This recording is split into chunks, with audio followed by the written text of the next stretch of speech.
wasn't immediately obvious what was going on.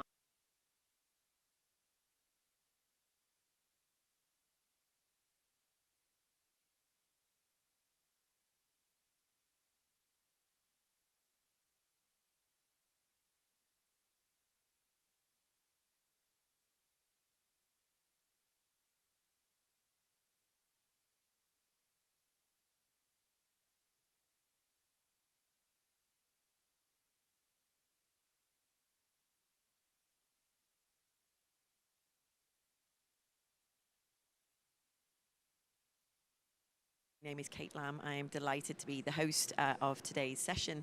You'll be seeing me, no doubt, throughout the rest of the day. But for now, I'm going to hand over to our first round of speakers. The theme of their session is towards an, is focused on climate finance to support adaptation of basic services and to build community resilience, a topic of real importance, I'm sure you will agree. So it gives me great pleasure to introduce Patrick Moriarty. He is the CEO of IRC and will take over from here. Thank you.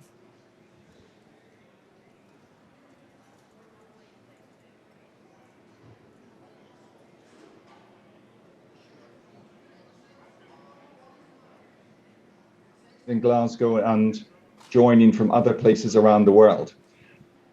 It's a real pleasure to be here with you for this event. My name is Patrick Moriarty, and I'm the chair of the Sanitation and Water for All Steering Committee and the chief executive officer of one of its members, IRC WASH, an independent non-profit organization that drives resilient wash systems from the ground up. So thank you for joining us today at this event, Climate Finance to Support Adaptation of Basic Services and Build Community Resilience, Water, Sanitation and Hygiene. And firstly, let me extend a very special welcome to the Honourable Minister of Lands, Agriculture, Fisheries, Water and Rural Development from Zimbabwe, Honourable Dr. AJ Masuka. And on behalf of Sanitation Water for All, I would also like to thank all of our partners and co-conveners for this session. So that's water.org, UNICEF, and the governments of the Netherlands and the United Kingdom. And thank you all for your support in helping us to organize this event. So I think I'm just going to talk us briefly through the agenda for the event. Hopefully you can, that's up on the slide, but basically we'll have this opening session. We're going to hear briefly from our Chief Executive Officer of Sanitation and Water for All, Katarina de Albuquerque. And then we'll go into a panel discussion moderated by Gary White from water.org. And I think we'll have about 25 minutes of that, and then followed by hopefully about 10 minutes Q&A. So as you're listening to that, I hope you all line your questions up. And then we'll have some closing remarks. So we've got about 45 minutes together, and I think it's going to be a really exciting and stimulating event. So look, we're all here this week, whether we're in person or virtually, because we know that decisive action to address climate change is urgent for the future of the planet, for ourselves, for our children. And while we have to continue and strengthen the global efforts to reduce greenhouse gases, we also need to recognize that for those in the most precarious situations, climate change is already happening and it's already impacting their lives and their livelihoods. So ensuring sustainable water and sanitation services is absolutely critical in this regard. I don't think I need to convince many of us here, but it's worth saying at the start. And why is it critical? It's critical because building resilience, it's critical to building resilience because these are essential services to households, to men, women, and children, but they're also fundamental to so many other services, and whether that's education or healthcare or just broad economic development. And yet, as we all know, investment in water, sanitation, and hygiene, including through climate finance, remains woefully inadequate. And I'd add that the political priority given to water, sanitation, and hygiene remains woefully adequate. So at today's event, we have an opportunity to reframe how we characterize these challenges. we should start by inverting the role of water, sanitation, hygiene in climate resilience and action. Too often, we hear about water, sanitation, and hygiene services being affected by changes in climate, by droughts or by floods or by hurricanes that damage these services. But today's conversation is about turning that around, about providing clear examples of how good and resilient water, sanitation, and hygiene underpin resilient livelihoods as part of a comprehensive resilience package. And so I think today we have three principal objectives. First, we want to highlight the cost benefits of building the resilience of infrastructure assets and basic social services such as water, sanitation, and hygiene in low and middle income countries. And we do this by building the complementarities and synergies between water, food, and energy.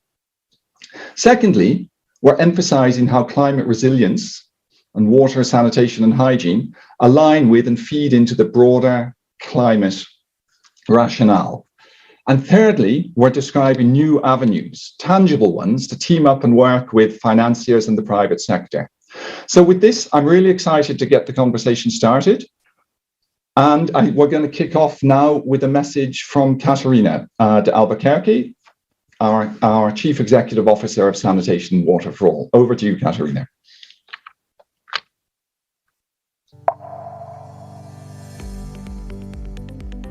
Greetings to everyone. My name is Katerina Albuquerque, and I'm the CEO of the Sanitation and Water for All Global Partnership, where we work to eliminate inequalities in the enjoyment of the human rights to water and sanitation in order to ensure universal access for everyone, always and everywhere until 2030. Ladies and gentlemen, if we look at the map of who still lacks access to safe drinking water, sanitation and hygiene, and as you know, it's billions of people around the world, we will still see that there is a considerable overlap with those communities who are most vulnerable to a variety of serious climate threats, such as prolonged droughts, floodings, and sea level rise. For us, it's clear that we cannot deliver on universal access to water, sanitation and hygiene without assuring accelerated action on climate change. In order to accelerate, sufficient resources must be devoted to this global challenge. However, the $100 billion a year committed that developed countries have promised to deliver on climate finance for developing countries has failed to materialize. We also see that private finance is not flowing to developing countries in the amounts that the world needs. And the money that is available is overwhelmingly directed towards mitigation to forestall increasingly worse impacts of climate change on our world. This is of course important, but equally important is the fact that those most vulnerable populations who I just mentioned, their lives, their livelihoods and their survival is impacted by climate change in the here and in the now, particularly in terms of access to water, sanitation and hygiene. Financing adaptation must be a priority if we are to respond to the needs of those in the most perilous circumstances. Currently, adaptation continues only to receive approximately 1/4 of total public climate finance. The unevenness is not only an issue of mitigation and adaptation. Within adaptation, there are also disparities. For instance, a recent WaterAid report revealed that an estimated 1/10 of climate finance for water-related projects is directed towards the adaptation needs for basic water, sanitation and hygiene, accounting for just 0.3% of total global climate finance. Ladies and gentlemen, water, sanitation and hygiene are, we all know it, an indispensable element of building climate resilient communities, particularly for those who are the most marginalized. As a matter of human rights, states must assess their overall available water resources, dwindling in many places as a result of climate change, as we know, and ensure that in prioritizing allocation of different water uses, the water needed for the realization of human rights, including the human rights to safe drinking water and sanitation, is the first need that is met. In 2021, SWA, in partnership with key allies, has led a series of evolving discussions to identify and solve barriers to financial support for water, sanitation and hygiene adaptation needs in countries impacted by climate change. This includes a set of global webinars that we launched in May and a session at World Water Week. Through convening these exchanges, we advocate with partners to show that investing in services for these communities is not only the right thing to do, as part of our commitment to leave no one behind, it's a smart move that will deliver considerable social and economic benefits for a climate resilient future. Building on these discussions today, we opened the Finance Focus Day at the Water and Climate Pavilion, and we want to recall that we are all in this together. We need innovation, we need creative thinking, and we need to generate consistent political will in order to increase climate finance overall. $100 billion will not be enough to do what needs to be done, while at the same time achieving a balance between adaptation and mitigation, as I was saying before. It is not the one or the other. We need to talk and chew gum at the same time. At FWA, we are ready to do our part, and I hope that you will join forces with us. Together we can, and indeed we must, forge a new path towards a sustainable and green and also blue future. Thank you so much for your attention. Fantastic. Thank you very much for that, Katerina. And yes, I think walk and chew gum is exactly what we have to do. So without further ado, let me now pass this over to Gary White from water.org to introduce and moderate our panel discussion. Over to you, Gary. Great. Thank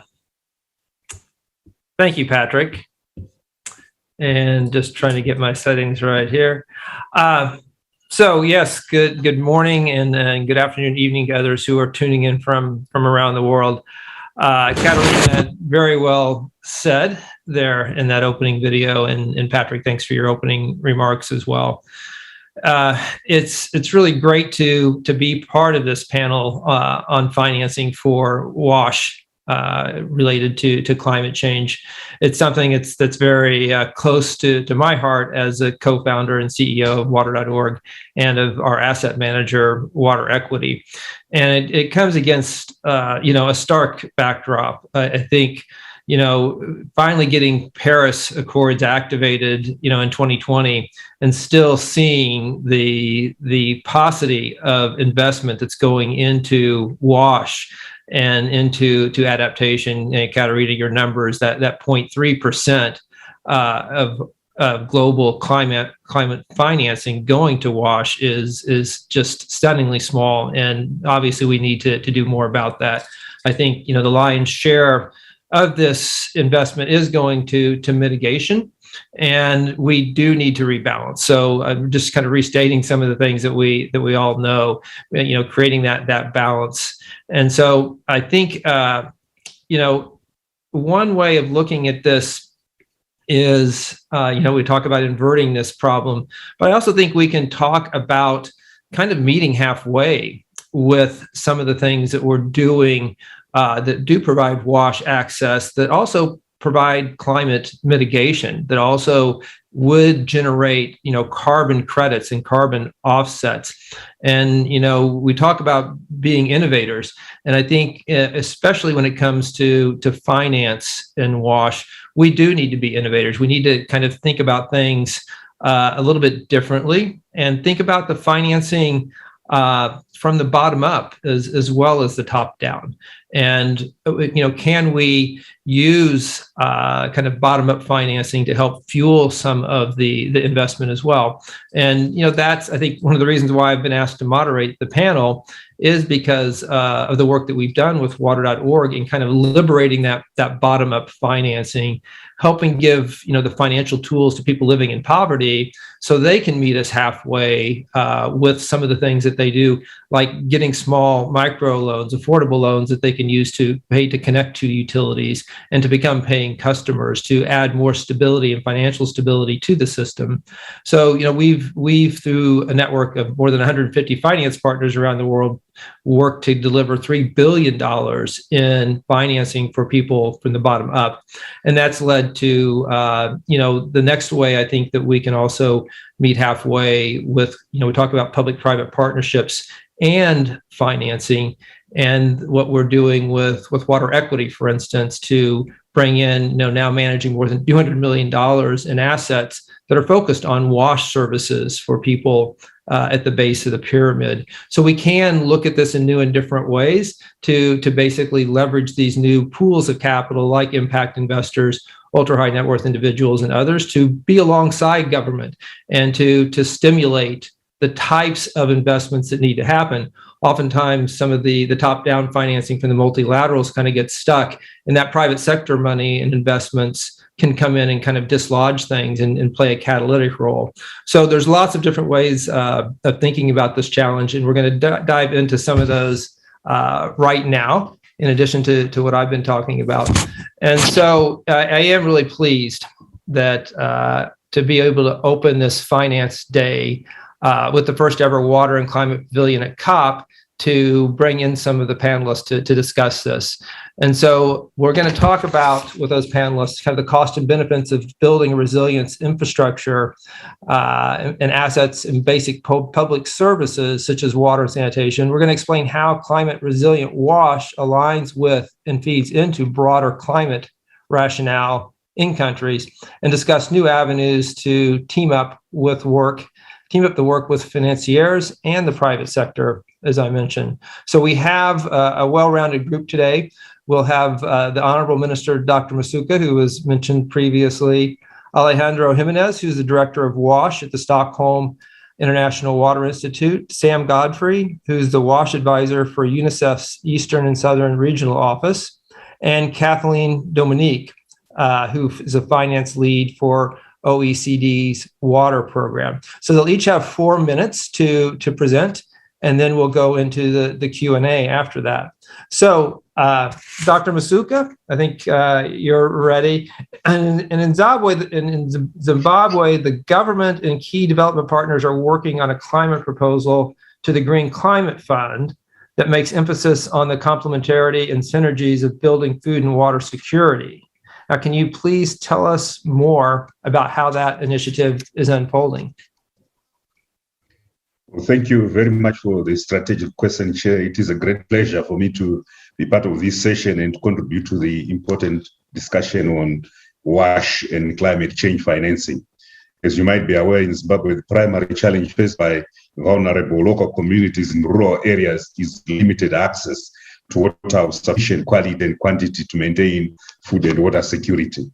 And climate change is exacerbating this challenge with rising temperatures and increasingly variable patterns of low rainfall already impacting negatively on this sector. So climate change has contributed to the decline in diversity in production and in productivity in Zimbabwe, and I think across Southern Africa as well. And this has caused decreasing food availability to our households and leading to insufficient calorific and vitamin intake and contributing to malnutrition.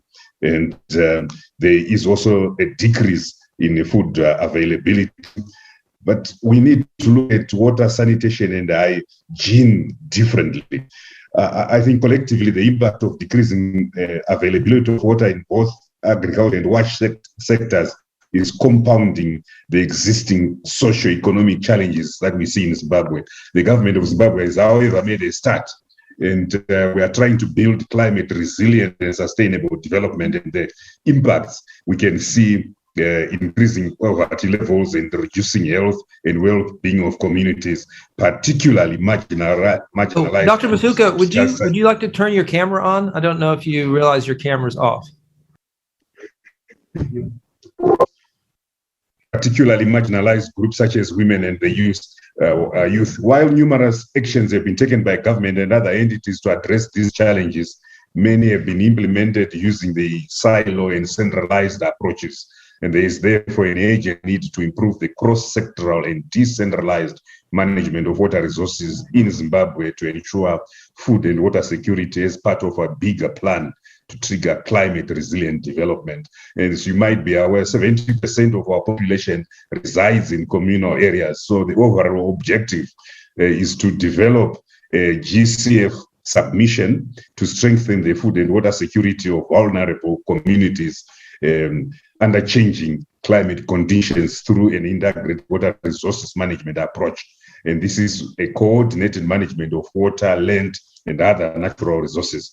This will be achieved simultaneously enhancing agricultural production through climate smart agriculture and maximizing the impacts of healthy food and healthy practices through improved water and sanitation services. And to ensure these services are climate resilient, they have to be adapted to the local risks. And then strengthening integrated water resource management in agriculture and the water, sanitation, and hygiene sectors will facilitate the enhanced socio-economic welfare of targeted communities and improve their capacities to adapt to climate change.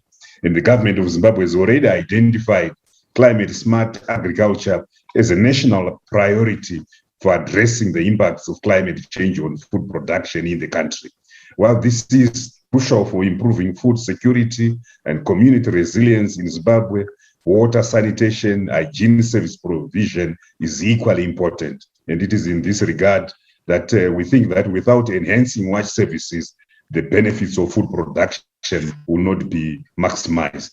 So the proposed approach will thus help shift adaptation strategies away from the business as usual silo approaches to a more integrated water resources management that incorporates cross-sectoral and inclusive decentralized approaches to community development. So the government of Zimbabwe is working with the FAO and collaborating with various other partners to develop this GCF proposal, which we hope will enhance WASH activities, climate smart agriculture, and above all, ensure that the communities, the 70% of our population, can be mainstreamed in the more resilient WASH and climate smart agriculture way. Thank you very much.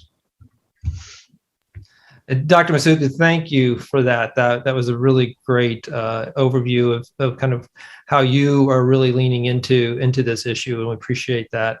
Now, to keep the pace up and stay on schedule, I want to bring in Alejandro Jimenez here. I see we have him on the screen. So, Alejandro, how is the WASH sector strengthening its capacity on issues that relate to climate change? Where do you think we are in terms of developing risk analysis, investment pipeline, and those other mechanisms that we're going to need to scale up finance? Yeah, thank you. Thank you very much, Gary, and good morning to everyone. As a short of time, I'll go straight to the point.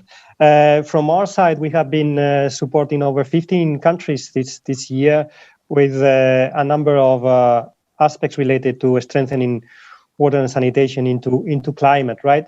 But for me, the first point would be to lay the policy foundations for climate finance. And what I mean by that is improving the climate policy landscape and how the climate policies are dealing with water issues, and also how water policies are dealing with climate aspects. It is of crucial importance this year, the work on the NDCs, the National Determined Contributions, to see how water and sanitation elements can be brought into those commitments, as well as in the national adaptation plans. This policy landscape is going to help us to have the good entry points to then develop more concrete proposals moving forward. That is one element. another element is to place this into the climate finance analysis for the country. What is being financed by whom, what kind of projects, where, the different mechanisms, what are the agencies that are accredited, how do they coordinate with each other, where do we find the gaps? And that is then another element. And all these help us then to work on that very famous climate rationale, right? How the countries conduct a risk analysis, seeing what are the climate risks that affecting the various, how it can be done good options appraisal to see which are the interventions that can help mitigate the risk in the best possible way. So from our side, we have been working along these lines, and what we can see so far is that the new wave of policy documents, particularly national determined contributions that are being presented these days, will see a greater presence of water compared to the previous round. Then the challenge is how do we make this turn into concrete finance and concrete avenues of funds for projects at the country level. And I think with this, I can hand over to you and next speakers, which will give us a few more examples about this. Thank you. Great. Thank you, Alejandro. Well said. A nice segue into Sam Godfrey. So, Sam, how has the water sector been exploring avenues to team up with new types of financiers and the private sector? Thank you very much, Gary, and good afternoon from Nairobi. As you know, the UNICEF Global Strategic Plan has placed climate resilient WASH as a central change strategy. And here in Eastern Southern Africa, we've undertaken a fiscal analysis which reveals that we require around $15 billion annually till 2030 to meet the WASH SDG 6.1 and 6.2 targets across the 21 countries in Eastern Southern Africa. And interestingly, of that, 10 billion of it is for basic service level provision, and 5 billion of it is for climate resilience, so the actual adaptation that's needed for the technology. So the first thing I just wanted to focus on in my brief intervention is, what really makes a climate resilient water supply more expensive? What are the components? And I would say that there are really three components which are important for the financing. The first of them really is securing that sustainable water resource that was mentioned by a previous speaker.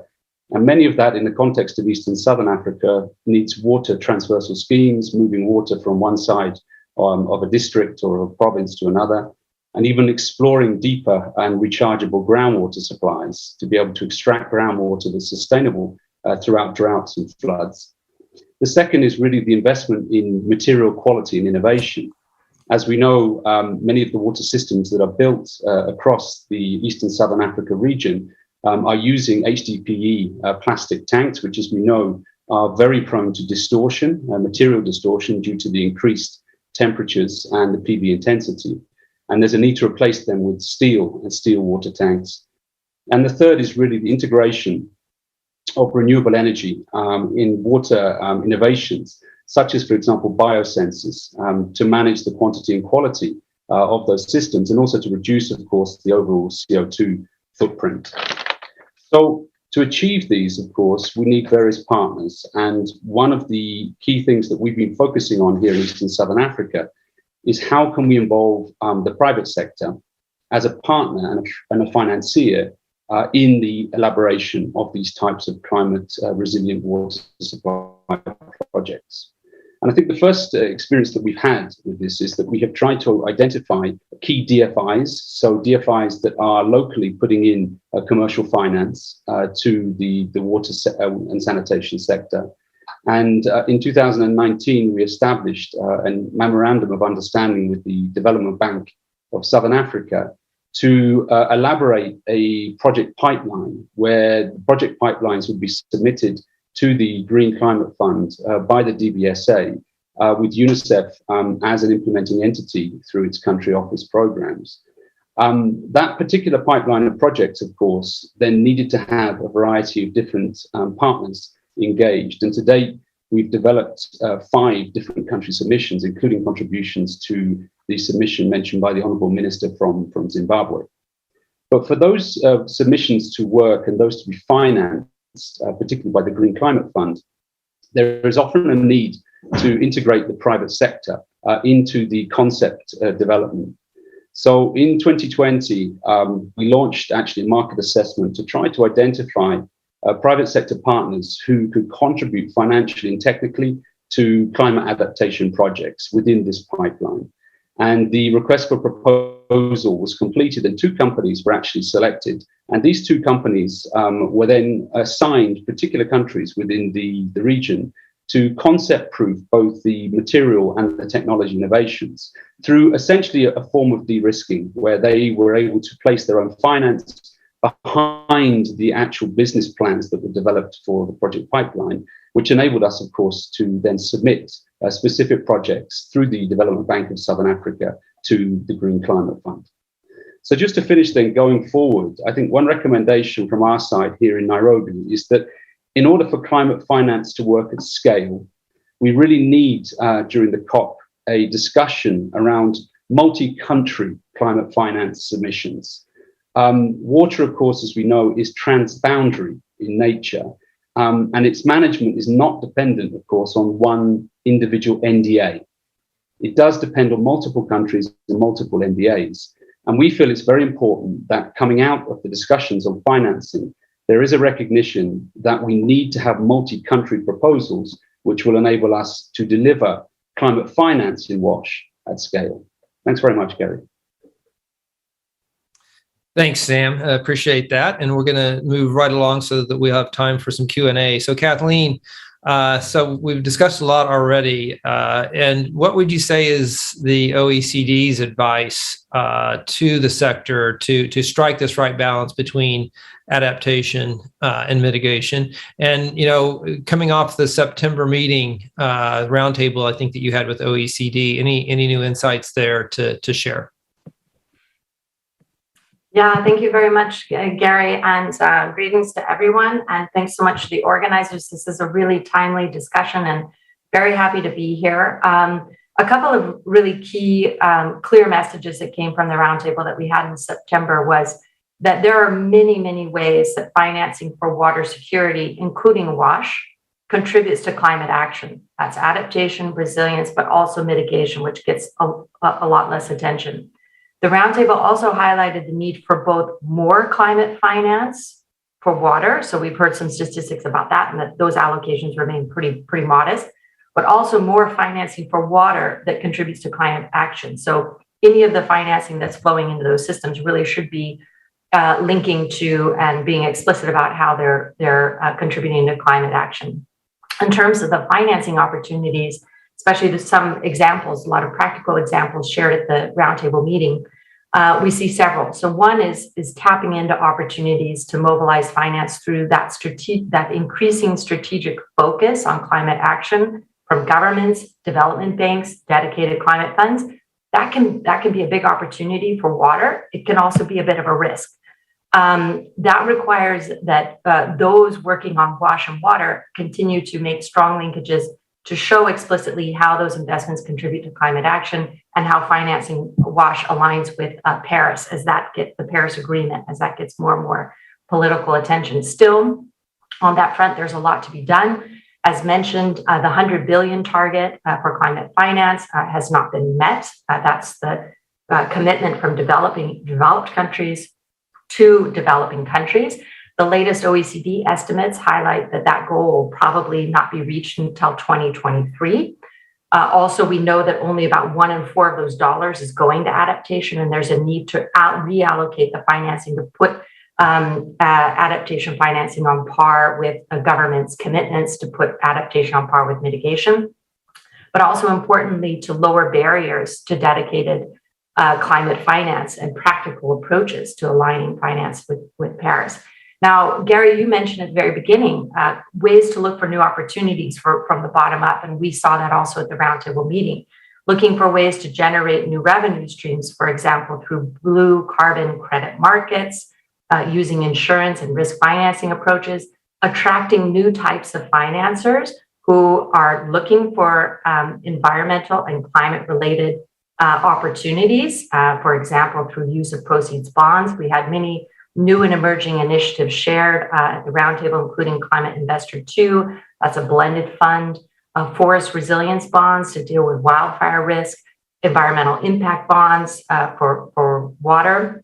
And then we also see development partners like USAID making very targeted investments in cost savings, wash efficiency improvements, and making the case about how this contributes to climate action. Let me just say one last point before I close, because for many developing countries, notably the LDCs, financing needs and challenges are really significant, and the opportunities to mobilize private finance are more limited. And here, scaling up the development financing flows is really crucial. And I just want to highlight one important announcement, a declaration that was made from the OECD Development Assistance Committee members just a few days ago.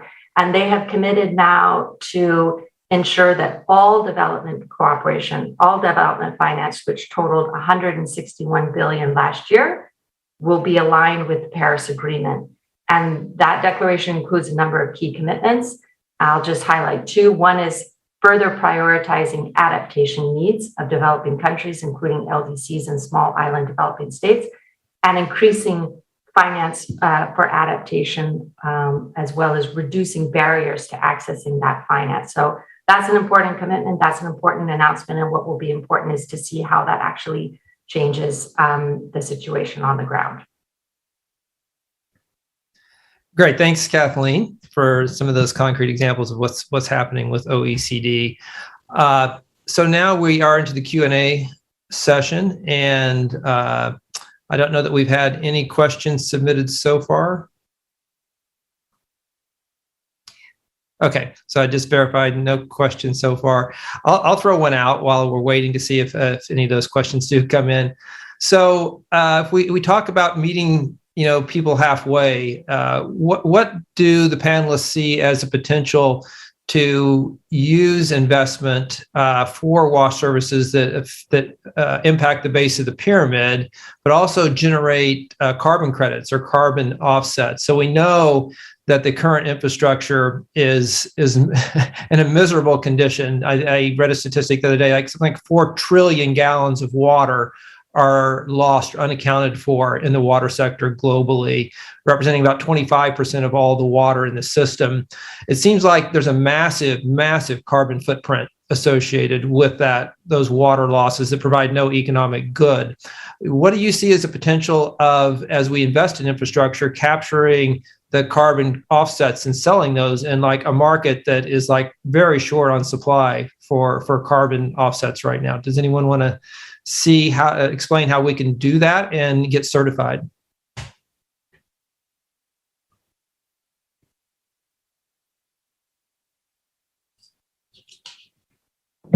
Gary, if you'd like, I can jump in. Sure. Just because we see that, some attempts to do this, and oftentimes that's looking at the full water system. So you mentioned reducing non-revenue water, which is really important, right? Improving efficiency of the delivery of services. That saves energy costs. Obviously, that reduces emissions vis-a-vis the baseline. I think another example that we see as well, folks who are working on, for example, water funds, so upstream of water systems, we've heard that already a couple of times, the importance of looking at that full picture and looking at securing water supplies. So water funds are a financing approach to protect upstream catchment management and making sure that you have secure supply. That's very important for resilient wash systems.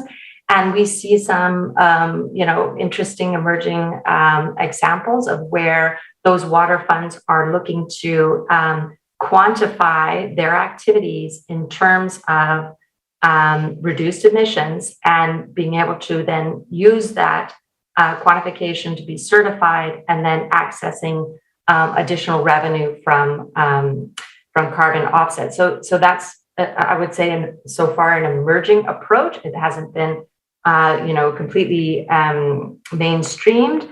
And of course, there are some issues related to making sure that there's scientific credibility behind that offsetting scheme. But we think that's a very interesting approach to explore as well.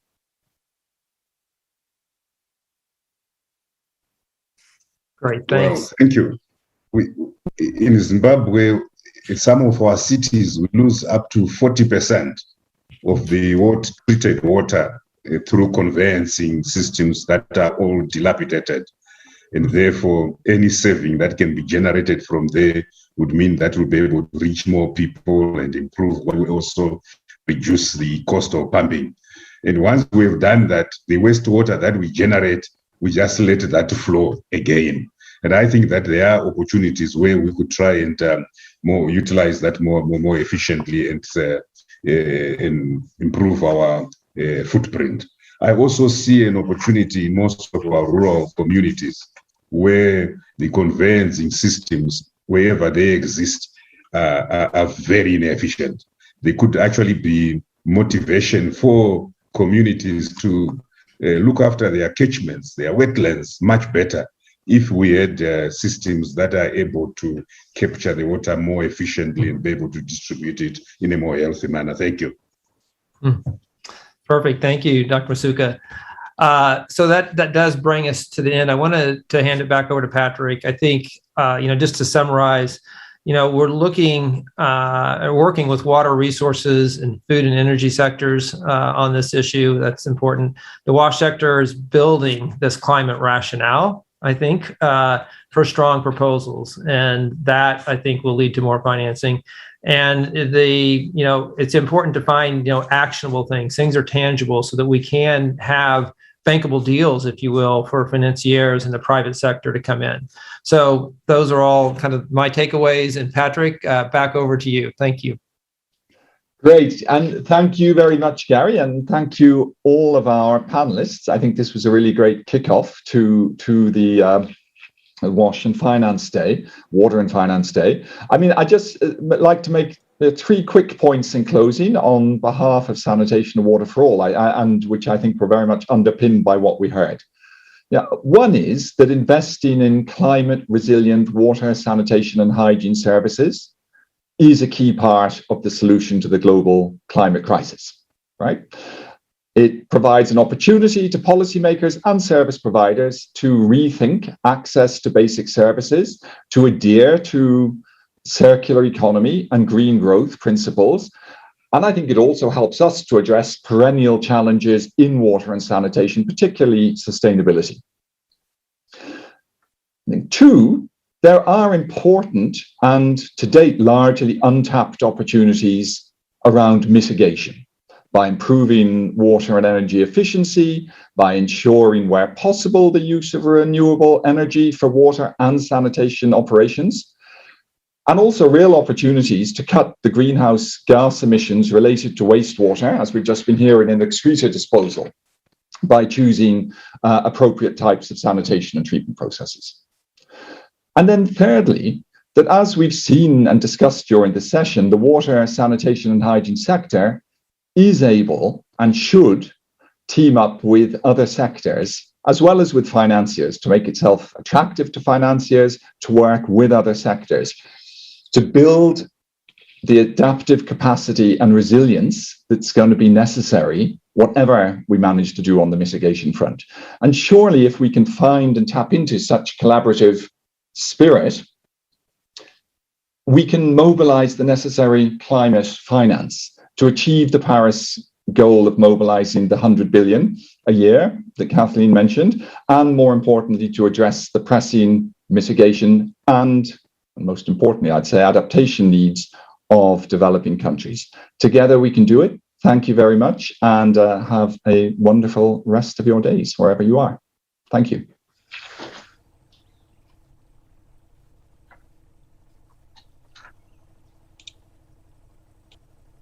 I grew up in East Texas, born and raised. I've lived here for the last 52 years on the banks of the lake. As a kid, I just thought it was a place to hunt and fish. It was just a tool to use. It was my backyard. It's where I grew up and I played. As I got older, I started to appreciate the birds, the fish, the different animals that make up this ecosystem, and the rises and falls of water. I started to realize what was happening when we got droughts, when we got floods, and how it all worked together to create this ecosystem.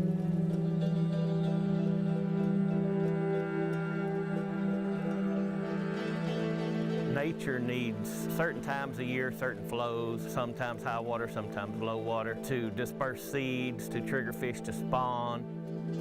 In the 1940s, there were quite a few devastating floods in and around Texas, so there was a lot of dam building that went on in the 50s. There's three primary tributaries to Caddo Lake. Big Cypress is the biggest one and was one of the areas that was impounded to control some dangerous flooding, but they operated it so they would keep a steady level at Caddo. It wasn't immediately obvious what was going on, but over time there was a lot of die-off of trees. Fish that were here disappeared. Wetlands were no longer connected to one another. The overall system just wasn't functioning. It's not practical to remove this dam. There would be too much damage to historic towns and population centers, but by tweaking the way they're operated, we can make sure we're balancing the needs of nature with the needs of people. If we can try to recreate Mother Nature within the limits of the dam, what would that look like?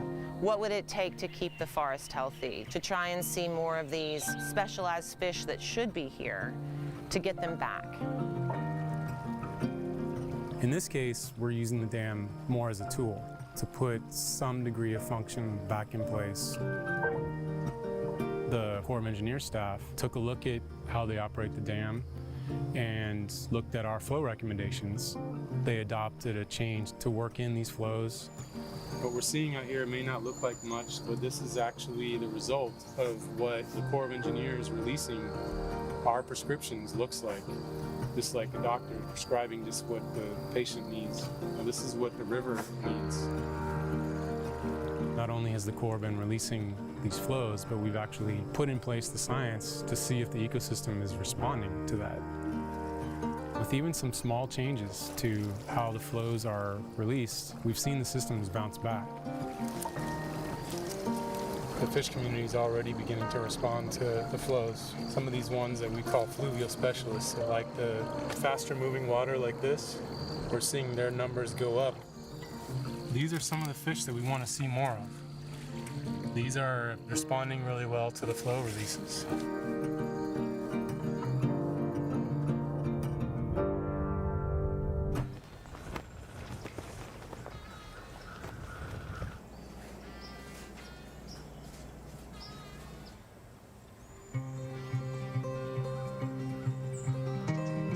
Is there simple tweaks to maintain the function of the system? There's no reason for us not to do this. Caddo Lake means too much to too many people, and it means too much to too many different species for us to lose it. I've been other places to visit, but it's just not the same. I always just keep coming back to here. It's just a special place. Within 5 minutes from the dock, you can forget what year it is, maybe what century it is. It's worth doing everything you can to leave it better than we found it. There are a lot of lakes in Texas. There's only one Caddo. It's worth saving.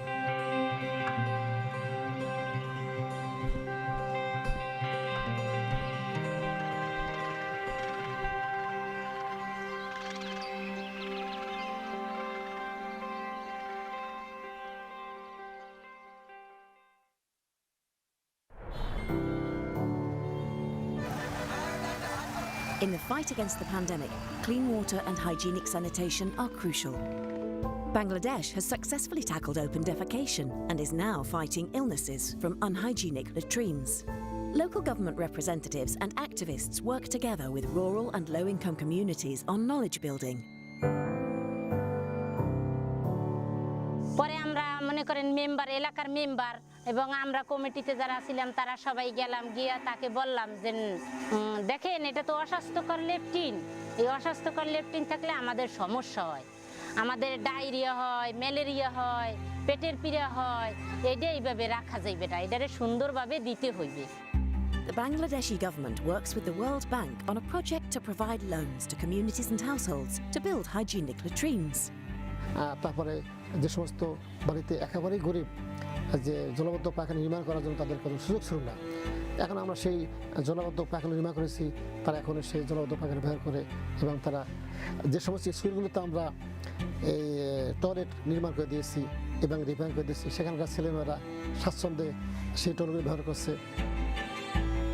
The program supports local entrepreneurs so they can extend their supply business to rural areas, a key factor in expanding the scheme. মিশনের ট্রেনিংয়ে যাই, ওখান থেকে training দিয়ে আসার পরে আমি আমার সচ্ছলতা অনেক খুলে যায়, আমি তারপরে এই দোকানটা নিই, এই দোকানে অ্যাডভান্স দিই, দেওয়ার পরে আমি ব্যবসা শুরু করি। এখন আমার প্রতি দৈনিক সিজনে বেচা কিনে আছে 35 থেকে 40 হাজার টাকা সিজনে।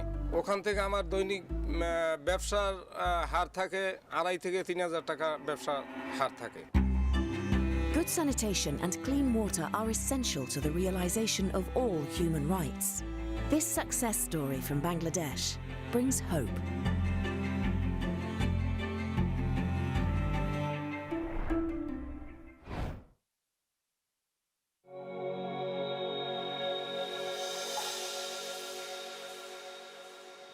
Ecolab is a water technology, food safety, and hygiene technology company serving 3 million customers in 172 countries, and we're terrifically excited to be a co-founder of the Water Resilience Coalition. It's very important that all of us understand water's role in our business. We have historically taken this for granted. All of our processes were basically built upon the premise that water is going to be plentiful and free forever. That was true for about 100 years. It's not going to be true going forward. And so understanding that relationship is going to be absolutely vital to all of us. Well, the Water Resilience Coalition is really designed to get a group of leaders together and help forge a path, because we really do need to do this collectively. We need a strategic approach. And that means we need to understand where water stress is most real. Water is not uniformly spread across Earth, nor is water consumption uniformly. We need to understand where high consumption meets low availability and focus on those areas in the most rapid way possible.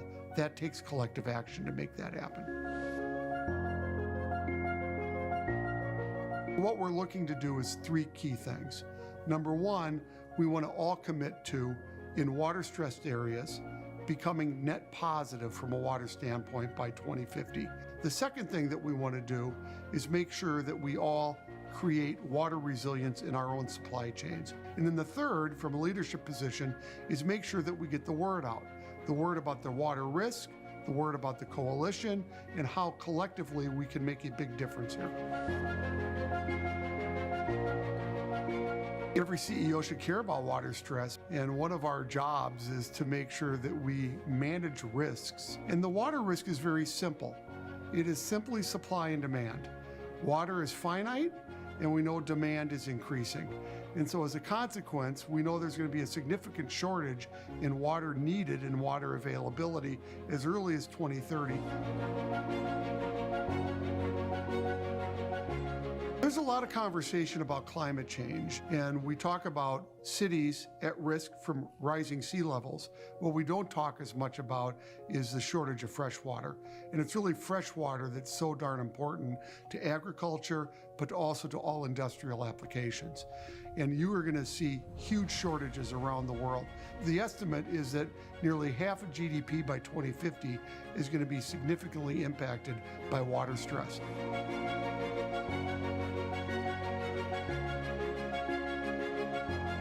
I think it was important that we joined because we've had a front row seat to this water challenge to date. And we also know that through our know-how and our ability to work across industries that we can help. But most importantly, we want to make sure that people understand this issue. It's coming, it's real, It's going to impact every industry. It will impact GDP.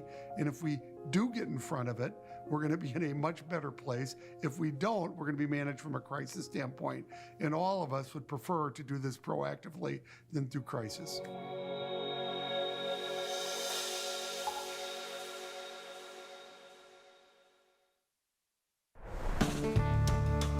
River deltas. Unique environments between land and sea. Supporting lives and welfare of billions of people. Home to the world's most fertile soil, abundant biodiversity, as well as the largest cities and ports. Today, delta regions are under enormous pressure from rapid urbanization and climate change. To meet these challenges, delta regions worldwide are testing new innovations and strategies aimed at building a resilient future for all.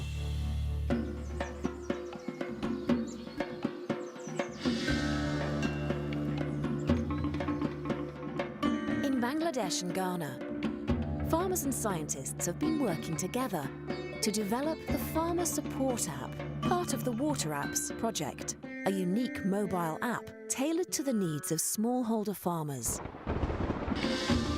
It provides them with reliable weather forecasts and helps them make informed decisions about seedbed preparation, fertilizer application, or the protection of vegetable gardens.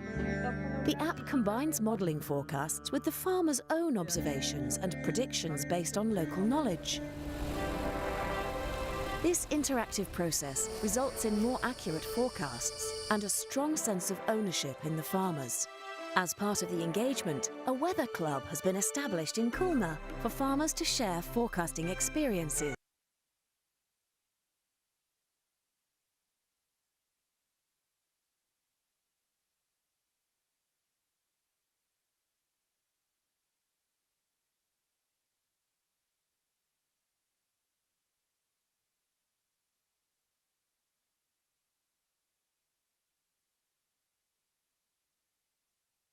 It's Tiani. Do you know how you pronounce Tiani? Tiani Lu. Lu? Luo. Lu. Luo. Okay.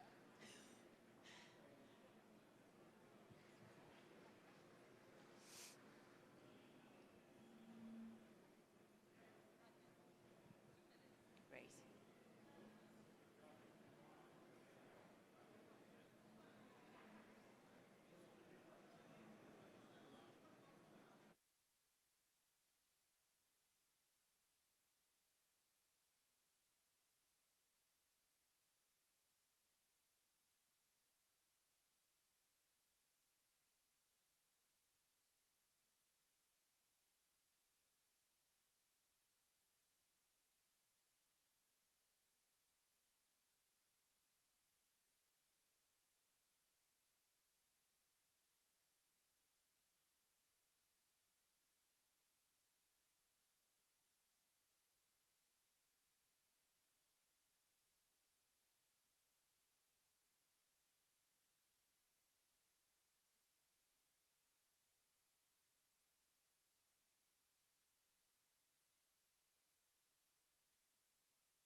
The Pavilion here at COP26.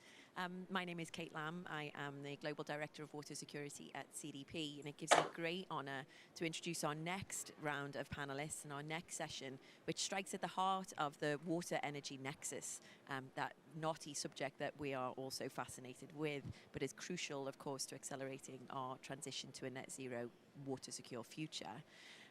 This session is titled Parch Power. It's about assessing physical climate risks for power generation project portfolios, and it's being led by Tiani Luau from WRI. Over to you, Tiani. Great. Thanks so much, Kate. Hello, and welcome everyone to our session. My name is Tiani Luo, and I direct the Aqueduct project at the World Resources Institute. This year has been a year of extreme weather events. We have had exceptional wildfires and droughts in the US, deadly heat waves in Canada, and floods are basically around the world. Climate change is already intensifying extreme weather events and will continue to pose physical risks and threats to people and businesses around the world.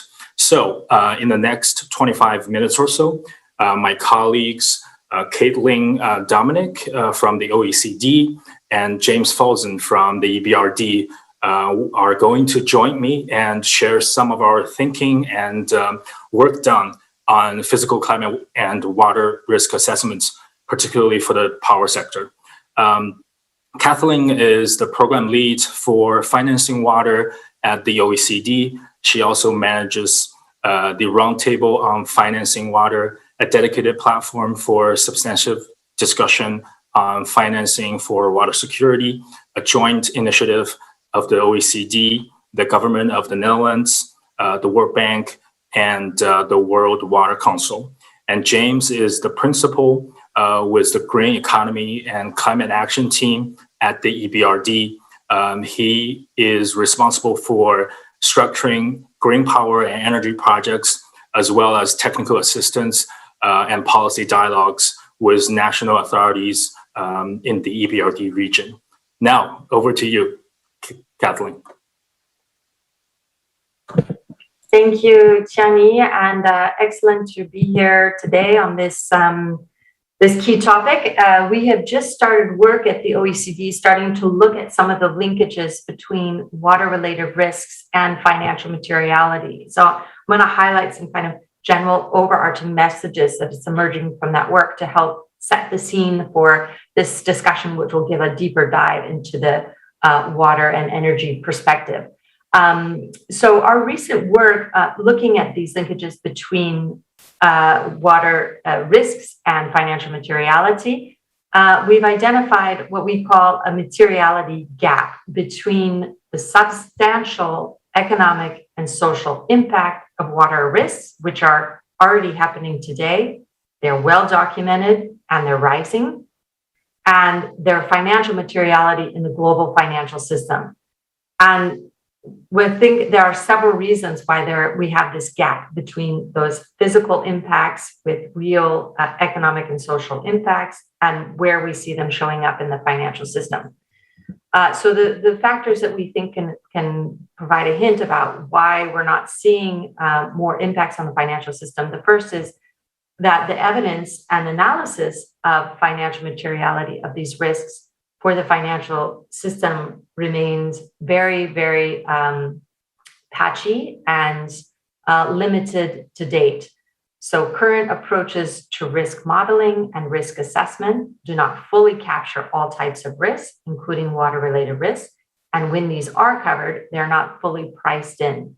And in fact, this can essentially mask certain risks and their potential impact on the financial sector, leaving regulators and financial institutions unprepared.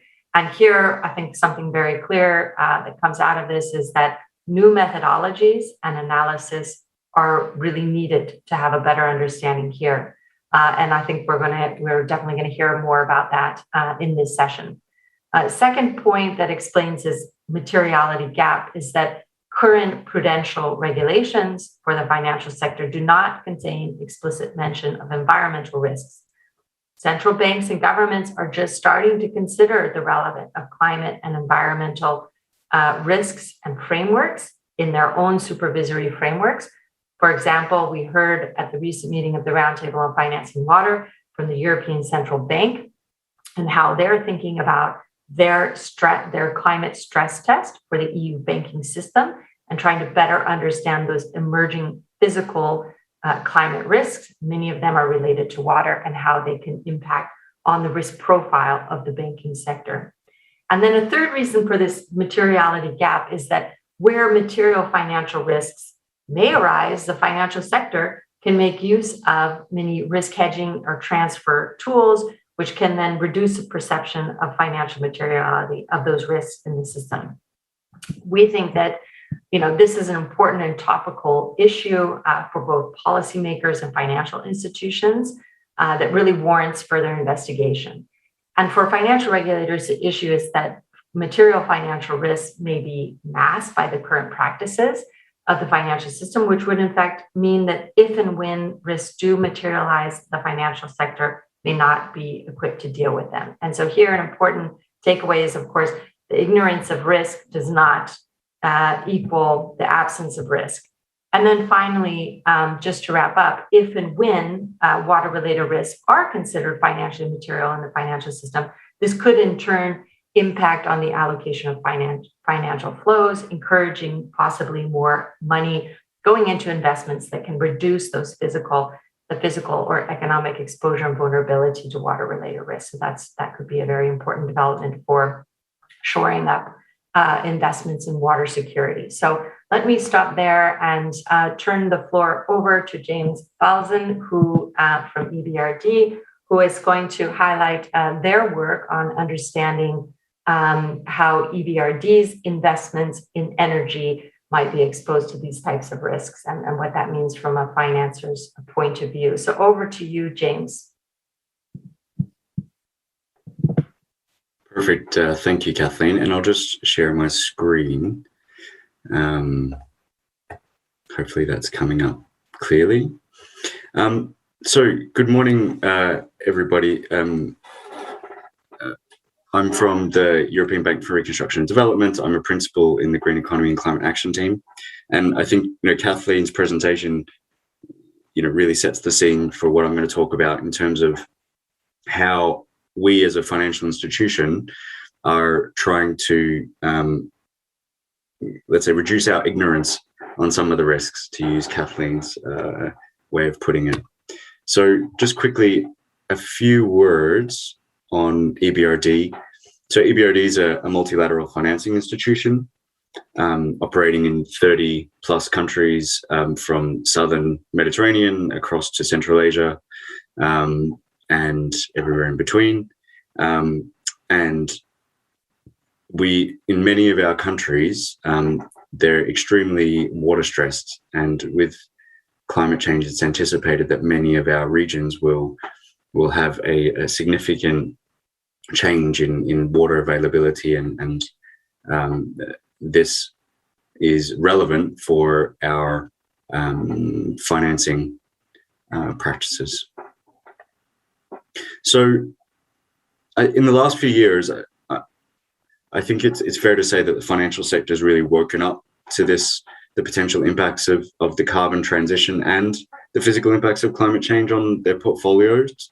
Climate-related financial risk is really something that is very much at the top of everyone's agenda in terms of trying to manage risks within a financial institution.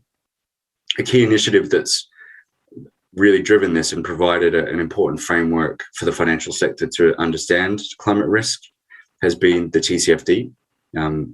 Many of you may be aware of the TCFD, so it stands for the Task Force on Climate-Related Financial Disclosures. EBRD, we see lots of uptake on the TCFD, not only in OECD markets but also elsewhere. And EBRD itself is a supporter, and we recently published our second TCFD disclosure a couple of weeks ago. For those that don't know, broadly, the TCFD framework, summarizing very broadly, it essentially requires two dimensions to be explored, managed and disclosed in financial reporting. The first one is around how does a company fit within the national and global carbon transition. So this is loosely called carbon transition risks. And then the second point is how robust is a company to the physical impacts of climate change, so physical climate risks. And here, water-related risks really is quite a prominent one. So I guess my key point is, at some point this needs to sort of manifest at an operational level. So I work in the banking part of EBRD, and for every investment that we make, where we have to ask a series of questions essentially to as part of our due diligence on an investment. So this process, essentially, it's introducing questions that weren't being systematically asked before. I mean, as a IFI, we have in the past, been incentivized to take a proactive, opportunistic approach. But now it's really about, okay, for every investment that we do, what is the carbon transition risk and what is the physical climate risk? And so this actually introduces a whole series of questions that, we need to have an informed response to. Now, on the carbon transition side, it's around, okay, there's an emissions profile of a company. How does it evolve over time? How would the finances be impacted if carbon price was introduced? But on the physical climate risk side, which is an area that I'm particularly focused on, we have to kind of understand what are the major physical climate risks facing the company. For example, water stress, flooding, increase in air temperature, and how does that then translate into financial impact? Now, this is not an obvious question. I think in the past we've definitely had more of a qualitative approach and understood, on specific measures in specific sectors, what kind of benefits they can produce. But I would say there's a lot of work to be done to really be able to, understand, quantify in a way that, if a risk officer asks, what is the potential impact of climate change on this particular investment or, of our energy portfolio, that we can have a really informed response. Now, this is what led to our work with WRI. We decided to focus, we have several different work streams ongoing, but one particular area that we were interested in was our power sector portfolio, in particular our hydropower and thermal power existing portfolio. And essentially what we wanted to understand was what are the physical, how do the physical impacts of climate change translate into generation changes. The next step is to go from generation changes to financial impacts. But what we wanted to set out to do with WRI was to understand that link between climate change and generation impacts. And we partner with WRI that have done this piece of work, and there's going to be a report launched shortly. But I'll hand over to Tiani to share some of the findings. Thanks, Tiani.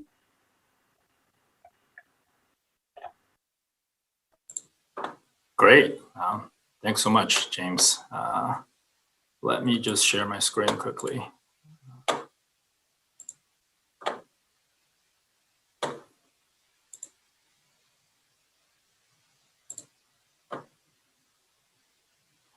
All right, thanks. I think we're doing fantastic on time. So, maybe I can talk a little bit more on our results. But again, my name is Tianyi Luo. I direct the Aqueduct project at the World Resources Institute. We are a global environmental think tank headquartered in DC. And for the past 2 years or so, we've been working with EBRD on developing a methodology to assess physical climate risks for power plants at the portfolio level. And we tested our method over EBRD's current power portfolio. And so today I just wanted to, and as James said, we're going to launch the report in about in a few weeks.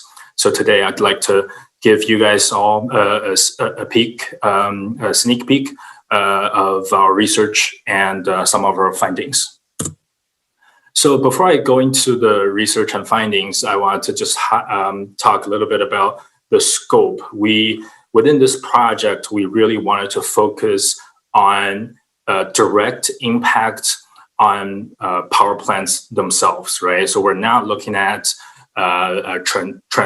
transmission or distribution systems. We're not looking at fuel transportation, but really just focusing on direct impact on power plant themselves, right? And then with that in mind, we selected these 7 indicators: sea level change, sustained air temperature rise, water temperature rise, water stress, droughts, extreme temperatures, and floods. And we selected these 7 hazards based on 2 things. One is recommendations from mainstream climate disclosure guidelines, such as TCFD. And then the other thing is data availability, climate data availability, right?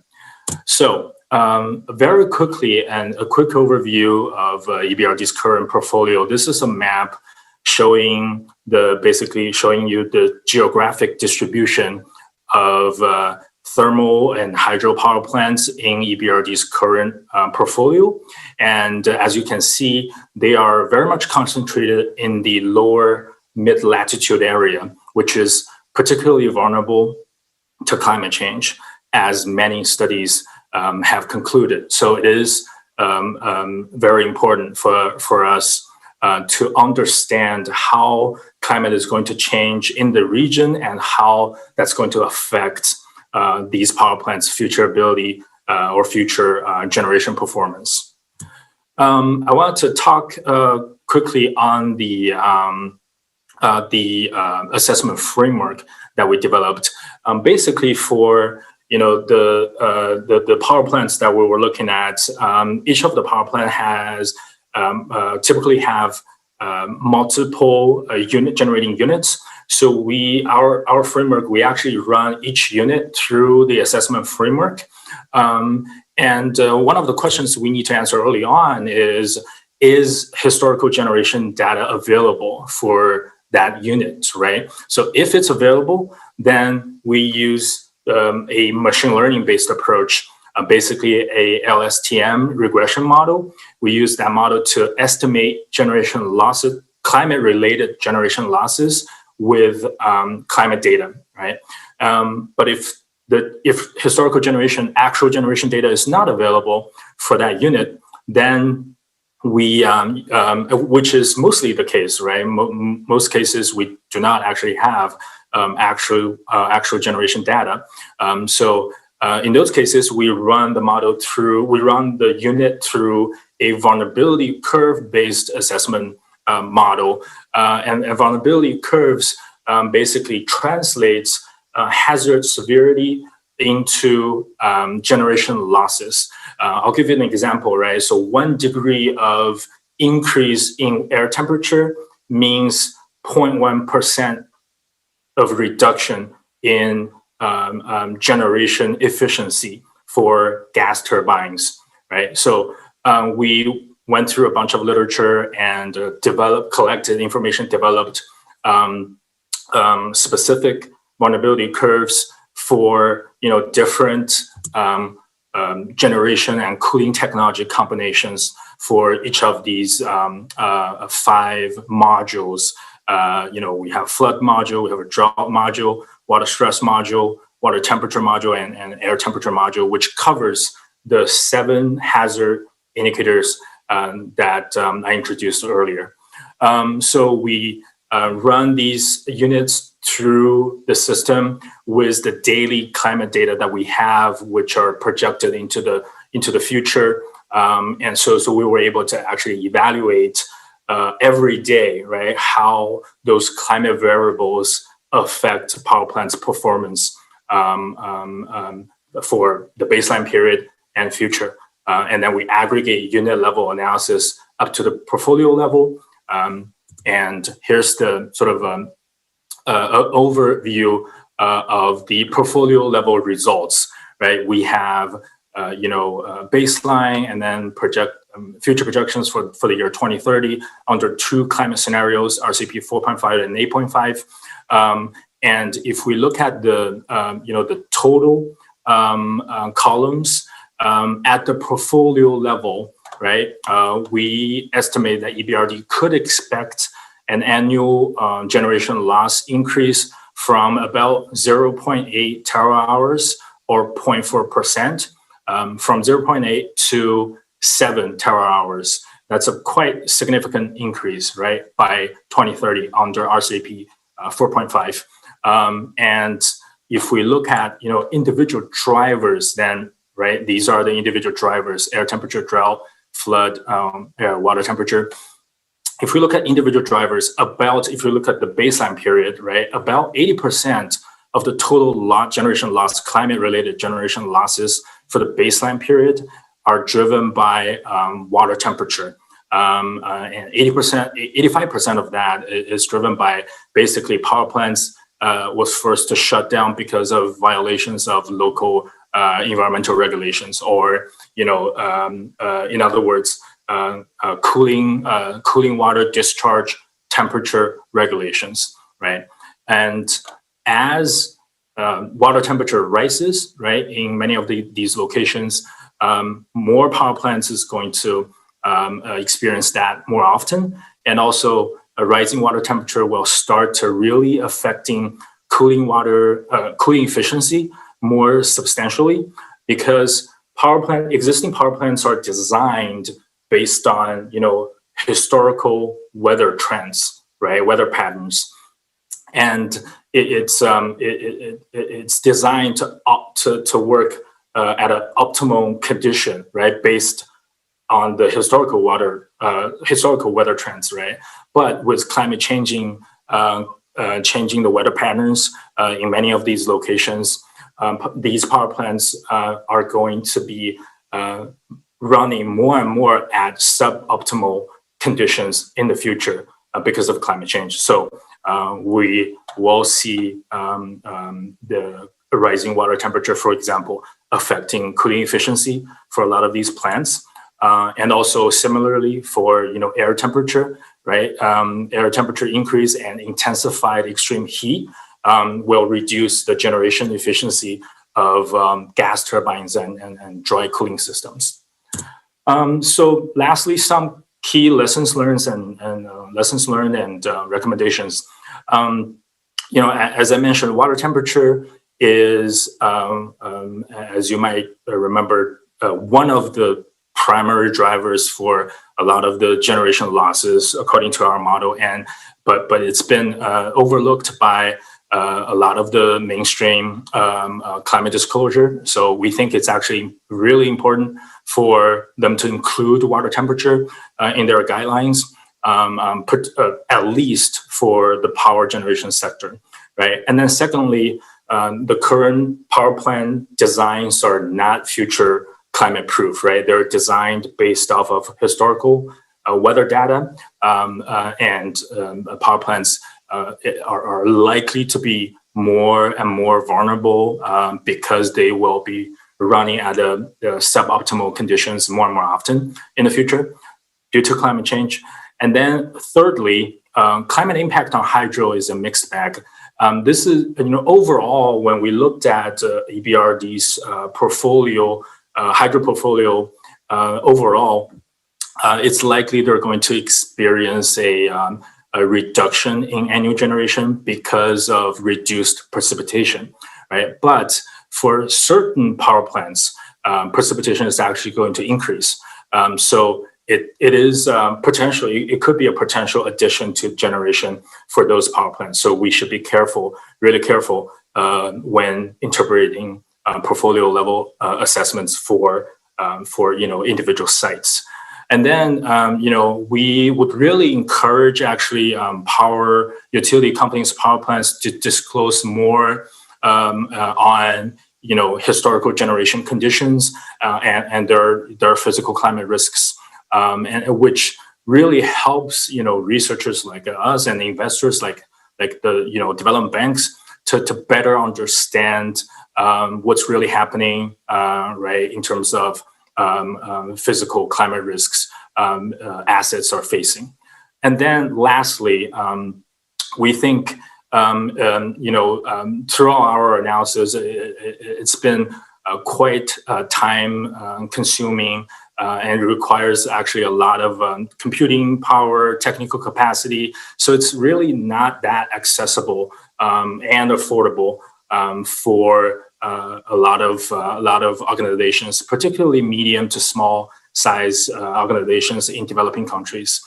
So hopefully the work that we're doing can sort of start pushing for a more accessible and affordable climate risk assessment, physical climate risk assessment service. So I'll stop there. And so now I think we are open to questions. if we have any.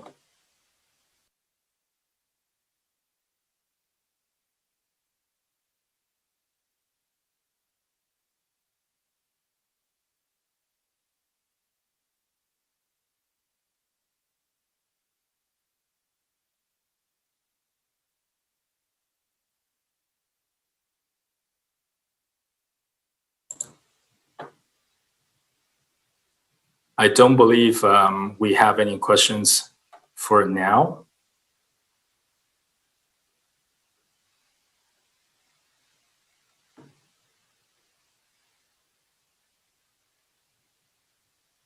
Oh, great. So we have a question asking our report launch date. So it is going to be in early December. If you're interested in hearing more about the report, definitely I would encourage you to check out our website, and we will share an update on the report launch date very soon. Another question that we have is, are there any plans on applying the method to other portfolios? We are definitely thinking about expanding our methodology to cover other sectors in addition to, power sector. So real estate sector, agriculture sector, these are all, very relevant sectors that we're thinking about expanding our methods over, and which hopefully would help organizations with a focus in those sectors as well.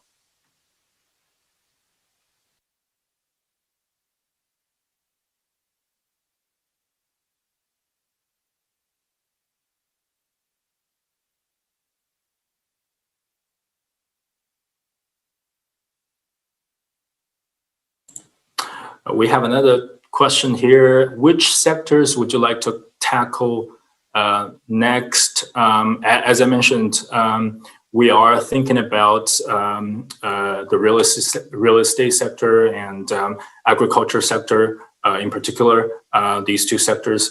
As we all know, the global ag supply chain, is, agriculture in general, I think, at the global scale is the largest water user, and they're most vulnerable to climate change. So definitely agriculture sector.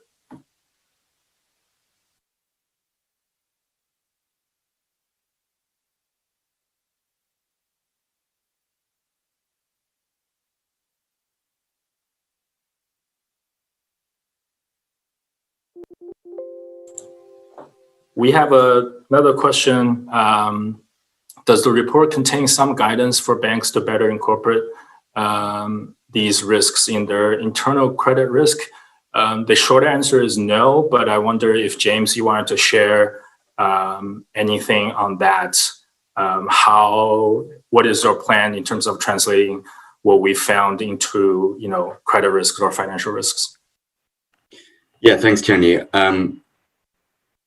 No, it's not in the report because it's quite a complicated topic on its own. We have very limited time. I mean, in different TCFD disclosures, such as the EBRD's one, there is some information on how we use such data in our credit assessment process. So that could be a point of reference, but it's not covered in this report, but it's definitely something it's very important to cover. Perfect. All right. Well, I think we're now on time, about to close up. So thanks everybody for joining. And I'll turn this over to Kate.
Hi, and welcome back to the Water Pavilion here at COP26 in Glasgow. We're at our third session of the day, which is focused on finance. And I'm very, very pleased to be opening the session and introducing Professor Salim Hook, Director of ICAD. He is providing the keynote speech today on a session titled Making Finance Flow, Turning on the Taps for Water and Climate Solutions. Over to you, Professor. Thank you very much. Thank you to WaterAid for inviting me, and congratulations on doing a very nice water pavilion. I hope we'll see them in future years as well. Let me start with where we stand on climate finance more generally. And I'm sure those of you who have been watching the news will know that we have a $100 billion climate finance promise that goes back 6 years to Paris in the Paris Agreement in 2015, which was supposed to be $100 billion a year, starting from 2020 onwards. But now we're at the end of 2021 when we should have got a second 100 billion, but we haven't even got the first 100 billion. And not only that, we have a message from the developed countries coming into Glasgow in the last couple of days saying, we're not even going to get it next year in 2022. We're going to get it 2 years from now in 2023. So that's a very, very bad way to start COP26. Where rich countries, having made a promise a long time ago, are coming and not only not delivering on the promise, but saying the check's in the mail and it'll get to you in 2 years' time. So I'm very disappointed. I'm sure many others are as well. But that's not the only story. There's a second-order story in the climate finance scandal, I call it. The big one is the lack of delivery on the 100 billion. The other one is the distribution between loans and grants and funding mitigation versus adaptation. And what has happened with the money that they have given, we're not exactly sure how much they've given. It's maybe in the order of 70 to 80 billion, but nobody's sure of the numbers, and even the numbers they claim are subject to challenge. But nevertheless, what is not subject to challenge is the proportion of the funds that they have given. 80% of them have been given as loans for mitigation actions, and only 20% have been given for adaptation. Now, there's a reason for that. The reason is that mitigation activities are essentially renewable energy, wind or solar. They generate energy, they generate an income from that energy, they sell it, and therefore they can repay loans. And so they get loans. Getting loans is much easier. But adaptation for poor people struggling with floods and cyclones and droughts, they are just struggling to survive, and adaptation funding is just helping them manage the risk, manage the impacts, and they're not making extra money that they can repay a loan with. So loans are simply inappropriate. I would say loans are in fact immoral for polluters to be charging loans to the victims of their pollution. They should be giving them help as a matter of principle. And so the givers of the money, the so-called donors, I don't like using the word donors, these are rich countries who owe money, they prefer to give loans for mitigation and do not like giving grants for adaptation. So one of the big demands coming out here, and in fact in the many speeches from the heads of government we've heard already in the last 24 hours, is that half the money on adaptation, and that should be in the form of grants, not loans, and it should be targeted at the most vulnerable communities in the most vulnerable countries. And then, when anything to do with adaptation has to do with water. All right, so you don't have to make a case for water separately. Make a case for adaptation, get the money for adaptation, and you'll find anything you want to do on adaptation will involve either too much water for floods, too little water, droughts, different quality of water, salinity in the coastal areas. Anything to do with adaptation will have doing something about water as its core. And so please join the adaptation groups and raising the funding and getting it implemented on the ground, and it will fit your core agenda of managing water at the same time. Thank you very much. Thank you so much, Professor Hawk. Those are inspiring words and very exciting to be looking at adaptation financing today. My name is Catherine Farr. I am a Senior Policy Analyst for International Climate Action at WaterAid, and it is my pleasure to moderate this session today. We are here at COP26 because we, as a global human society, have damaged the planet, and we need to figure out how to mitigate that damage for future generations and adapt to the realities that even a 1.5 degree increase will bring, especially to communities and ecosystems around the world. We need solutions, and we need to think not just about society writ large, but about two groups that we have historically ignored: the most vulnerable communities and similarly vulnerable freshwater ecosystems. Freshwater vertebrates are declining twice as fast as marine and terrestrial populations, and wetlands are shrinking 3 times faster than forests. About a quarter of the world's population lack safely managed drinking water in their homes, and nearly 1 in 2 people globally lack safely managed sanitation. While it is great to hear from experts today, we want to hear from all of you who are joining us virtually around the world in the Water Pavilion. So please send in your questions and share your thoughts on Slido. And you can do this by going to the Slido website, that's sli.do. And you can enter our event number, which is 92837, which spells water on your phone keypad. And again, that number is 92837. So please vote for any questions that you see that look interesting. And we recognize that this session is only 25 minutes long, so if we are unable to reach time to ask our participants questions from you, please know that we will be online over the next several hours getting you answers from the organizers. This is a great moment to say that there are 4 organizers for this event today. It is the Alliance for Global Water Adaptation, the Nature Conservancy, Overseas Development Institute, or ODI, and WaterAid. We're all thrilled to be here today talking to you about nature and the most vulnerable communities. Therefore, I'd like to start off with some pre-recorded remarks by Wade Crowfoot, Secretary of California's Natural Resources Agency. Over to you, Wade.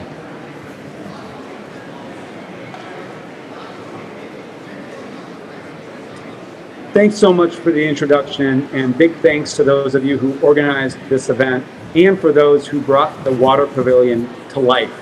I think so many of us are excited to visit the Water Pavilion during the Conference of Parties over the next couple of weeks, either in virtual or in person. I know I'm looking forward to stopping by in person in just a few days. I want to share a little bit about the intersection between water and climate change to kick off our discussion today. Here in California, we face major water challenges as a result of climate change. We're a fairly dry Mediterranean environment, not unlike Australia or South Africa. And so the changing climate and what it means to our water systems places great stress on our communities, our agriculture and environment, and our fish and wildlife. And specifically, the climate change is bringing in California are the drier periods are becoming drier, and the wetter periods are becoming wetter. Where I sit in our state capital in Sacramento, we just experienced the longest number of consecutive days without any measurable precipitation. And the rainfall that actually stopped that infamous streak was actually the most intense storm we had in California's history here in Sacramento, over 5 inches of rain in one day. So that demonstrates just this extreme weather and the challenges it places on our water systems. We are navigating through our second major drought of this decade that's measured as one of the worst droughts in 1,000 years, just a couple of years after a drought of similar magnitude. And we're contending when it does storm, these large atmospheric rivers off the Pacific, creating flooding challenges across our state. So we know we need to adapt our water systems to climate change, and we know we need to create more resilience of our communities and natural places to climate change. So what does it mean for all of us, regardless of what continent we're in or the specific challenges we face on water? And I'll share with you at least a few principles I think are important to prioritize. One is we have to understand these changes, and we have to make decisions based on science. In California, we can no longer rely on this 100-year hydrograph to predict how much snow and rain we're going to get. because of a changing climate. So we need to understand how the climate's changing and what the impacts are going to be on our water systems wherever we are in the world. We need to step back then and think long and ask ourselves the question, how do our systems need to change? Our water systems need to change as a result of climate change. In California, we developed under our governor, Gavin Newsom, a water resilience portfolio, which is essentially a roadmap of actions that we're taking this decade to ensure that California is water resilient in future decades and through the end of the century. So that scientific understanding paired with that planning is absolutely essential. Then we have to take action, and we have to really adapt our systems. And I think two principles include, one is we have to reintegrate nature into our water systems, so-called nature-based solutions that will build our resilience. In California, that means taking care of our forested watersheds better, which is really where our water infrastructure systems start. It means restoring traditional floodplains that can be flooded seasonally, both to reduce flooding risks downriver and to provide important habitat for fish species like our iconic salmon. And of course, it means including any number of nature-based features, or restoring those features wherever we are. It also means taking our systems that are fairly centralized, fairly rigid, and fairly static, and making our water systems more decentralized, more dynamic, and more flexible. We can't wait.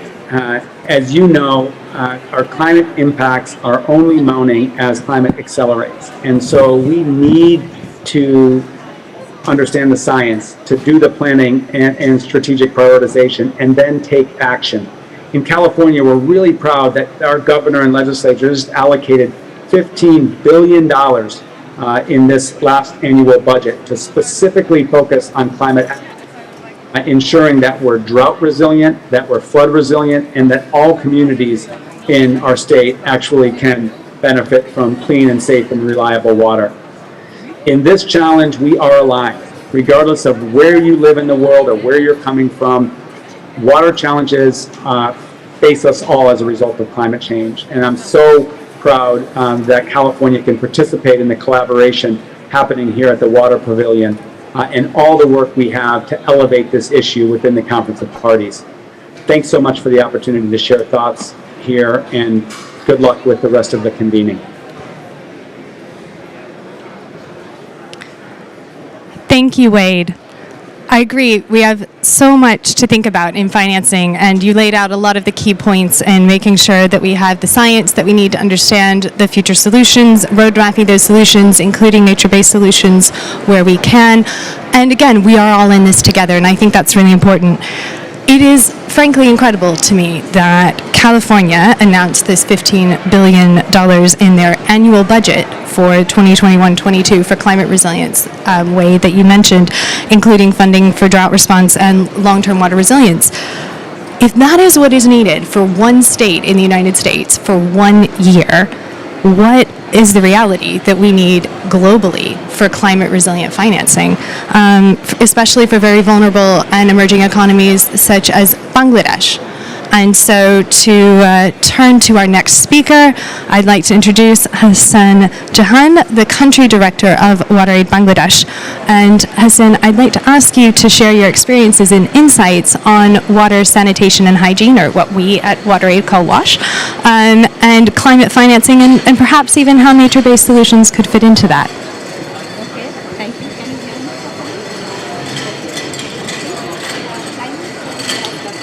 Impact on water.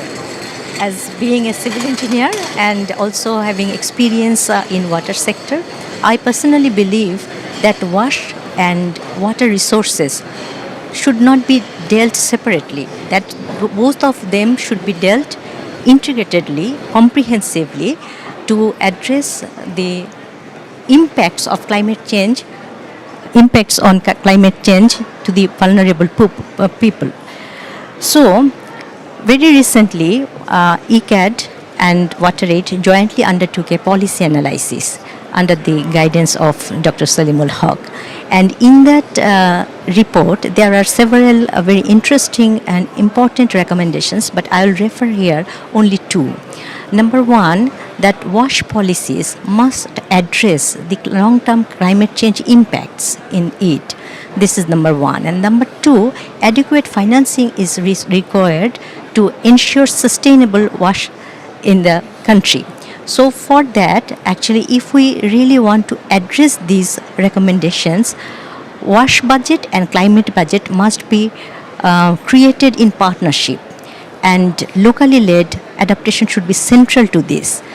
When we talk about adaptation, naturally the word comes, as you are mentioning, that nature-based solution. Are the WASH interventions are nature-based solutions? The response could be like, yes, but we don't have any proper evidence for that.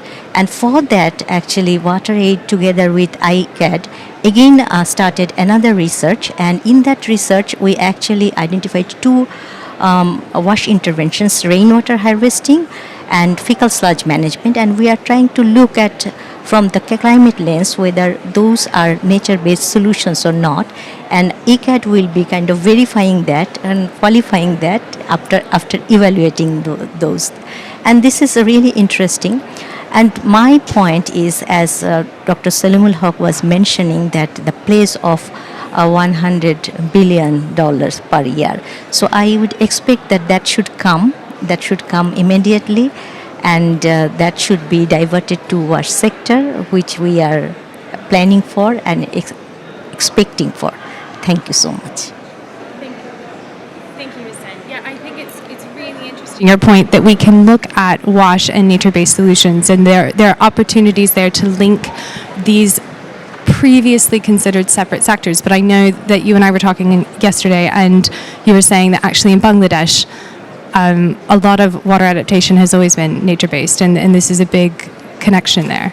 To be honest, a number of solutions or locally led solutions are there, but we lack proper documentation of those and scientific evidence that those are really nature-based solutions. So this is the first step we are making with the two interventions only, and we can further expand it. And I would say that this will add knowledge to the global level as well, because this is something we have started initially and nobody has done yet. I'm really excited to see what comes out of that report. Thank you so much, Hussein. Most welcome. Having heard both Wade and Hussein describe the different kinds of challenges communities and nature around the globe are facing, particularly regarding protection of these resources, it's clear that we need to create financing for these solutions. And so we have our next speaker, Joel Kolker, who is working on the World Bank's Global Water Security and Sanitation Partnership, who is joining us virtually from the United States to chat about financial realities when it comes to funding water and climate challenges. Good morning, Joel. It's great to have you join us from Washington, D.C. at what I know is very early in the morning for you. And so I'm going to ask you to briefly walk us through the traditional challenges around water and finance, the types of climate financing that might work, and what types of water investments could achieve the types of climate outcomes that we're looking for. Thank you so much, and over to you. Thanks very much, and thanks for inviting us to this very important meeting. I want to touch on the 3 points you just raised, and I'm going to go very quickly. I do want to point out, however, globally, water is still heavily dependent on public financing. In more developed countries, private financing really comes in the form of bonds for infrastructure. And while we've seen some public-private partnerships, that's been relatively limited. On the first point, I think it's very important to stress that there are foundations around financing, and financing for climate is just as important and therefore needs to look at these foundational issues. Number one, we need more technical and financial efficiency in our service providers. And number two, our policy, institutional, and regulatory environment needs to be clearer, more transparent, and really implemented with integrity. Both of those will result in more efficiency, and that's very important for public finance, and certainly then will lead to more creditworthiness, which is important in terms of collecting more private finance.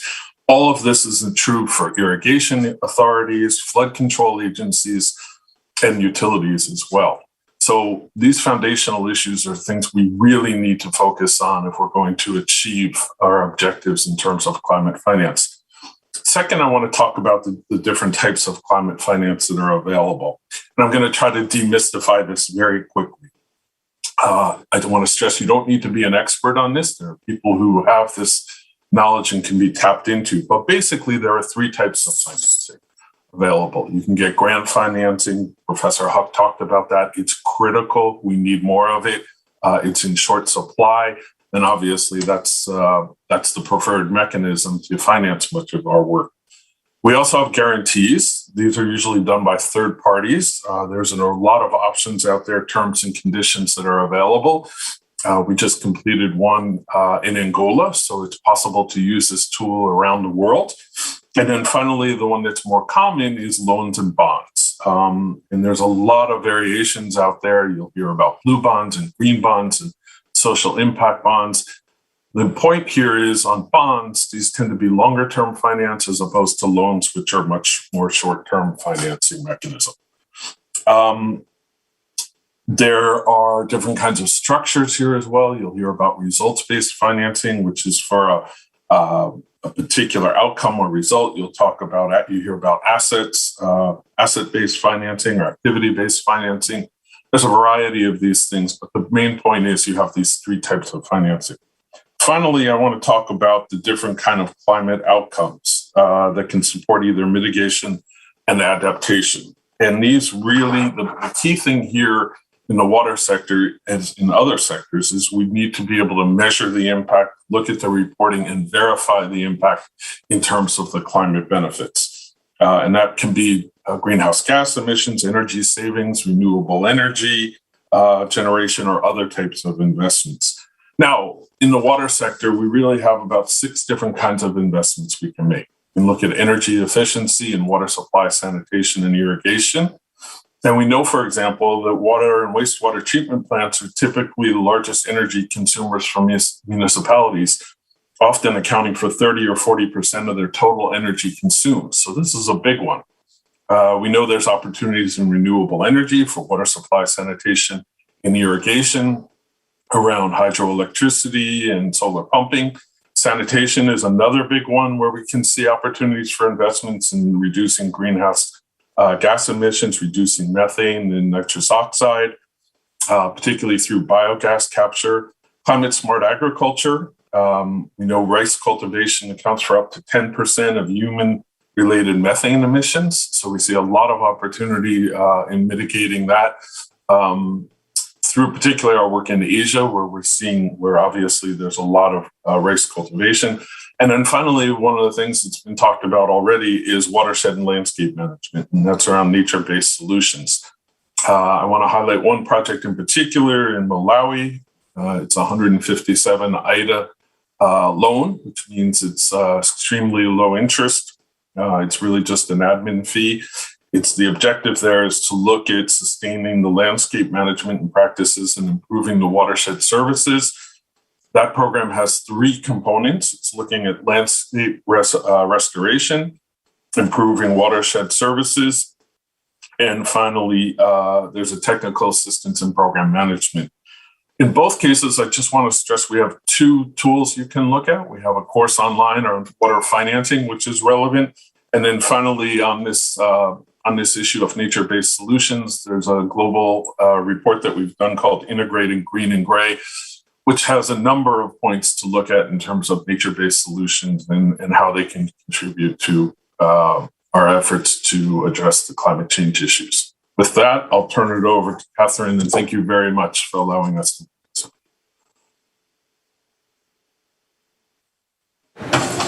I believe we're at time, so I want to thank all of our wonderful speakers who participated both virtually and in person today, and to thank all of you for coming either physically or virtually to the Water Pavilion. We have amazing programming coming on in the next 10 days, so please come back. Please tune in for the rest of Finance Day. Unfortunately, we haven't been able to have time for the Slido questions, but again, our organizers and speakers will be online to answer those questions in the coming hours. And if you have a question now that you'd like to put, The Slido number is 92837. That spells water on your phone keypad. So 92837. Thank you again, and enjoy the rest of your COP26.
welcome back to the Water Pavilion here at COP26. We are live and direct from Glasgow, some of us in 3D, a lot of you virtually, but we're really pleased to have you here with us. Today's focus is on finance, and I'm really pleased to be able to introduce this current session, which is titled The Resilient Water Accelerator, Ensuring Resilience and Comprehensive Water Security for the Most Climate Vulnerable. And it gives me a great honour to introduce Tim Wainwright, the Chief Executive and very hard worker, leader of WaterAid. Over to you, Tim. Thank you very much indeed, Kate. It's great to be working with the Climate Champions team. So yes, as Kate said, I'm Tim Wainwright. I'm the Chief Executive of WaterAid, and we're part of the task team on the Resilient Water Accelerator. And that's also one of the initiatives as part of His Royal Highness the Prince of Wales Sustainable Markets Initiative. So welcome to you all, physically here and online. And we're also, WaterAid is a core partner in the Water Pavilion here at COP, and this is actually the first time that a COP has had a Water Pavilion, and I hope it's not the last, because of course water is absolutely central to both mitigation and adaptation to climate change. We all know that water security is fundamental to any community's resilience to climate. And we also know that those who did the least to cause climate change, particularly those in the poorest countries in the world, are already have for many years actually been feeling greater and greater impacts from climate change. So it's a matter of climate justice that we do as much as we can with these countries to adapt, to support them to adapt to climate change. So here at COP, we're all here to make a difference. But how do you make a difference? It's all about money.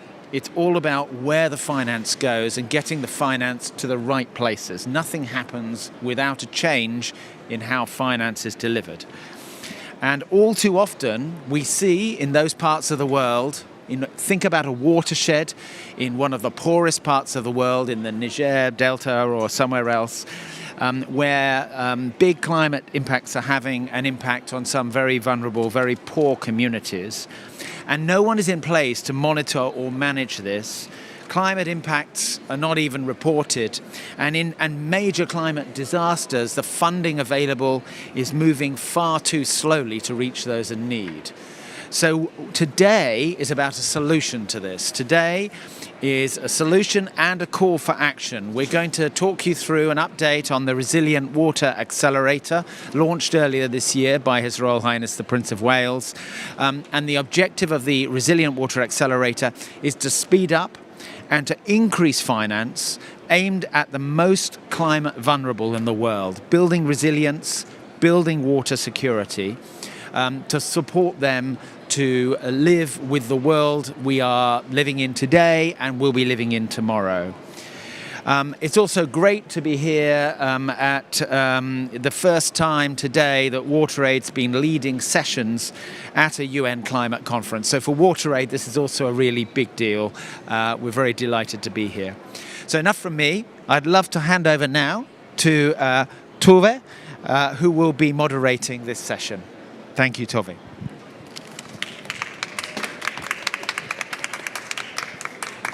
Thank you very much, Tim. It's a pleasure to be here.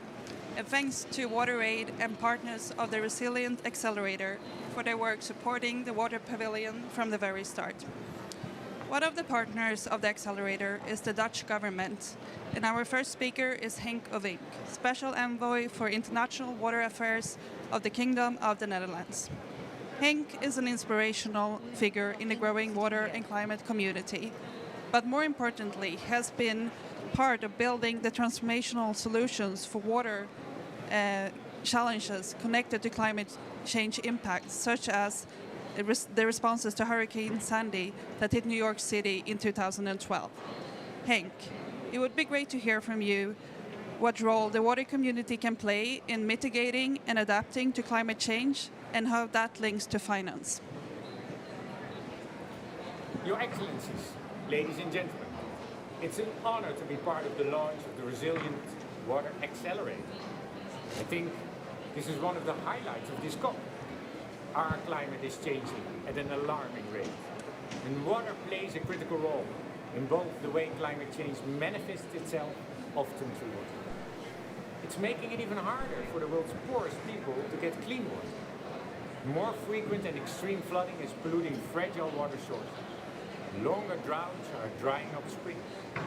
The World Meteorological Organization says the world is seriously behind schedule in ensuring sustainable water management and access for all. Richer countries promised 9% more funding for water sector management between 2015 and 2019.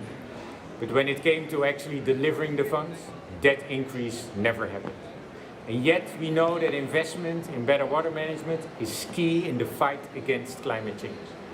It is about understanding water's potential. It means fully grasping that with adequate water, we have better health, less migration, more food security, and more effective climate mitigation and adaptation. In order to realize that, we must adapt to the changes. But change will be tough, simply because we need a systemic approach to change. It requires a different mindset and a different approach to dealing with interest. Adapt now means change on all fronts. It means integration of stakes and challenges we are faced with. It means inclusion, long-term thinking. It means working on innovation. It means a total overhaul of our current systems. And water can be the catalyst for that change. Why? Because water can connect the interests and stakes by nature. The Water Accelerator can facilitate that change. Designing adaptation through water, accelerating it and scaling it up, together with the people on the ground, for their and our resilient future. Ensuring water security, sustainable, resilient water resources and services is the best way to address climate vulnerability and inequalities to reduce the impact of climate change for communities, natures and economies to thrive. As we look forward to the 2023 UN Conference on Water, co-hosted by the Netherlands and Tajikistan, we must remember that improving water stewardship has many different faces, but dependency on water is a common thread linking humanity. I wish you best of success this COP and beyond. Thank you. Thank you. Yeah. Thank you so much for sharing your expertise, Henk. It's great to get that global perspective. I would now like to turn more to the local and national perspective by hearing from Hasin Jahan, who is Country Director for WaterAid Bangladesh. Welcome to this session. Thank you. Could you please share with us what climate change looks like in Bangladesh and what is needed for resilience there? Thank you, Tovi. In fact, when we talk about the words, we hear the words resilience, adaptation. It might seem like little academic for many parts of the world, but it is not the same for us. I mean, for Bangladesh. For Bangladesh, climate change is a reality. And you know that due to climate change, what happens? Actually, the frequency and intensity both are increasing, and the natural disasters are increasing, like droughts, floods, and other extreme weather events. All of these are putting pressure on water security and making a threat to water security. As an engineer and from my experience, I can suggest that what should not be dealt alone. What should be integrated with water resource management as a whole and seen it in a comprehensive way.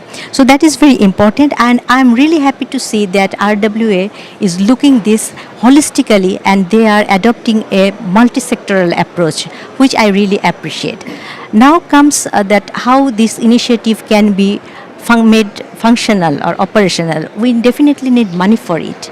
And from where the money will come. We have heard a lot about the $100 billion per year. So I personally think that that money should arrive as soon as possible. And that money should be diverted to the most vulnerable people to make them resilient. That is very important. And not only from that money, I think private sector can also come and join up our hands. So I really think like that. Apart from that, I personally think, and I want to highlight one point here as a woman. I know that women and girls are the worst sufferer from climate change. So they should be in our thought, our words, and our actions. So climate finance should be diverted for adaptation and exclusively for water security. That's my intention and my hope. And nevertheless, you asked me to learn about Bangladesh. In Bangladesh, climate change is visible. In the coastal belt, people are suffering from not having drinkable water because of salinity. In hilly areas, the streams are drying up. In northwestern areas, desertification has already started. So I am happy that RWA will look into this type of scenarios and they will try to address the problem of these areas or problem of this context. And most importantly, this is not investment for water. In return, it will remit you in different form, like children will be able to go to school, people will get the healthcare facility services, and most importantly, women will be empowered. And I am really looking forward to that. Thank you.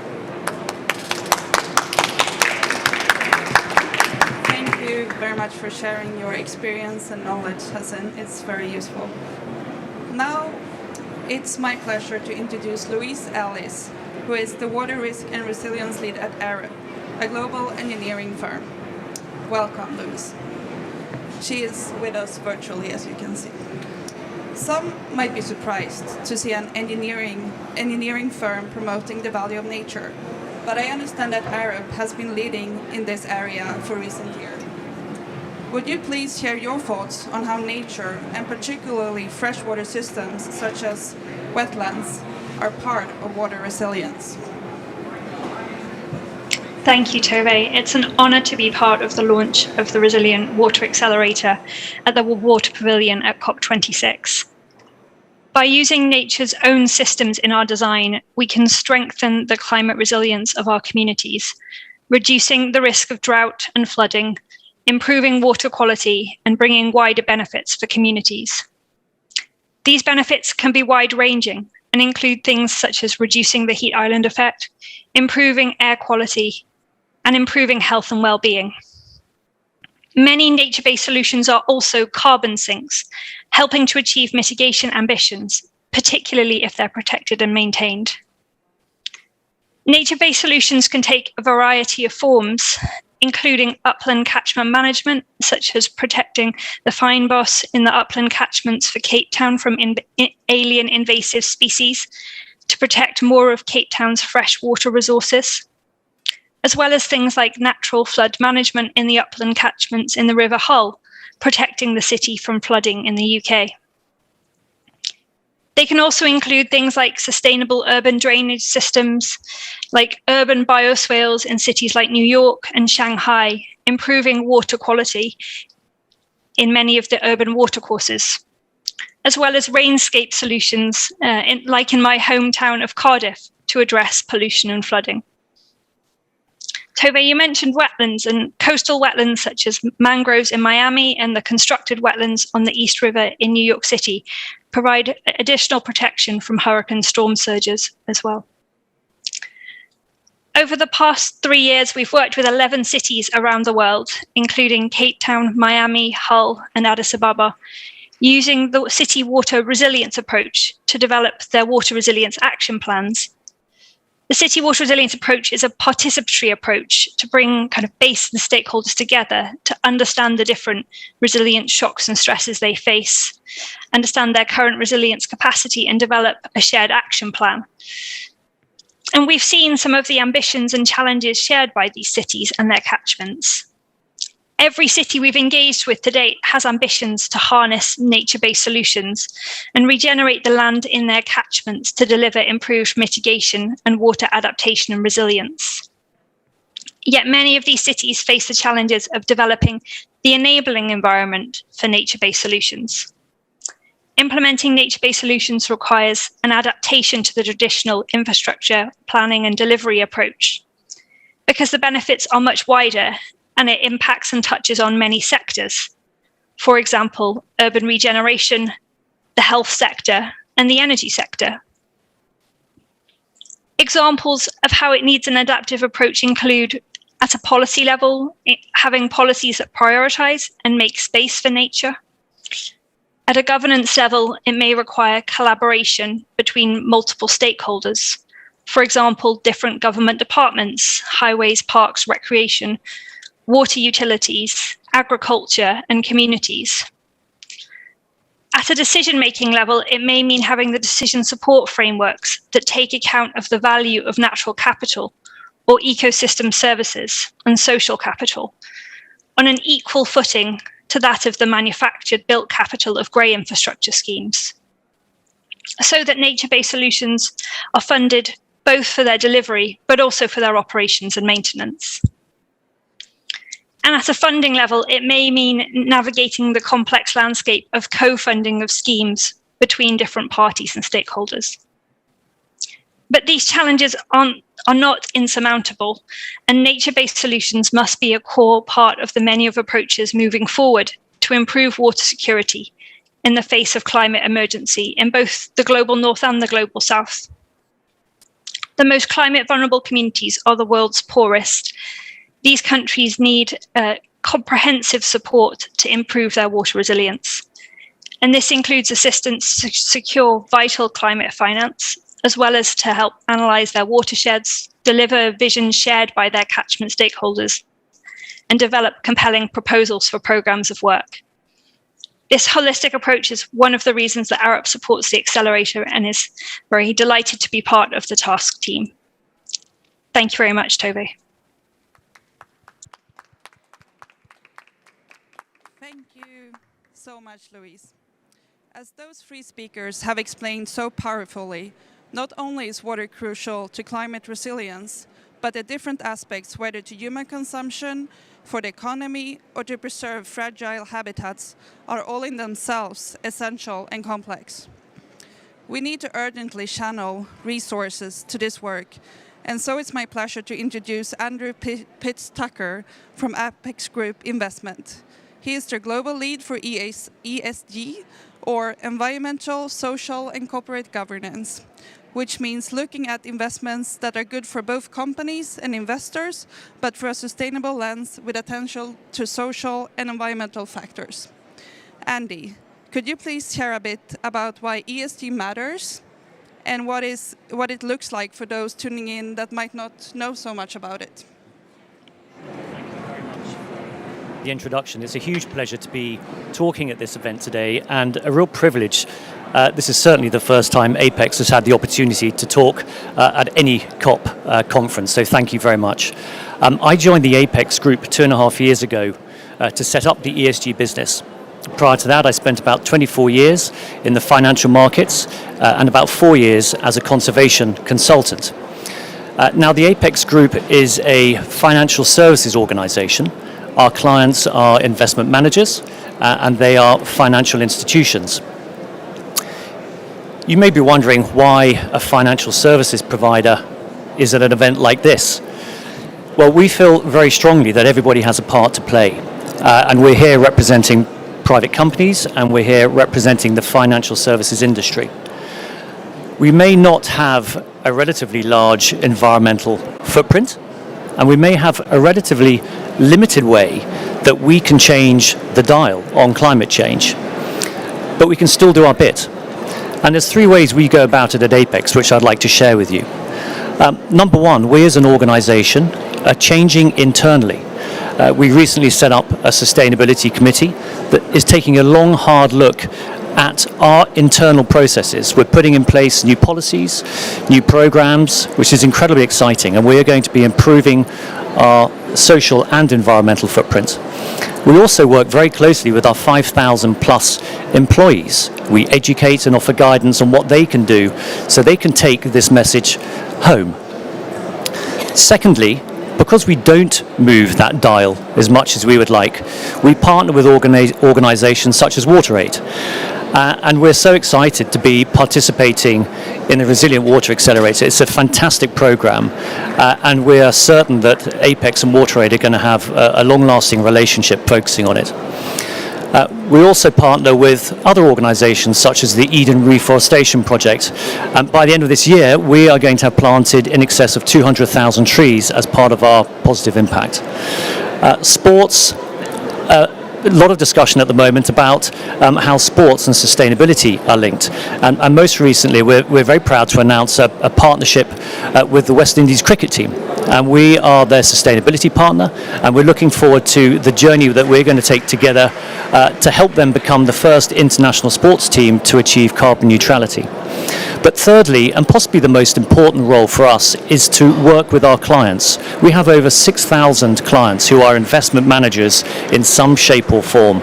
Those investment managers, they invest in companies, and it's those companies that we need to change.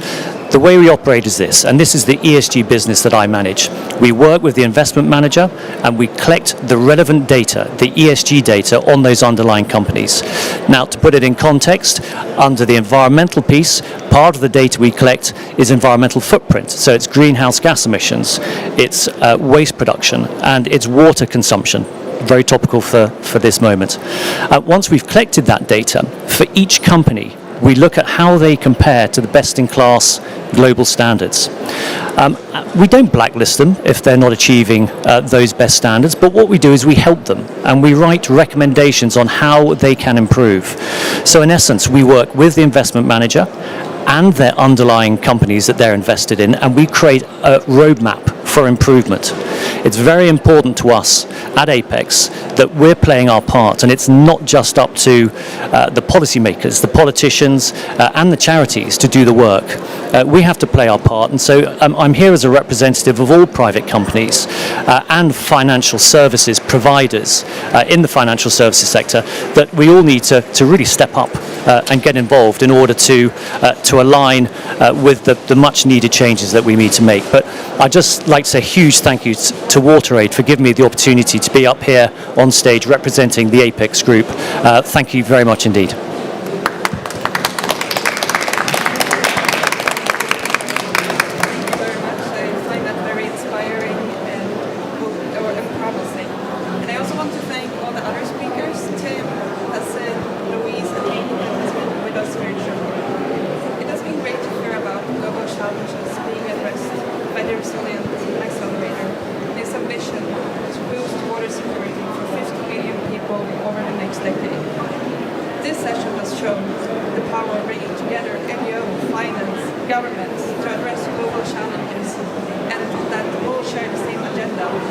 At COP26, we are already seeing a change in focus and a realization that much more needs to be done.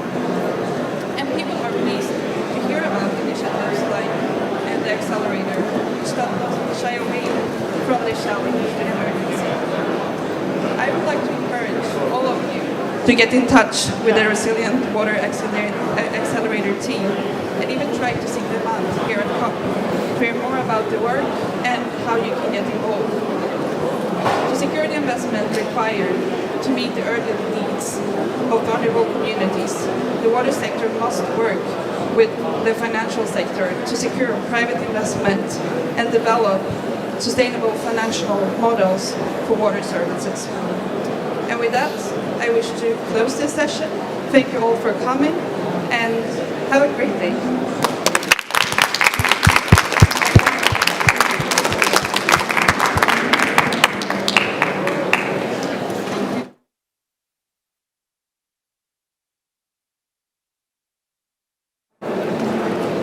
Thank you. Can I take this from you? Thank you, Andrew. Thank you. That one back. Can I put it here? Thank you, Hassan. Very good. Should I keep this mic here? Yes.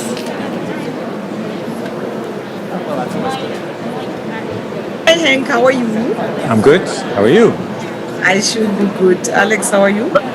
I'm good. Mario,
সেবাটা আমরা কৃষকরা পাই, এটা আমাদের কৃষকদের জীবনযাত্রার মান উন্নত করেছে এবং কৃষিকে আরো সমৃদ্ধ করেছে।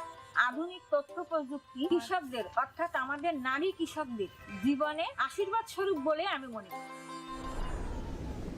Vietnam's Mekong Delta, the rice bowl of Asia. Here too, people are working hard to reach the world market with high-value agricultural products whilst having to adapt to the changing climate. But a sustainable future for the Mekong Delta calls for a major transformation in the agro-business and water sectors, building alternative farming systems and improving water management. Realising this vision is a great challenge in itself. The Vietnamese government and local communities are collaborating closely with scientists, businesses and development partners to kickstart the Mekong Delta transformation. The MOTA Decision Support Framework plays a pivotal role in encouraging strategic thinking and planning. The MOTA Innovation is a science-driven tool that analyses the motivations and abilities of relevant stakeholders to engage in the Delta transformation process. And what different actions and interventions they can best embrace, such as food protection, changing land use, and growing different crops. Its unique capacity to systematically consider the various driving factors in Delta planning can be applied not only in Vietnam, but also in other countries, including Bangladesh. MOTA is a bottom-up tool that supports decision-makers, farmers, engineers and development agents to better understand their river delta systems and move them towards a climate-proof and sustainable future. The farmer support and MOTA innovations are examples of how scientific advances have meaningful applications for society.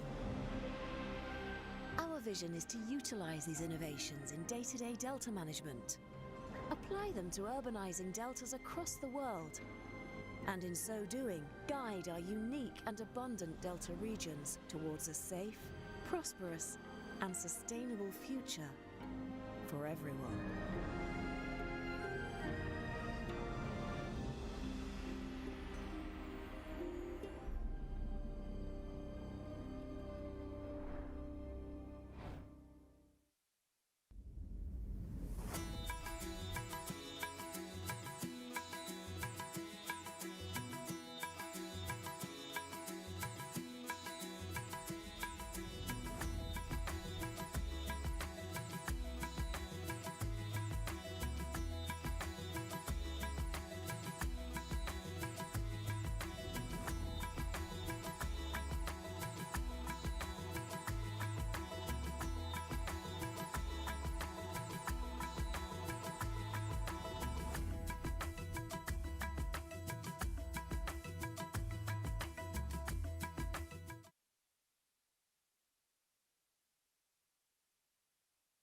In our REACH program, we have been studying how towns in drylands, which are reliant 100% on groundwater, can ensure water security for their inhabitants, even during droughts and floods.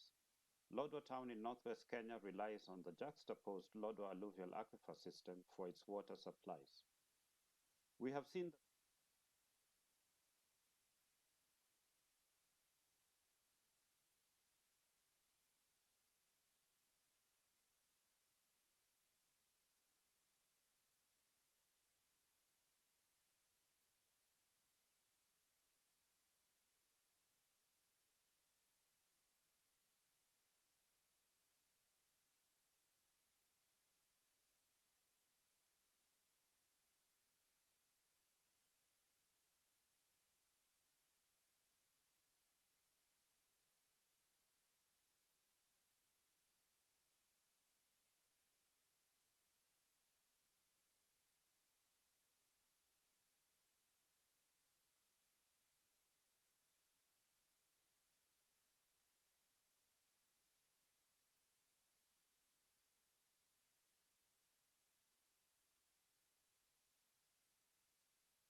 Okay. 1 minute to go.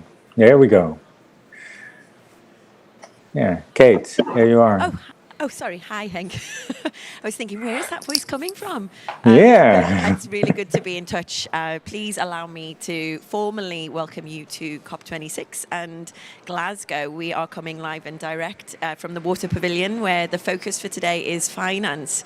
We've had a whole range of dialogue going on already this morning, and we're about to dive into yet another really important topic. Henk, our special envoy for international water affairs from the Kingdom of the Netherlands, is your wonderful host today, and he is going to be leading you through a discussion around titled Towards an International High-Level Panel on Climate Resilient Water Investments for Africa. Henk, over to you. Thanks so much, Kate, and it's great to be virtually at COP, almost in the train to actually be in Glasgow. Thanks for your leadership and partnership. And welcome to everybody, wherever you are in the world and in whatever time you are tuned in. This is indeed a session towards an international high-level panel on climate resilient water investments for Africa. Africa at the front line of climate change, but also up in the lead to climate action. This event will set the stage for the inauguration of the International High-Level Panel on Water Investments for Africa in early 2022. And we will communicate the panel how it can accelerate the transformation required to scale up finance for water security in Africa as part of increased global finance for adaptation, so much needed. On September 8th, 2021, the Executive Committee of AMCO adopted a decision for the establishment of an international high-level panel for Africa. How will this panel benefit Africa's efforts to mobilize investments for water security? The objective of the panel is to develop a high-level action forcing report and an investment plan for the 2023 United Nations Conference and African Union Heads of States, with a clear pathway recommendation for African countries on how to mobilize $30 billion per year towards the water investment gap in Africa, which is estimated at a 45 to 54 billion a year. This gap has to be bridged. The African Development Bank Water Vision of Water Security for All, yet only 10 to 20 billion a year is invested, leaving a significant gap in water investment. And water is at the heart of climate vulnerability, but also at the heart of climate security. This event will also showcase ambitious initiatives to accelerate climate resilient water investments in Africa, such as the Continental Africa Water Investment Program, whose goal is to leverage $30 billion in climate resilient water investments by 2030. We have an amazing panel.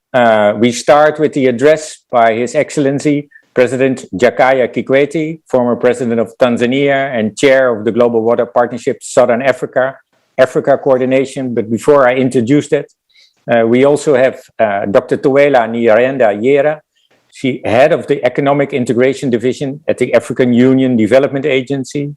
Mrs. Nicheri Moripe, Chief Director, Global Cooperation at the South African Department of Water and Sanitation. Anya Grobiko, Deputy Director for External Affairs at the Green Climate Fund. Pradeep Kurukular Suryai, Executive Coordinator and Director at UNDP. Ms. Kellyanne Naylor, Director for Water and Sanitation and Hygiene at UNICEF, but also Deputy Chair of UN Water. Dario Soto Abril, CEO of the Global Water Partnership. Oswald Chanda, Ag Director, Water and Sanitation at the African Development Bank.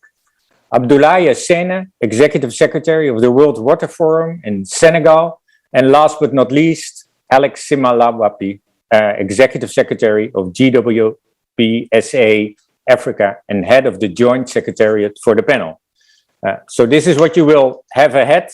But before that, before we go into the panel, I hand over to former President of Tanzania and current chair of the GWPSA, President Jakaya Kikwete. The former president has sent in a recorded address from Dar es Salaam in Tanzania.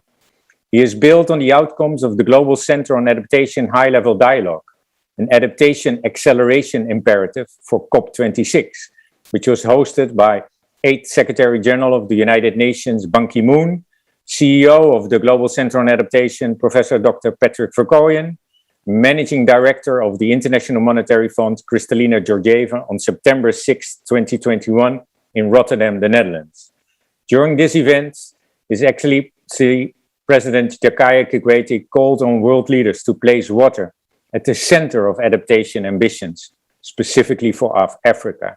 Today, he is responding to the question that we put forward to him. What change needs to take place in order to create conditions for increased investments and financing for climate-resilient water investments in Africa? The floor is yours, Mr. President.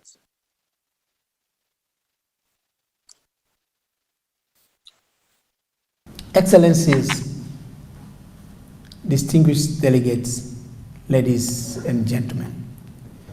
On behalf of the Global Water Partnership for Southern Africa and the Africa Coordinating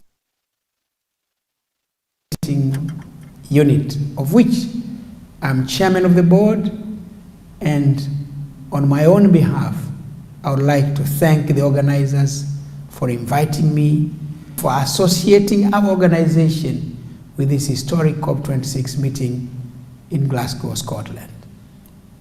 We are particularly delighted and grateful that the subject of discussion at this sideline event is towards an international high-level panel on water investments in Africa. We in Africa can't wait to see the panel established and start working. We urgently need the panel because of our particular circumstances. 1 in 3 Africans face water insecurity. About 400 million Africans have no access to safe drinking water. And about 700 million more do not have access to good sanitation. The economic and service sectors do not get the water they need for optimal performance. That's impeding socio-economic growth and development on the continent. You may recall in 2016, the then Secretary General of the United Nations, His Excellency Ban Ki-moon, and the then President of the World Bank, Dr. Jim Kim, established a high-level panel on water. In its report in 2018, the panel recommended the establishment of a water investment program for Africa. In the pursuit of that recommendation, in 2019, the African Ministers' Council on Water directed that the Africa Water Investment Program be conceived. Subsequently, the African Ministers' Council on Water Secretariat teamed up with the African Union Development Agency, NEPAD, the African Development Bank, the Global Partnership for the Global Water Partnership for Southern Africa, and others to undertake the work of conceiving and developing the Africa Water Investment Program. This work was successfully concluded, and in February 2021, the Assembly of African Heads of State and Government of the African Union endorsed the Africa Water Investment Program as part of the African Union's Program for Infrastructure Development in Africa. Excellencies, ladies and gentlemen, huge sums of money are required to implement the Africa Water Investment Program. The African Ministers' Council on Water estimates that about $30 billion would be required to be invested annually to be able to meet SDG 6 targets on water and sanitation in Africa by 2030. On its part, the African Development Bank estimates that $64 billion would need to be invested annually to meet the 2025 Africa Water Vision for water security for all. Currently, water investments in Africa stands at between 10 and $19 billion, thus leaving a huge investment gap to be filled, whichever estimates one uses. It is with the desire to build the capacity to mobilize increased investments and financing to implement the Africa Water Investment Program and close the investment gaps that the African Ministers' Council on Water resolved to establish the International High-Level Panel on Water Investments in Africa. I am delighted to inform this August Assembly that the Global Water Partnership for Africa has joined hands with the African Ministerial Council on Water, AUDA NEPAD, African Development Bank, UNICEF, UNDP, and the Global Center for Adaptation to be conveners of the high-level panel. Work of appointing persons to be members of the panel is ongoing.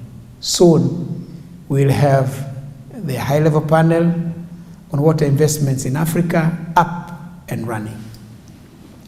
Excellencies, ladies and gentlemen, the Africa Water Investment Program is designed to address the obstacles to investments and financing for climate-resilient water investments in Africa.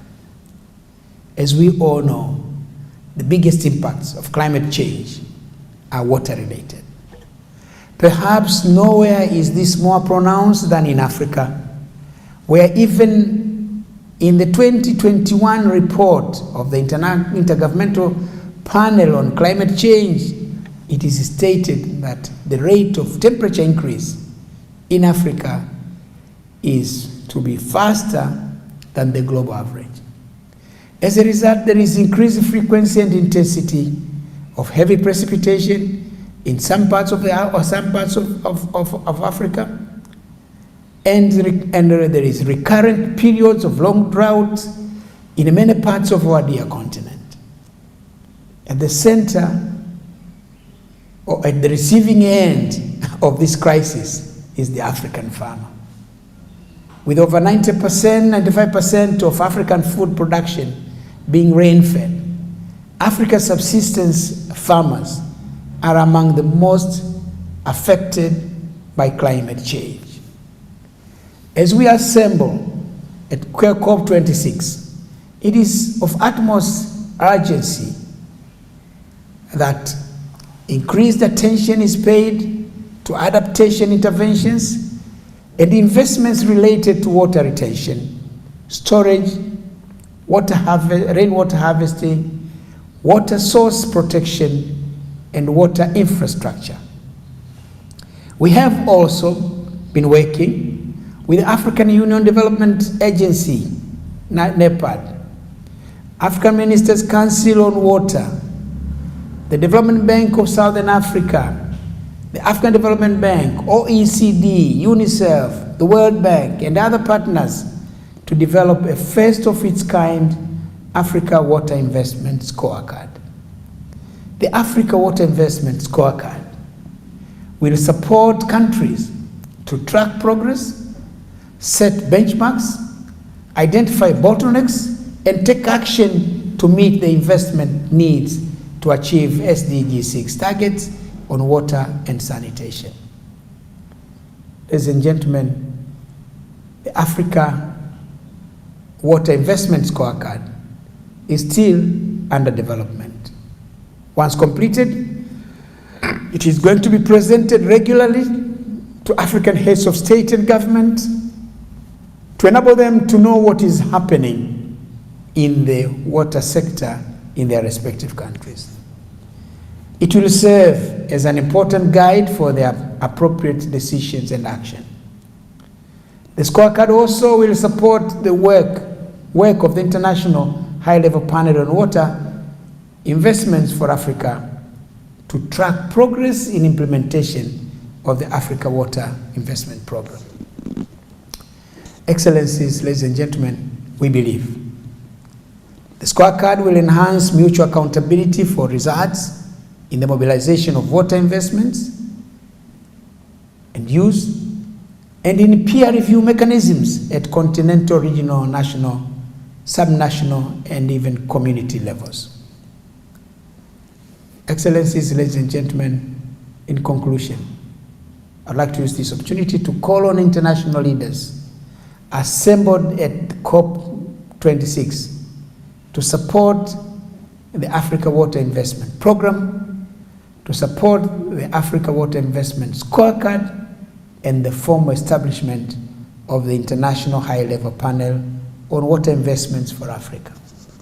With those many words, ladies and gentlemen, I thank you very much for your kind attention.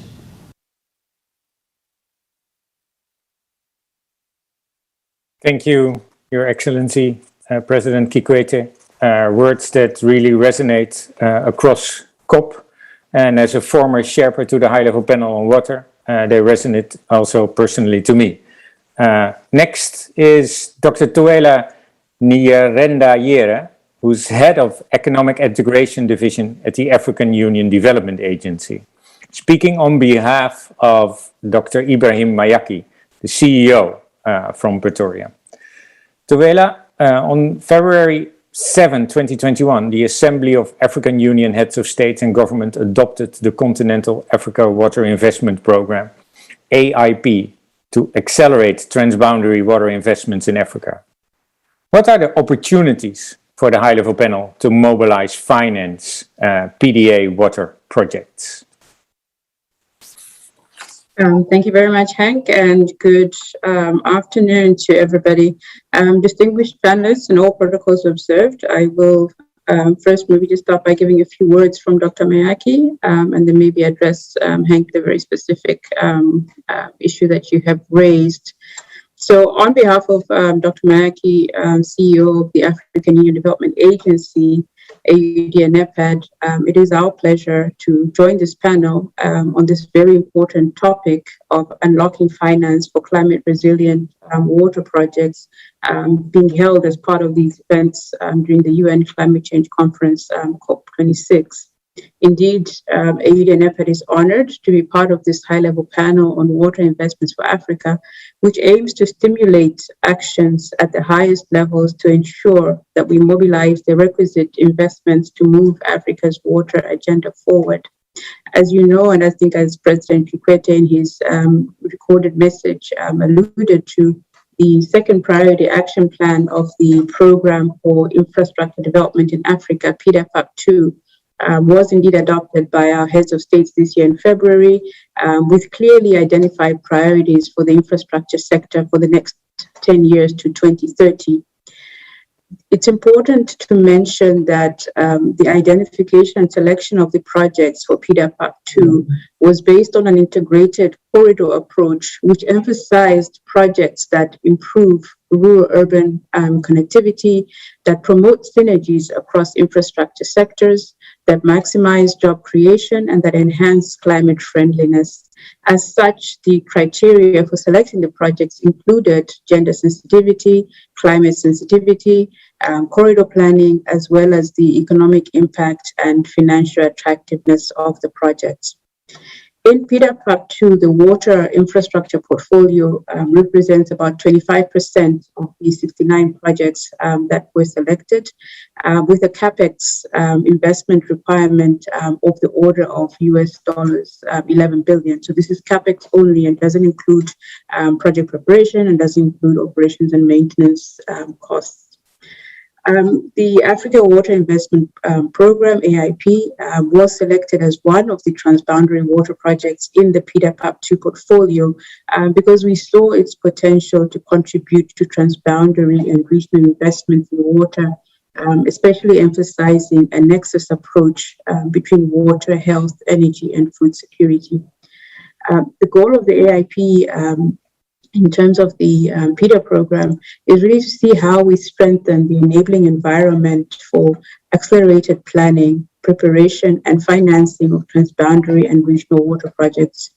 We want to make sure that we're able to accelerate investments into the PIDA transboundary water projects to address institutional barriers and bottlenecks, project preparation, as well as the access to finance for these projects. We have an ambitious target to leverage and influence up to $10 billion in water-related and transboundary water investments for these projects. Now, while we note that over the years there have been improvements in terms of the commitments to water investments, water supply. We also acknowledge the fact that the population growth is outpacing these improvements. In addition, we note that there are issues around the tariffs, but also issues around the capacities within member states in the water sector, which lead to very serious gaps as far as the provision of water and sanitation services. We also note that when we look at the four infrastructure sectors, so water, ICT, energy, and transport, that the funding gaps are largest with the water sector. However, it also bears noting that when we look at the financial commitments, the largest commitments come from national governments, while there is limited participation of the private sector in the water sector. As with other infrastructure projects, we note that the implementation of transboundary water projects is very complex. It necessitates a lot of coordination and collaboration across various stakeholders and regions.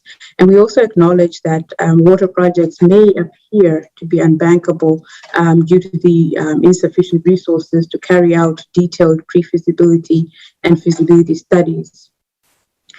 We also note that in some instances, the required documentation that would attract investments may not always be current or readily available.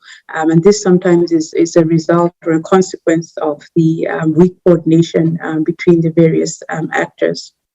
In that regard, AID and EPAD has devised several tools and instruments to support early stage project preparation of water and other infrastructure projects, which is very important to get these projects to a level where they can be funded for feasibility studies and actually achieve bankability.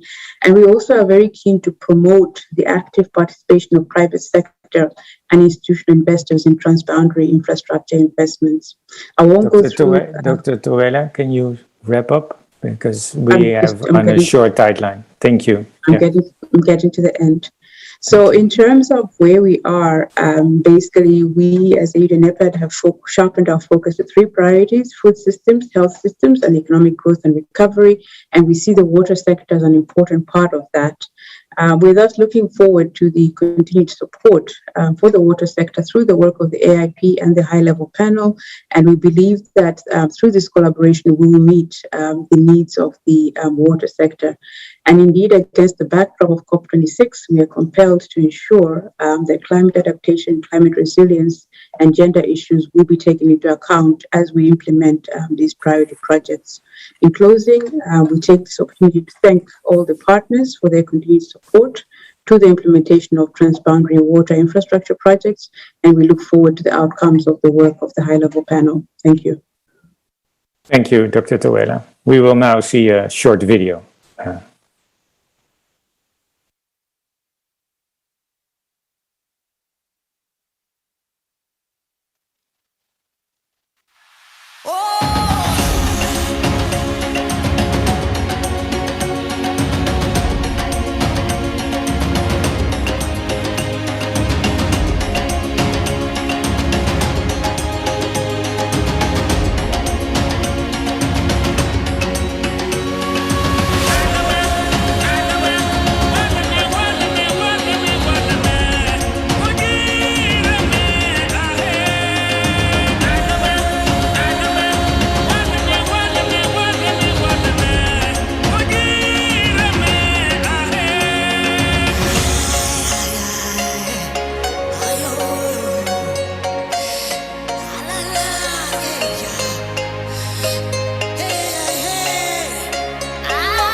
Thanks again, Dr. Tuela.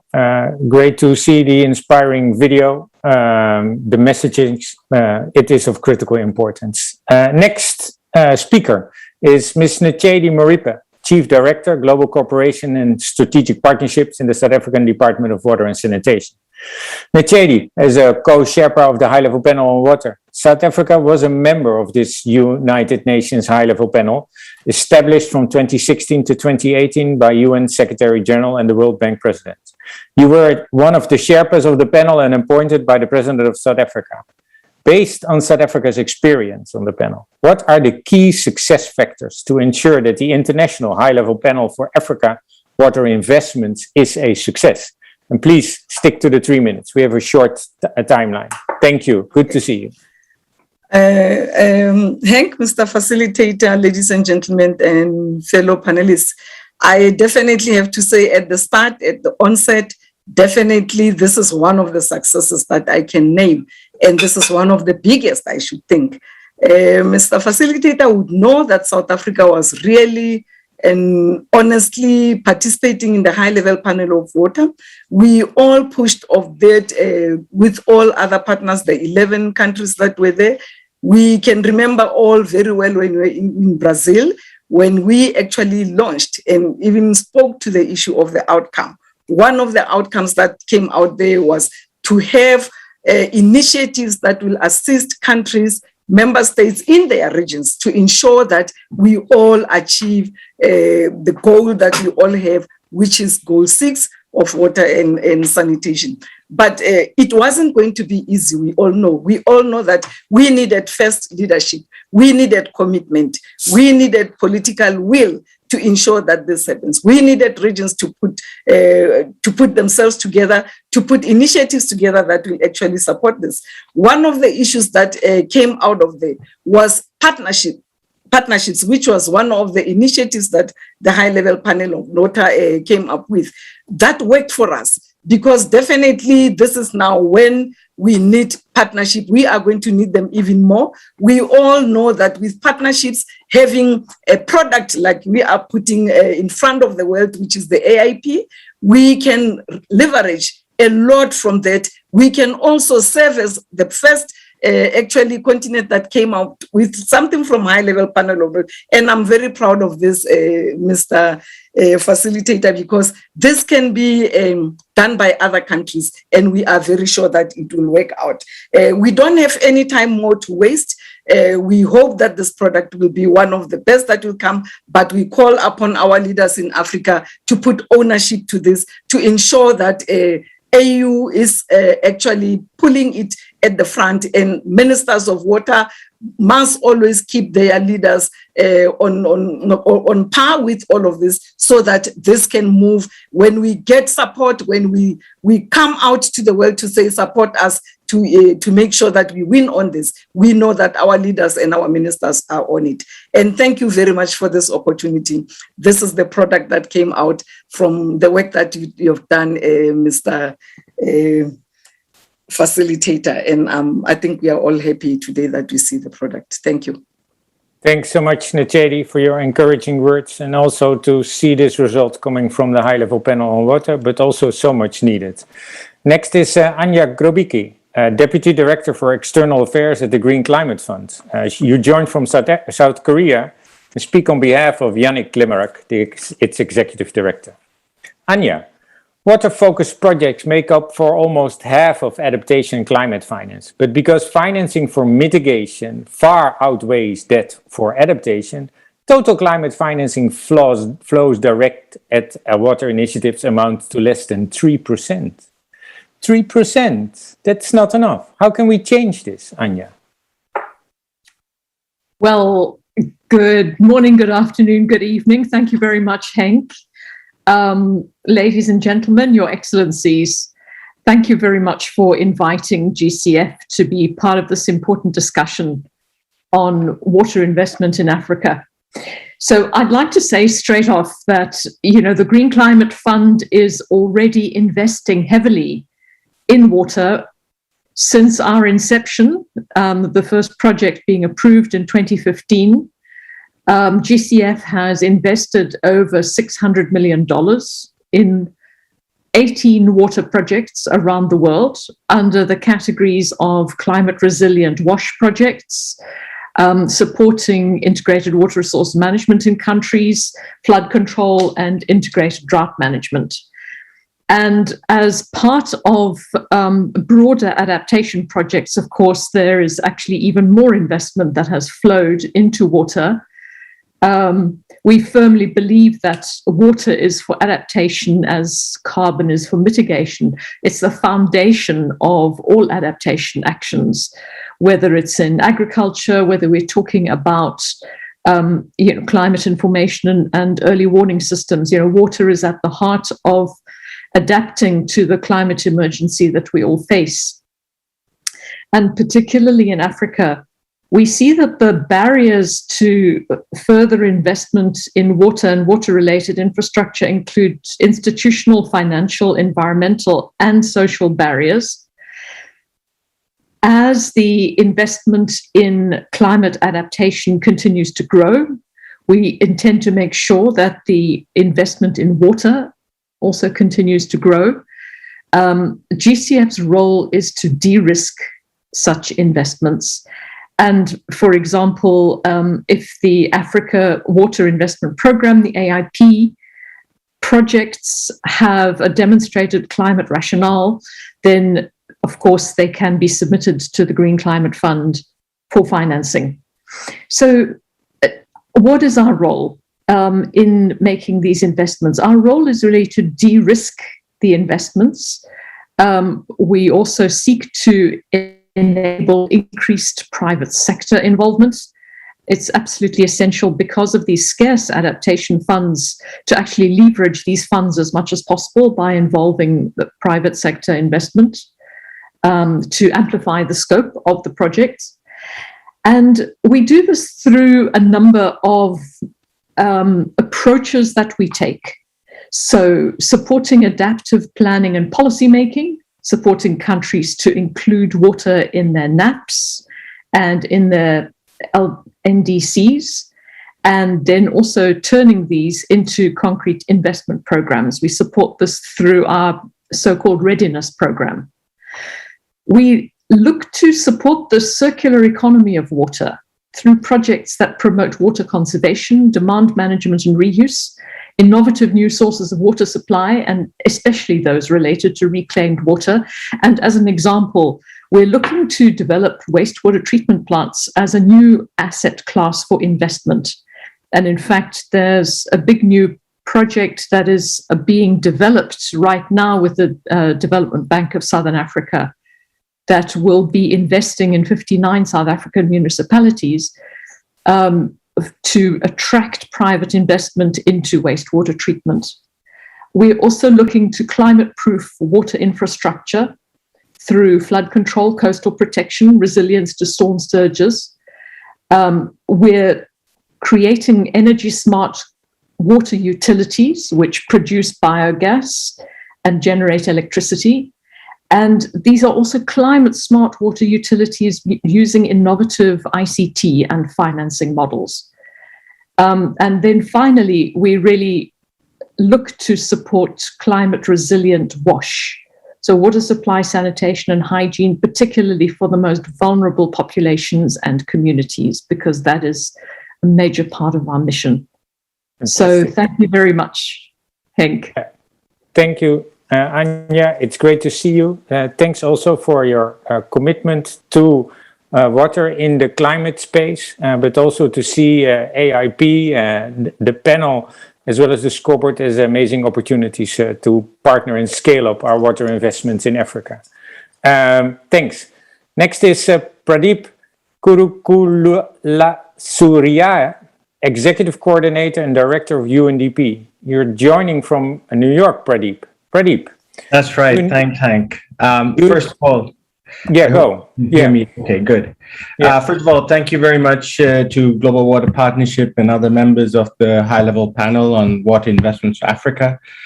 We're pleased to be joining forces and we are solidly behind you in ensuring that we work together to try and close the water investment gap in Africa. The United Nations Development Programme is proud to be part of this global effort to raise political momentum and to operationalize the water investment program.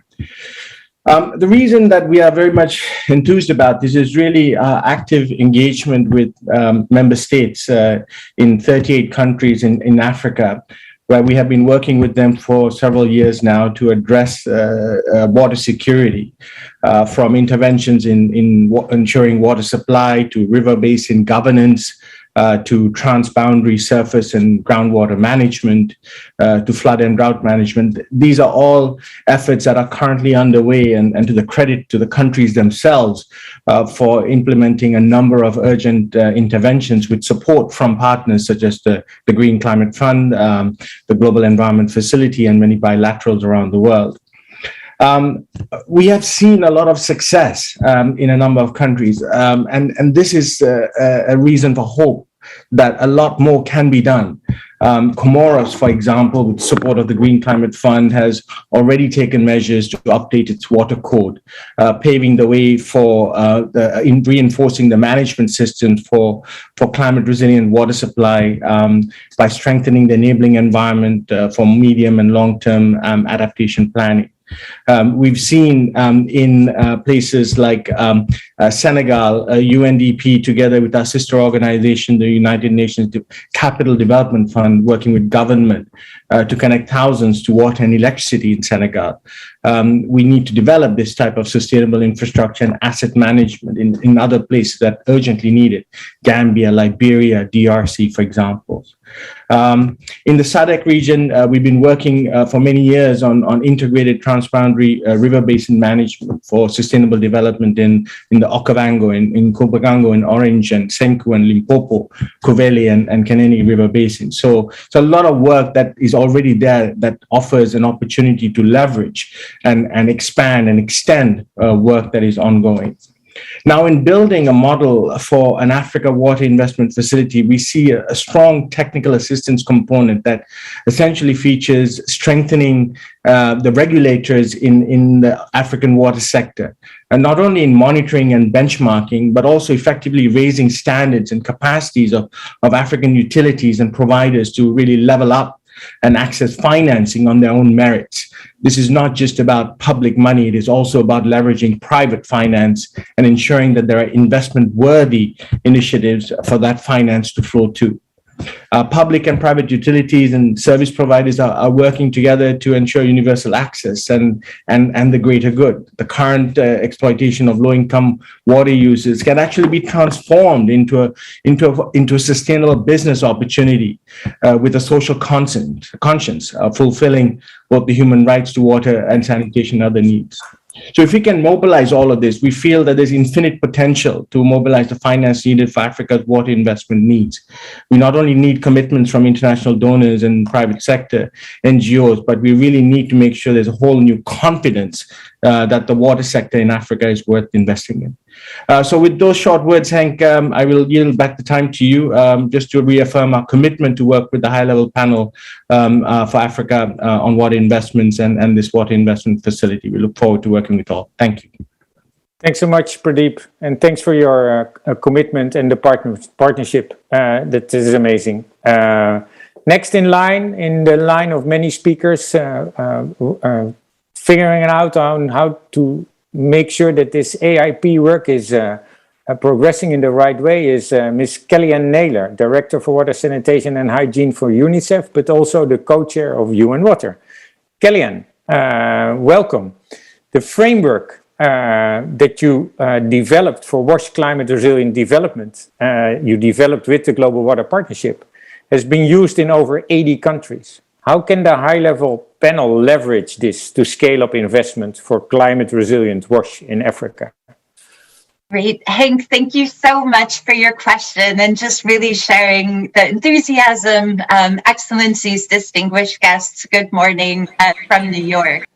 And thank you so much for inviting UNICEF to be part of today's discussion. And just, Hank, as you were saying, to give a little background on this framework. So since 2014, UNICEF and Global Water Partnership have been developing a strategic framework for WASH climate resilient development. And it has a series of tools, technical briefs, and training modules. But what's even more exciting is that we're able to use this framework to really walk walk the talk. And as you said, we're implementing it now in over 80 countries, of which over half are in Africa, which is a substantive portion of the countries.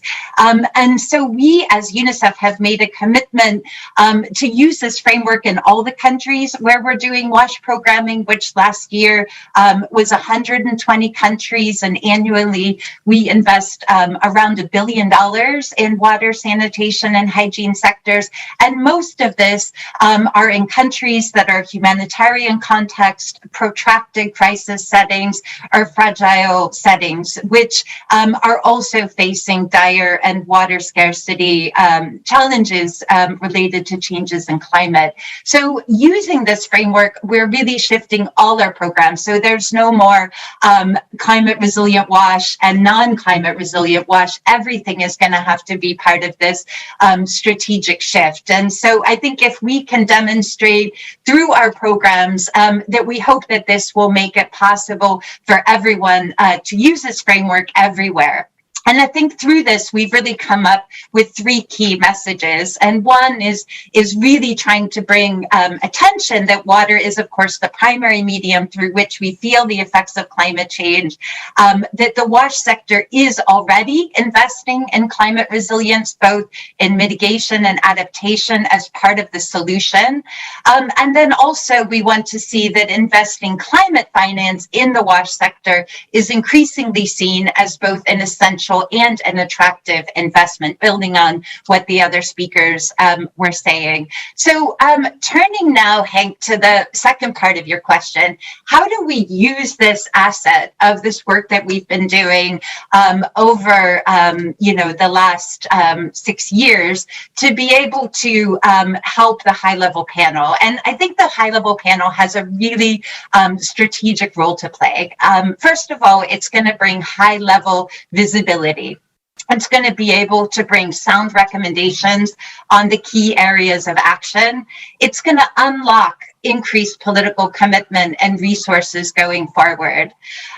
I also wanted to say that it builds on these key ingredients that we already have in place. We've heard about the framework, we've heard from President Kikwete about the scorecard, and we already have partnership, which I think all of us are talking about today, both with AMCOW as well as global partners. And this can really drive action in this agenda. And the last part, Hank, and I know a topic that's close to your heart, is the timing of this. And I think right now, with 10 years to go on the SDGs, we're just 18 months from the UN 2023 Water Conference, when the world is going to come together to take stock of our progress on water and set the course for the future. So we think that everything is here for a successful effort, and you can count on UNICEF that we're really excited, we're really proud to commit our resources to this initiative for this generation of children in Africa and all of the generations to come. Thank you so much. Hank, back over to you. Thank you so much, Kellyanne, for your commitment, enthusiasm, and dedication, I would say. Water and WASH for climate, climate for water and WASH, you could say. Thanks so much. Next is Dario Soto Abril, who's the CEO of the Global Water Partnership, joining from the first ever Water Pavilion at COP26. Great to have you with us, Dario. The Global Water Partnership actively supports the AIP goal of leveraging 30 billion a year in climate resilient water investments in Africa by 2030 and creating 5 million jobs or more. Dario, tell us, why does the AIP, the Africa Investment Program for Water, offer new hope for Africa? And what are the opportunities within it for the global north that you see? Yes, thank you very much. And indeed, it's a pleasure to join you all from the Water Pavilion here in the COP. It's a good opportunity to showcase what we're doing with AIP and all the initiatives that we are together with many partners launching and supporting in the issue of water. So let me start by first by saying a bit about the Global Water Partnership. This year is very exciting for us because we're celebrating 25 years of existence, 25 years of working relentlessly to promote water security and integrated water resource management. So it's quite an exciting year for us, and this year the culmination is having this opportunity here in the Water Pavilion. The Global Water Partnership supports countries to improve water governance, to develop capacity of institutions, to mobilize climate in finance, and to integrate climate resilience and water security. So some of the achievements that we have made possible in the last 25 years include more than 60 countries which have whose capacity have been increased or built in water management issues. The other one is 1.5 billion euros in water investments that we have support mobilizing in all these 25 years, and the work that we do in more than 60 countries and 13 regions from across the world. That's a testament of the impact and footprint of the Global Water Partnership. Now to your questions, which are quite relevant.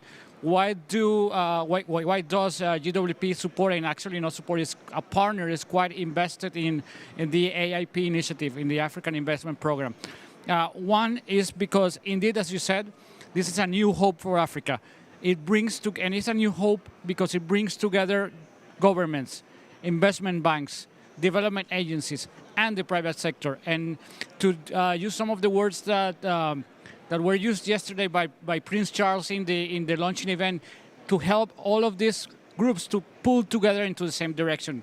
That's one element. That's why it's a new hope for Africa. The other one is that is an initiative that was born and is being developed from within the region. So it's a purely Africa-bound and created initiative. So that's why it's a new hope. The other one is that reason why the Global Water Partnership is involved and supportive of the AIP is because it really creates a vehicle, a bridge, an opportunity for countries in the global north to invest in Africa, to do it in an organized manner, to do it in a way that responds to the commitments that the countries in the global north has made in the Paris agreements and in all the COP conference, including hopefully this one. So this vehicle, this bridge, becomes the AIP, and that's why we believe in it. The other one, quite important, many of the panelists have expressed that, is the high potential of it.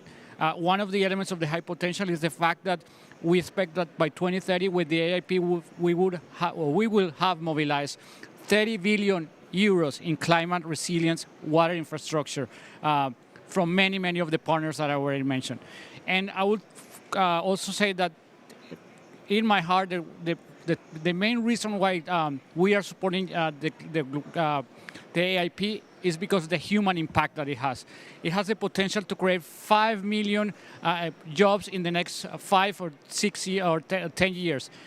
Out of those 5 million jobs, 4 are going to be for youth and women, for traditionally marginalized communities. So it's not about the money, it's not about the level of investment, it's what happens with it. It's about this, the youth who are working in cocoa fields in Ghana and other countries, which need water to produce more irrigation, which need water to grow the crop. It's about the women, the female, the mothers who work in their flower plantations in Kenya, who needs also water to irrigate the crops, to have the flowers that come to Europe. So it's about these stories and more employment for more women, for more youth leaders. Those are the reasons why. And I want to also acknowledge a reason that I have not noticed until Kelly, my predecessor in the presentation, brought it up, which is this bridge between this fake division between the wash sector and the water management sector. We need to end that apparent bridge. And this program is a great opportunity for us to actually, with clear actions, concrete partnerships, and close that gap, to bring together the wash and the water management sectors in this initiative. I want to end by acknowledging the partners, African Union Development Agency, the African Development Bank, and UNICEF, of course. And thank you very much. We hope that at the end of COP26, we're going to have more and more results for the AIP. Thank you. Thanks so much, Dario. And yes, let's make sure that at the end of COP, we have an amazing partnership to scale this up and move this forward. Next is Oswald Chanda, Ag Director for Water and Sanitation at the African Development Bank. African Development Bank has recently approved a new water policy, Oswald, prioritizing water security and the transformation of water assets to foster sustainable, green and inclusive economic growth. How can countries and the high-level panel leverage this policy and mobilize investments at scale? Floor is yours, Oswald. Keep it short. Yeah, thank you very much. Indeed, you have rightly put it that the African Development Bank has put out there a policy on water that provides the vision, the mission, and the principles. It basically provides the policy framework for engaging with partners, for engaging with the countries on the continent in securing water security and climate resilience in water. Now, just to very quickly indicate that as much as we have indeed produced this policy, we are simultaneously working on the strategy and the action plans so that people have a clear roadmap on how they can engage, on how we can contribute to building climate resilience in on the continent. Now, it is very important to realize that one of the things that we have done is to undertake a measurement of what is existing, in terms of policy, in terms of the developments that are going on in the water sector. And when we talk about the water sector, we're looking at the whole cycle, from the resource to wastewater, and everything in between we're looking at. And the wastewater, we're looking at the recycling and the reuse and so on and so forth, because that's what is going to build the resilience.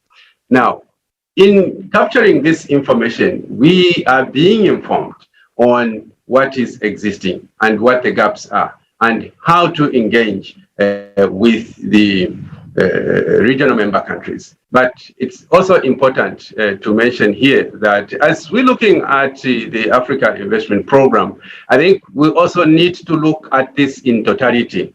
The absorption capacity in these countries, we need not forget that. And so elements of preparation of capacity building in these countries so that they'll be able first to increase their own budgetary efficiency, their own use of resources, and use those resources to leverage these external resources that we are trying to help in mobilizing. It will become so much easier for everybody who is engaged in mobilizing these resources once that efficiency at the member countries is increased, once that efficiency is made attractive.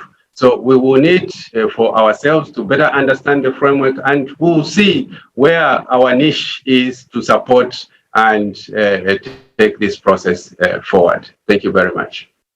Thanks very much, Oswald. And thanks also for the commitment from the African Development Bank and making this a success. Next is Abdoulaye Sene, Executive Secretary of the World Water Forum, next year in Senegal.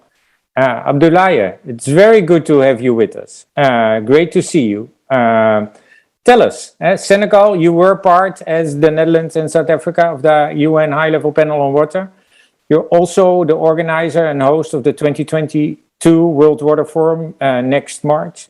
What is the progress in prepping for the forum, and how can this African investment program and the high-level panel on it leverage the opportunity of a World Water Forum in Senegal?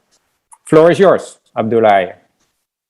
Thank you very much. Thank you, my dear Ovink. It's my great pleasure to join you in this event, and allow me, first of all, to convey to all of you how pleased and honored I am to participate to this event. First of all, because Africa is suffering from climate change and is a continent also where the lack of infrastructure limits the potential for water valuation and the resilience capacities of our countries and communities.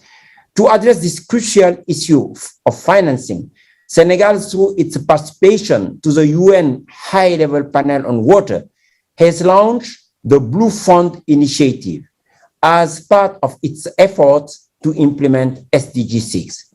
It is important to recall that the issue of infrastructure financing was a main convergence point for Senegal, South Africa, and Mauritius, the African states which participate in the World High-Level Panel on Water.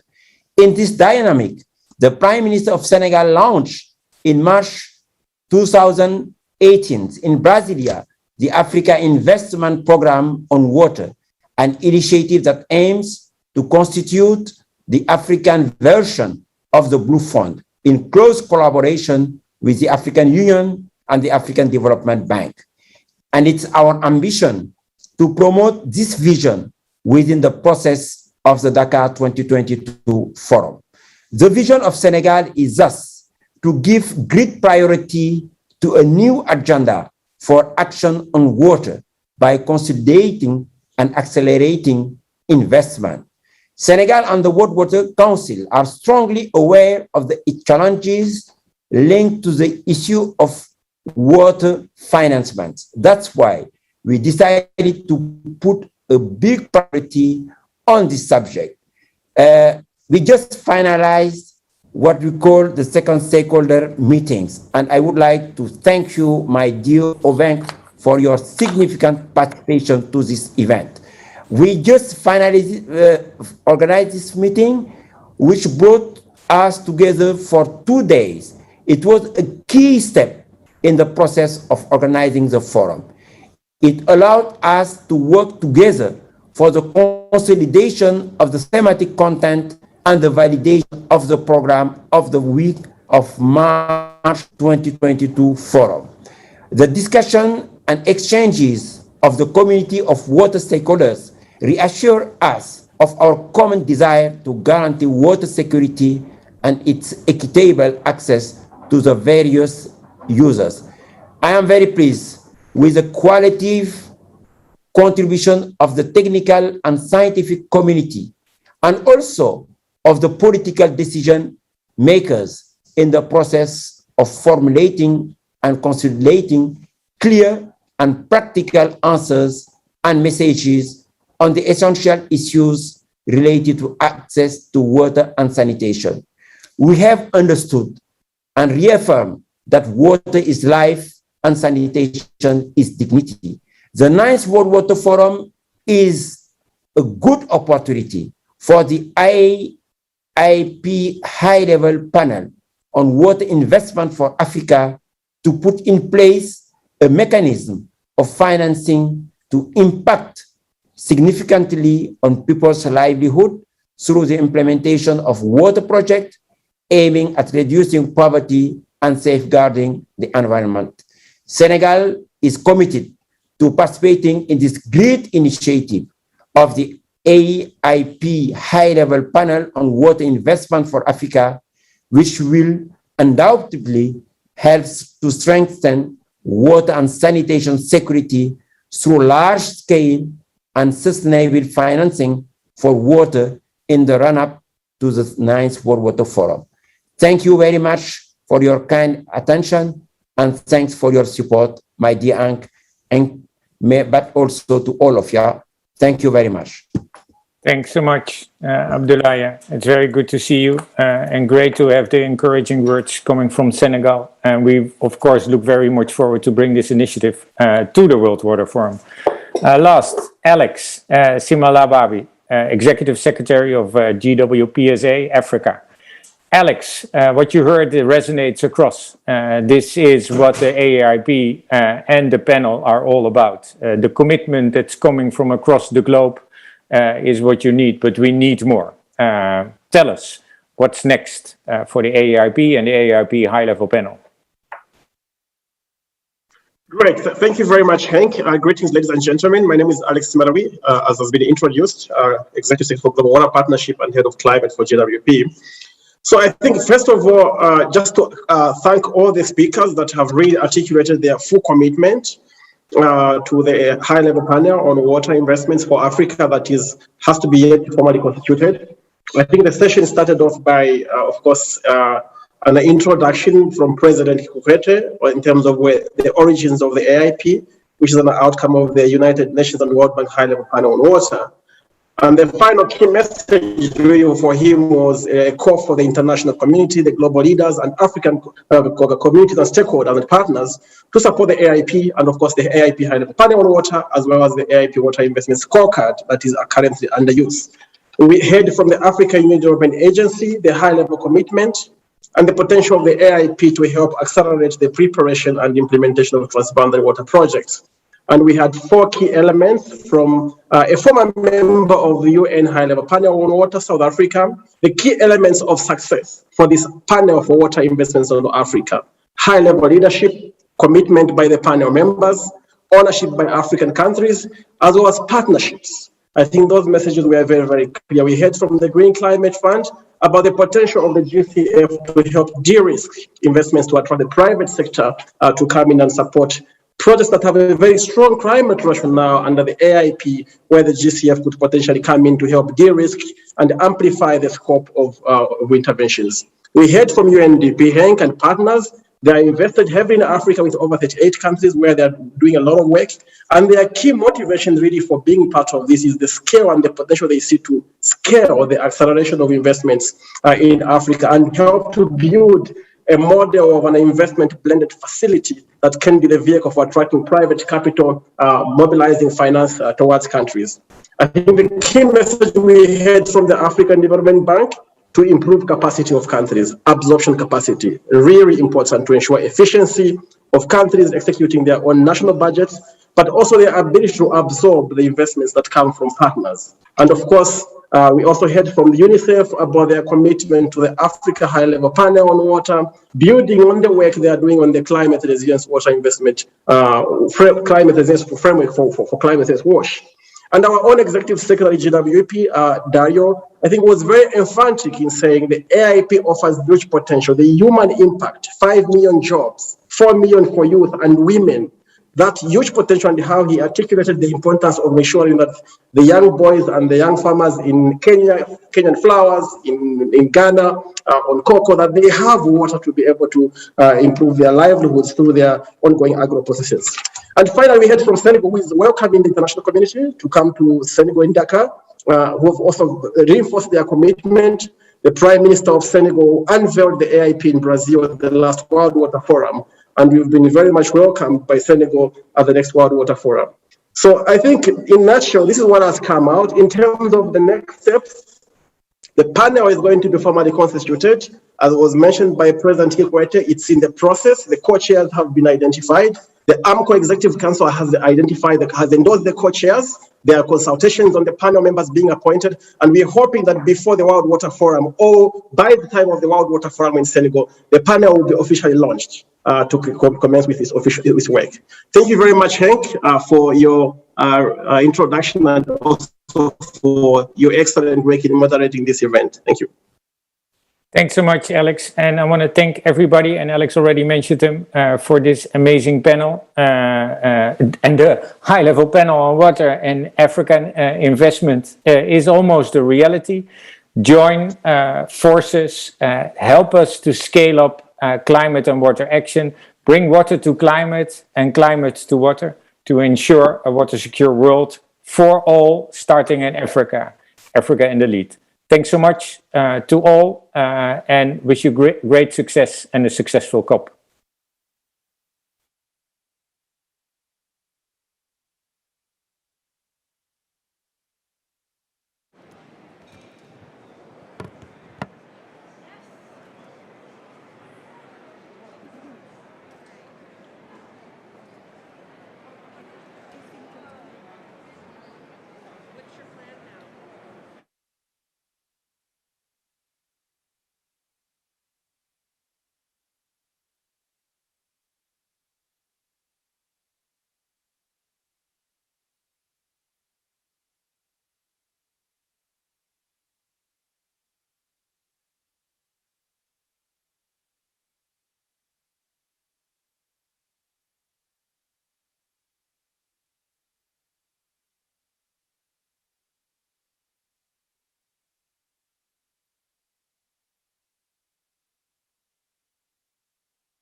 Hi, and good afternoon. Welcome back to the Water Pavilion here at COP26.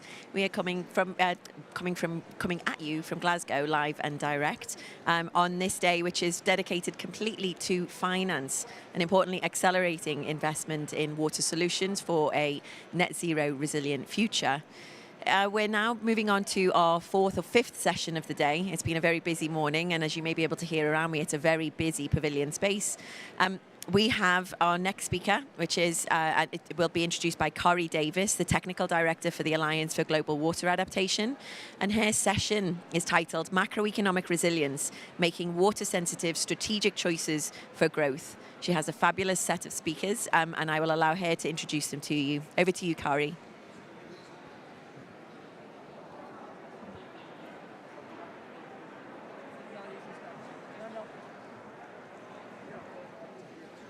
And expert on water and climate from the Netherlands. And so we're in this session, Macroeconomic Resilience, Making Water-Sensitive Strategic Choices for Growth. So what we will be talking about today in this session is, well, economies are depending on water to a large extent. And so if we see, especially climate change influencing the water situation, will be less water, will be more water, and there's a lot of uncertainty around that. So how can we make sure that water keeps supporting the economy, and how can we ensure that, like, economic investments take into account what is happening in the water domain? So we have a great set of lineup of very interesting speakers. Very short overview what we will have today. We have a keynote, we have some case studies and some closing remarks. Unfortunately, we have a very short session, so we don't have time for questions and answers. But if you have any question or suggestion, or you want to make a comment or whatever, please send an email to me, jos.timmerman@waterframes.nl. Make sure to get back to you as soon as possible. So this session was organized by a partnership, the Water Resilience for Economic Resilience Partnership, which among others partners, the Rijkswaterstaat from the Netherlands, AGWA, World Bank, GIZ, Resilience Shift, OECD, Wetlands International, ADB, World Bank. So we have a great group of people behind this initiative, and this is just one step in trying to get this link between water and economy to a better step. How can we make sure that we are resilient in the future? So we have our keynote first. Today is Kathleen Dominic. She's the program lead on financing water security at the OECD and manages the Roundtable on Financing Water, which is a dedicated platform to engage policymakers and the finance and investment community. So very well fit for this keynote. So please, I give the floor to Kathleen Dominic. Kathleen, the floor is yours. Thank you, Jos, and hello everyone. Greetings. Good to be back here on this important topic. To get going, I'm going to share my slides, and please let me know if you cannot see them. I think that's working. I'm putting them in full slideshow now. Okay, excellent. So indeed, this is a very complex topic, the notion of water resilience and how that contributes to economic resilience. We've had a series of discussions and sessions throughout the year, and so this has been very productive to shine some light on that. My remarks today are going to draw on some ongoing current OECD work in this space, and hopefully that can set a bit of a scene for the interesting case studies that we have. So to just kick off, and let me just say that, I'd like to start a little bit with this discussion of what do we mean by economic resilience before we get into the water resilience. And what we see at the OECD is that governments worldwide are increasingly realizing that systemic threats afflicting modern societies, including natural hazards, aging populations, global migration, these are compounded by their potential to disrupt interconnected economic systems, information systems, social systems, and infrastructure systems that have lasting consequences. And one of the important lessons learned from the global financial crisis in 2008 is that the drive for efficiency in economies and the elimination of redundancy that characterized the global financial system of the mid-2000s left the world exposed to systemic disruption. And that crisis provoked considerable reflection about conventional economic thinking. And for its part, the OECD launched a program called the New Approaches to Economic Challenges, NIAC. And over the past decade plus, they've been looking at new ways to think about how economies operate, how they are interconnected, and what that means for economic policymakers. So indeed, one thing that has emerged out of those, I would say, soul-searching efforts is really that resilience thinking is needed to inform policies to lessen those long-term impacts of economic and financial disruptions posed by unpredictable events, whether that's the subprime loan crisis of 2008 or the pandemic that we are still living through, or natural disasters, or so on. So the point here is just to make a little bit of a contrast between an efficiency approach and a resilience approach. And of course, when we're talking about water systems, natural and built infrastructure is complex and adaptive. It's really a system, and systems analysis is necessary. We also make the point that efficiency and resilience in network systems, or at least short-term efficiency in network efficiency, does not necessarily correlate to resilience. In fact, it usually doesn't. So optimizing for one or the other will result in different system designs. And there are some trade-offs there to consider between efficiency and resilience. And that's important for investment strategies. When financiers focused on investing in water infrastructure efficiency, at least in a short-term perspective, that could result in significant losses once unpredictable interruptions occur. Water-related risks, for their part, are systemic in nature. They're important feedback loops. They're complex. They are compounding, and they cascade over global, regional, and local networks. And so this highlights a need for network-based resilience approaches to successfully manage those risks and to target investments where they can achieve the most impact. And this has been a topic of important discussion and focus in our meetings of the Roundtable on Finance and Water. Let me just say a quick word also about uncertainty, which you mentioned, Jos. This is highly important because despite advances in hydroclimatic science, predicting the variability of water demand and supply precisely in a precise way remains a major challenge. Having a predict and then act approach to managing water systems can backfire under deeply uncertain conditions, and eliminating risk entirely is neither physically nor economically feasible. Thus, we put the emphasis on saying that we want to avoid pursuing an elusive kind of certainty through spurious rigor.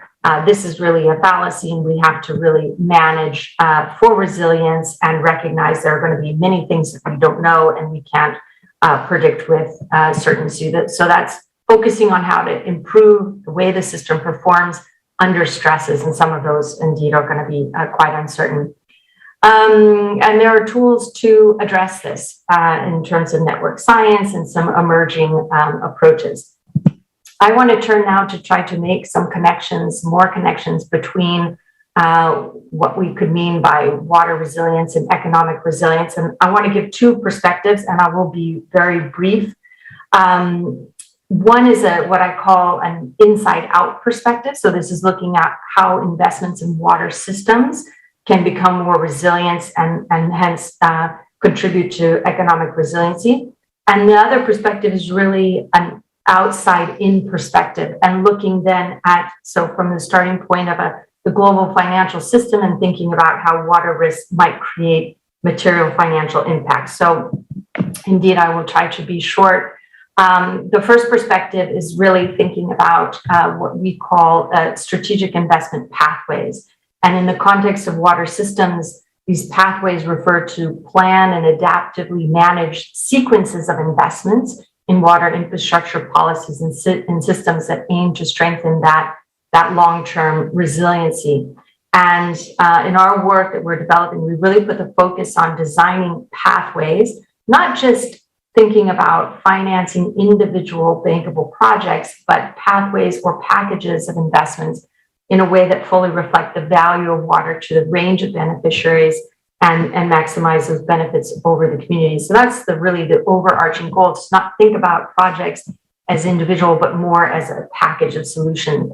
And indeed, when we're talking about resilient water systems, we're thinking about three attributes in particular. One is persistence, the other is adaptability, and the third is transformability. So really the persistence is the ability to maintain a coherent normal function.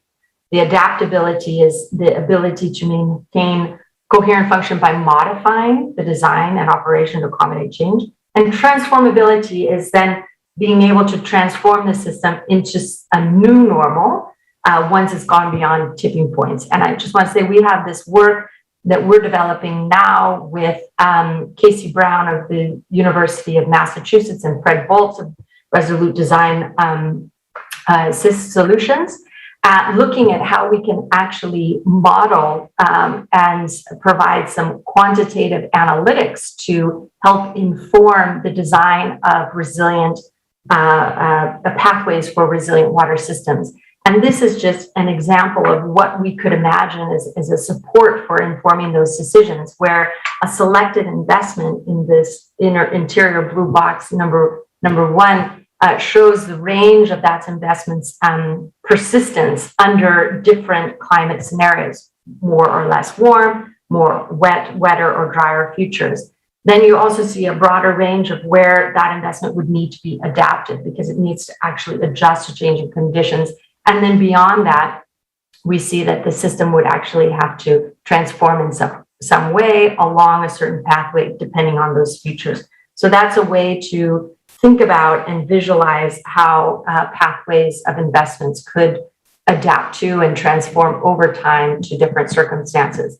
Now, let me just shift another perspective. So that was really about thinking about how the financing we're putting into water-related investments could contribute to more resilient systems. And this one is the outside-in perspective. So how water-related risks could potentially generate some financially material impacts on the system. And this is interesting because we've just been starting some work in this area.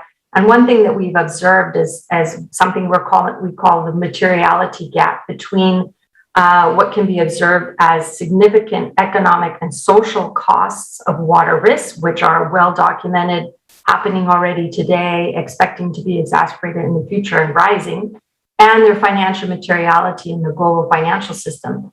And what we see is just limited and emerging evidence for where those water risks actually create material financial impacts. And there's probably several reasons for that. And one is there are significant limitations in current risk modeling and risk assessment approaches, whereby we know that the evidence for and the data related to material financial impacts are quite limited. And in fact, current modeling approaches do not actually account for those types of risks. And if they do, they're not fully priced. And in fact, this can mask the impact of those risks. And really there are new methods and analysis that are needed to spotlight that more clearly. A second reason for why there's this disconnect is that prudential regulations that regulate the financial sector don't explicitly refer to environmental risks. And finally, where material risks may arise, financial institutions can make use of a number of tools to hedge and to transfer those risks. Now, the point we want to underscore here is that the ignorance of risk is not equivalent to the absence of risk. And so why do we think that this is important? Let me just close on this final point, which could be one for further investigation. these issues are quite topical for both policymakers and financial institutions. Indeed, for financial regulators, the issue is that material financial risk may be masked by current practices in the financial system. And that would mean that if and when those risks materialize, that the financial sector may not be equipped to deal with them. Also, some risks may not be material today, but could become so in the future. So the notion of dynamic materiality is an important one. We can't take for granted that just because an assessment or a risk modeling tool doesn't deem certain risks material now, doesn't mean that that's not going to change. We have to remember this is a dynamic context. And then finally, this is of course important because if water risks are considered financially material, that could then impact the allocation of financing flows towards water security. So with that, I know we don't have much time, but I'd like to wrap up and just thank you for your attention and hand it back to Jos so we can hear from the interesting case studies that will hopefully illustrate further this complex topic. Over to you. Thank you, Kathleen, for this excellent overview of what we're working on and what we're looking for. So with this bit more theoretical start, we are now going to try to look into several case studies where these ideas are more or less implemented. But in the meanwhile, if you have any ideas or suggestions or questions, just please send me an email. Don't do it in the chat. I think the chat is disabled. Don't do it in the chat. Send an email to me. And for the first case study, I would like to turn to Josefina Maestro. She's an economist with over 30 years of experience working and publishing mainly on water economics and policy, both nationally and internationally. And she was the director of the UN Office of the International Water Decade until 2015. And since 2018, she's the National Water Advisor of the Secretary of State of Environment of the Government of Spain, where she's led the preparation of the Green Book for Water Governance and the Water Strategy for Ecological Transition. So a lot of experience here. And now she will inform us about Spain and the systemic water changes. So Josefina, please, the floor is yours. Thank you very much. And thank you to the organizers for inviting us, for inviting Spain to be here. And I'm going to try to go into the details of more and more practical case on what it means is water resilience for economic resilience and how this is happening in a concrete case. Basically, just to give you an overview, in Spain, the predictions are there is going to be a reduction of water availability of an average of 24% by the end of the century. So we have a big problem. In some of the regions, the reductions of the water availability will be about 40%. So we need to do something about that. More occurrence of 5-year droughts as well, like is happening in California. This is going to happen in Spain. It hasn't happened yet, but we see that this is a trend that is happening. And also, this is not just something that is in the predictions. We have seen it happening already. The last 20 years reductions in the different river basins is between 5% and 22.1% of reduction of water availability. So the problem is here and now. We also have a quite a stressed water system. So it's not only a question of the water availability, but how is our water use system. Basically, we have overexploitations of many aquifers with an increase by 30% of the use of groundwater since 2008.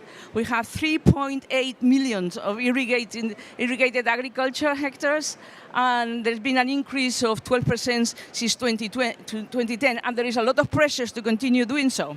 With climate change, with less pluviometry, more crops that were not irrigated before are asking for more water. So this is one of the issues that obviously we have to deal with. How we have been dealing with these kind of problems in the past? Basically, we have dealt with this type of problems and the risks associated to recurrent droughts by robust solutions for predictable risks. So we have a dam capacity of 40,000 cubic hectometers that The problem is that with reduction pluviometry, they are not full. These dams are not full. So they are now below 40%. For example, today, last week, the last reports from the ministry were that our dams were full by 39%, and in some of the river basins, like the Guadalquivir river basins where Seville is, even below that. So we have a big problem. So what have we been doing to increase our ability to cope? Basically, something that Kathleen was saying, redundancy. Create some redundancy in the system. So we have been diversifying our water resources, diversifying risks, as one would say. And as you can see here in the river basins, which are more to the Mediterranean area, let me see if I can use this. We have a mix of water supplies. So normally the cheapest water sources is always surface water, dam water.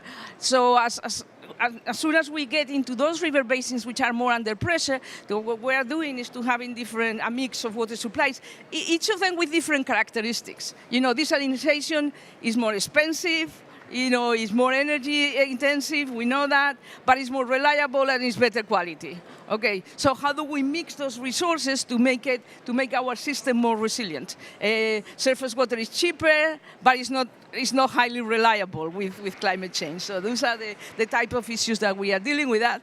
And in parallel with that, we are protecting drinking water resources and increasing wastewater treatment. And more recently, we are moving, we don't have any choice, basically, towards reduction of water use. So the ones I was telling you before basically are supply solutions. Now we have to move into reduction of water use, more importantly, into solutions that create co-benefits. And this is being done on an ad hoc basis. So it's still a local type of driven solutions, except for flood management that is more scaled up at the level of the state. But most of these focus on co-benefits, which also was being discussed by Kathleen, is still something that is happening more at the local level and more scattered. What we are really doing is, for example, limit water use and reduce water allocated to users by 1,600 cubic hectometers, which is a lot of water.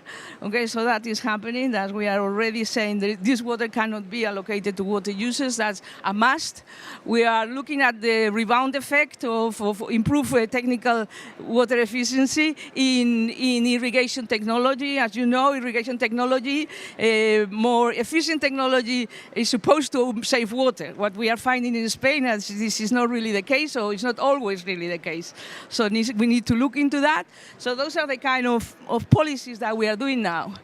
So how is water in the National Recovery and Resilience Plan, in the Next Generation Plan? Because what we want to see is what is the place of water in our national strategies for economic development and economic recovery. Basically, the National Recovery Plan of Spain is 70,000 million euros. And there are two lines which are cross-cutting. One of them is the green investments, which is about 39%, so a lot of money goes to green investments. And the other one is the digital society, it's also cross-cutting, so it's 29%. What happens with water is what we have for water is 1,700 million euros. Basically, what we have in that plan is 10,000 hectares of wetlands, 3,000 kilometers of river restoration, wastewater treatment facilities, and very importantly, helping the small municipalities, which obviously always had very little financing. And in parallel to that, we have water governance reforms, which is basically dealing with nitrate pollution, water planning regulation, including climate change adaptation, and the water law to deal with diffuse pollution, among others. So you can see that the Next Generation Plan, our national economic plans, water has a very, very important role in the middle of it. Part of this cross-cutting digitalization of our system has to do with water. So we have 175 million euros to do with the digital revolution in water. And there is a number of proposals there of what we are doing. Well, they are not proposals, they are in the plans. So they are already being developed. So the question that we have here in this session is, what are the macroeconomic effects? What is about the economy on all these plans of Spain? Not only what role water has in the Spanish plans, but also what the water actions, what is the effect of them in macroeconomic terms.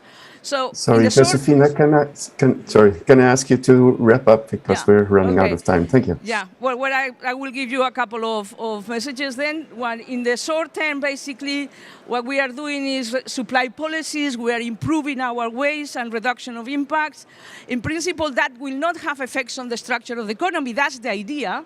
And there is no macroeconomic disruption either. So in the short run, the only thing is that increased infrastructure investments with next generation funds will have positive macroeconomic impacts, ceteris paribus, if there is no problems with efficiency there.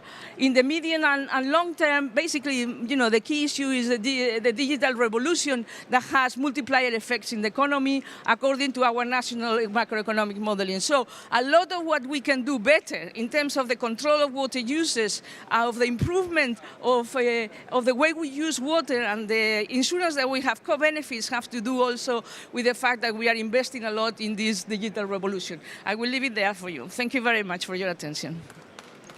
Thank you very much, Josefina. And thank you for giving this overview, and even with this long-term experience you have in Spain with water scarcity, you still have to make adjustments because of climate change, which is also insightful. So I would like to turn now to Ana Cecilia Escalera. She's a hydrologist with experience on climate resilient water management and governance. She's a former advisor for the Ministry of Environment and Water Resources in Bolivia and is currently an aqua consultant, collaborating with the Bolivian government in the development of the national determined contributions, and that in collaboration with GIZ. And she will give us some overview of the water resilience as a national economic strategy in Bolivia. So Ana, please, the floor is yours. Thank you so much for your introduction, Jos. I am going to share the screen. Okay, yeah.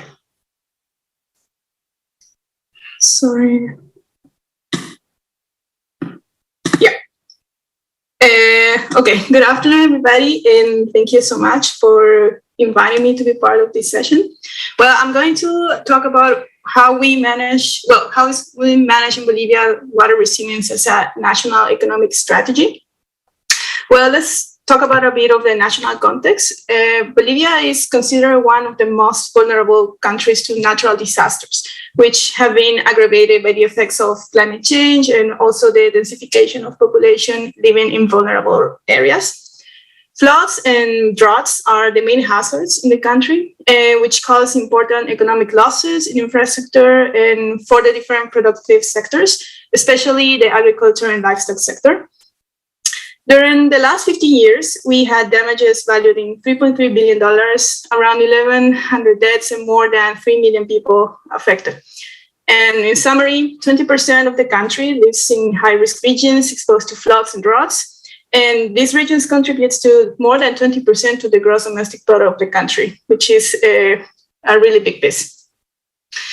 So given this context and recognizing the importance of increasing climate risk resilience, disaster risk reduction and climate change adaptation became a priority in the politics and the national agenda of Bolivia as a strategy to enhance the economy of the country, which is embodied in the National Economic and Social Development Plan that we call the PERES, where hydrological risk management and other measures to enhance water resilience are part of the base pillars of this plan, which demonstrates that water resilience is a key economic strategy for the country. Under the PERES lineaments, there are normative frameworks that have been developed to integrate these water resilience strategies in 3 levels. Politic, through our national integral planning system; strategic, through the integral development plans at sectorial and also territorial levels; and at an operative level, through the pre-investment and prioritization regulations. This framework allowed the government to achieve important advances in terms of an enhanced water resilience and climate change adaptation through the establishment of national strategies and actions for implementing the key mechanisms and instruments. And these implementations were led by different governmental instances, such as the Ministry of Environment and Water, Ministry of Civil Defense, and Ministry of Land and Rural Development, with the support of international cooperation.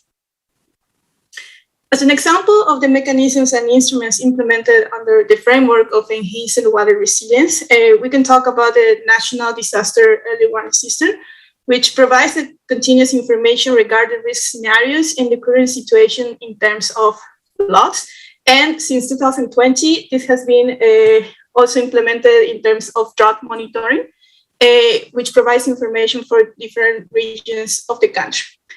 The interesting part of this system is that it's a result of an interinstitutional cooperation between the Ministry of Civil Defense, Ministry of Environment and Water, and also the National Meteorological and Hydrological Service of Bolivia.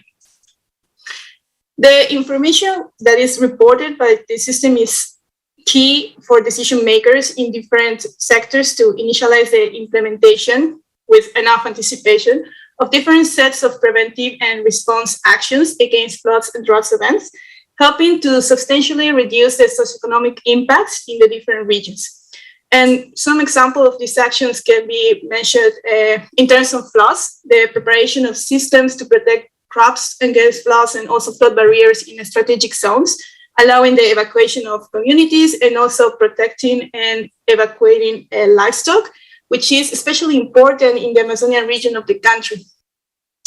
And regarding droughts, with the information provided by the drought monitor, farmers and agricultural communities are able to act with anticipation towards potential drought events through enabling, for example, rainwater harvesting systems, and also make decisions regarding planting more resistant crop varieties.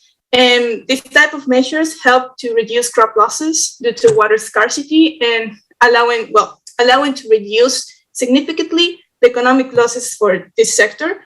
And something that is extremely important, also it helps to enhance food security, which is becoming a recurrent problem in some regions of the country, given the increased frequency of drought events that we have been observing in the last decades. Taking water resilience as an economic strategy implies recognizing that water is transversal to the different productive sectors, and therefore the economy development is strongly tied to it. So in light of this perspective, in the process of developing the second version of the Bolivian NDCs, the National Determined Contribution, which has been supported by AGUA thanks to the efforts of the German Corporation in Bolivia, look for embodying and to align the goals established in the PERES that are extremely tied to water resilience to the ambitions presented on the NDCs. And it also was focused on identifying the new baselines that will allow the establishment of more ambitious goals, at least in terms of adaptation. And all this work was done with the perspective of making from the NDCs an instrument to support the achievement of a more resilient economy, where water has a key role. Some key messages I would like to highlight from the presentation are, first, that the negative economic impacts of floods and droughts led the Bolivian government to include water-related hazards and also climate change adaptation in the National Economic and Social Development Plan, which makes water resilience a strategy to enhance the economy of the country.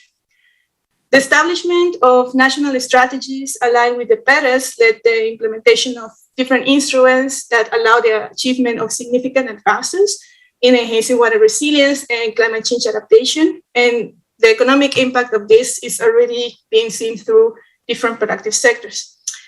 And finally, the second version of the Bolivian NDCs was developed with a clear objective of making from the national determined contributions an instrument to achieve a resilient economy, which in my personal perspective is a really important step. Thank you so much for your attention.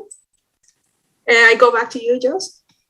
Okay, thank you very much for giving this wide overview. I think it's important to recognize that water can also have a very negative influence that comes with a high cost. So we have to deal with these.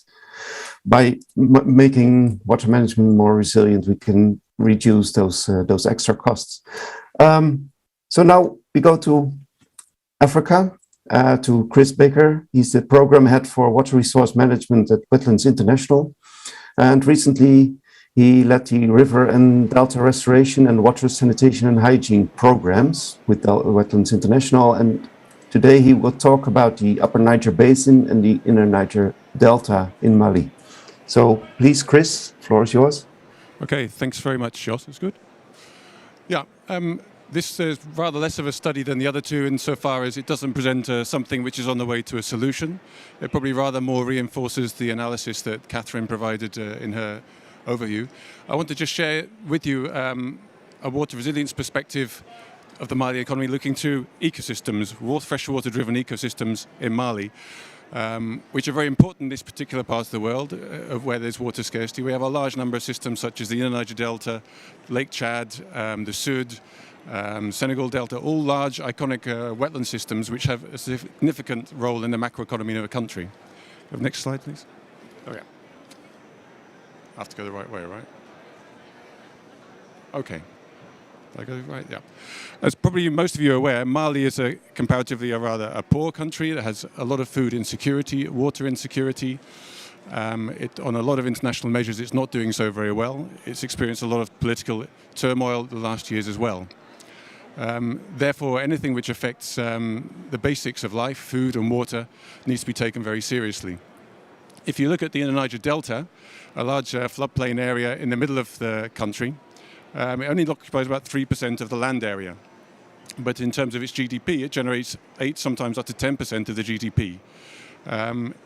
It houses about 2 million people, currently about 10% of the population.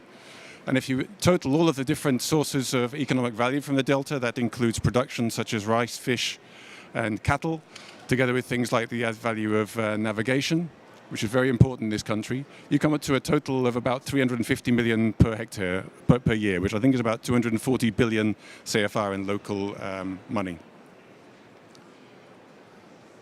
Just briefly to go into that, the main sources of income and subsistence in the delta are really related to firstly fisheries. About 30% of people living in the area to some extent depend upon fishing for their livelihoods and for their subsistence.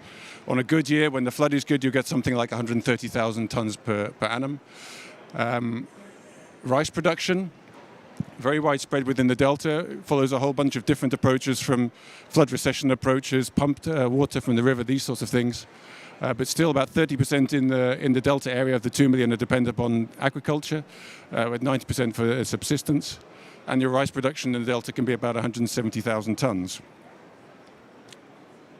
And pastoralism, this is also hugely important. The delta floods every year. It produces an enormous abundance of grazing for sheep, goats, and cattle. About 40% of the people living in and around the region are herders. A lot of them passing through the region on a seasonal basis to capitalize upon the grasses released grown under the flooding conditions. And this is also vitally important primary production in the whole of Mali.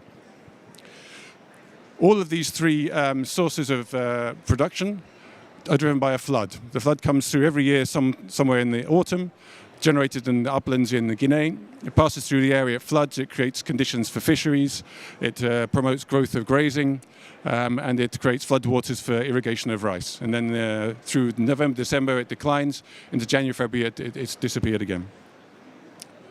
So it's a flood-driven economy, which makes you see why water resilience in this region and to the economy of Mali is so important.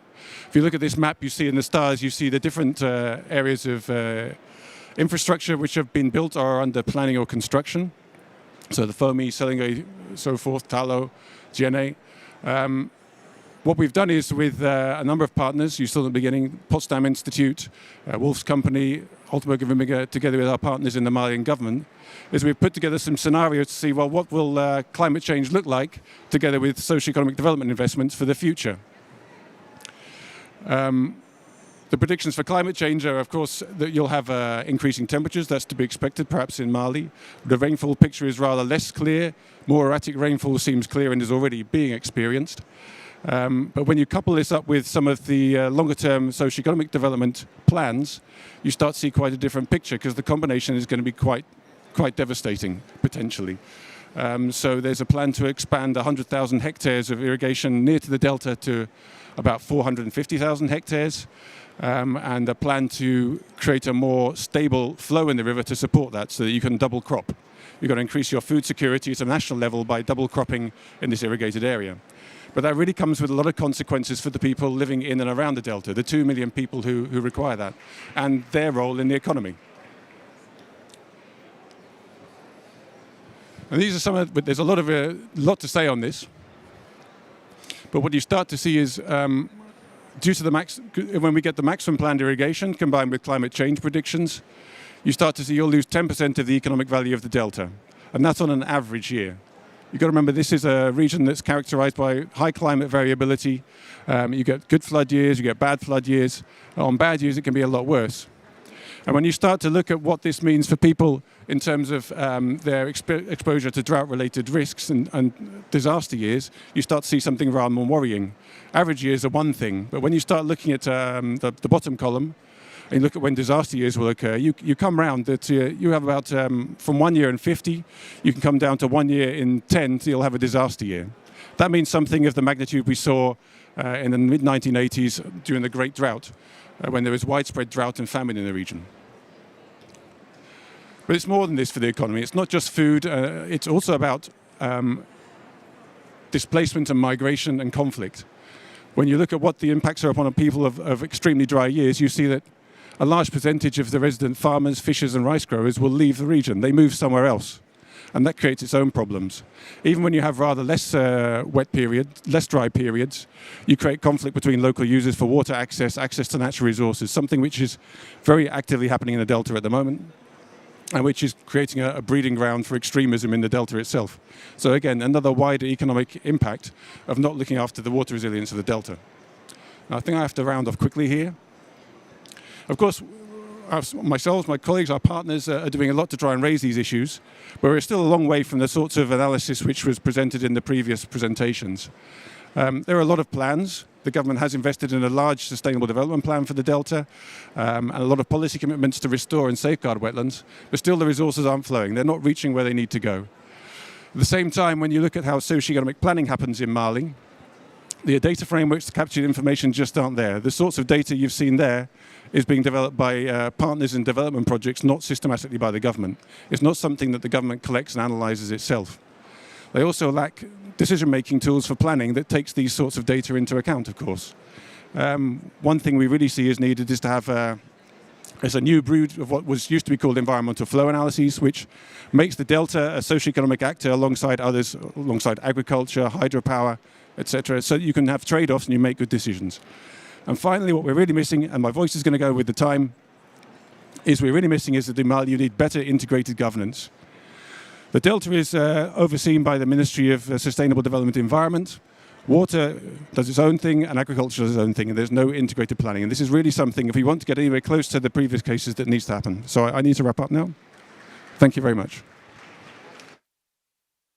Thank you very much, Chris. A very nice presentation and showing that ecosystems are maybe sometimes undervalued, and we have to look after them as well. So thank you, presenters, for this giving such a rich, such a wealth of information in such a short time, and which must have been quite a challenge. So we are running out of time, so I'm going directly to the closing remarks, and these will be made by Tom Panella. He's in the Asian Development Bank, Director of Environment, Natural Resources and Agriculture Division, East Asia Department, and chair of its water sector group and committee. So please, Tom, the floor is yours.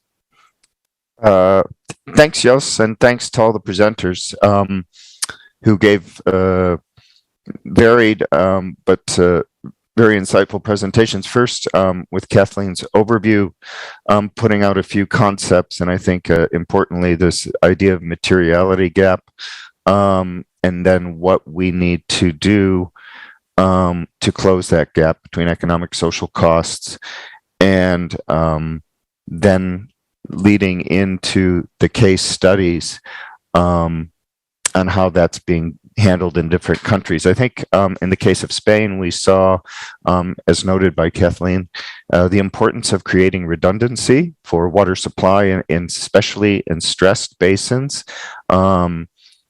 mixing surface water which is cheaper, but with other more robust and redundant solutions. I think the other important lesson that we saw from Spain was how water is being mainstreamed into its overall national economic and social development plans. Absolutely critical, and Spain is coming from already a high standard of water management, but is recognizing the need that it will have to do more. Noted that 24% of the country will be more water scarce, and up to 24% more scarce, and up to 40%. So again, using also technology and digital solutions to help improve overall water management as a technique to do this.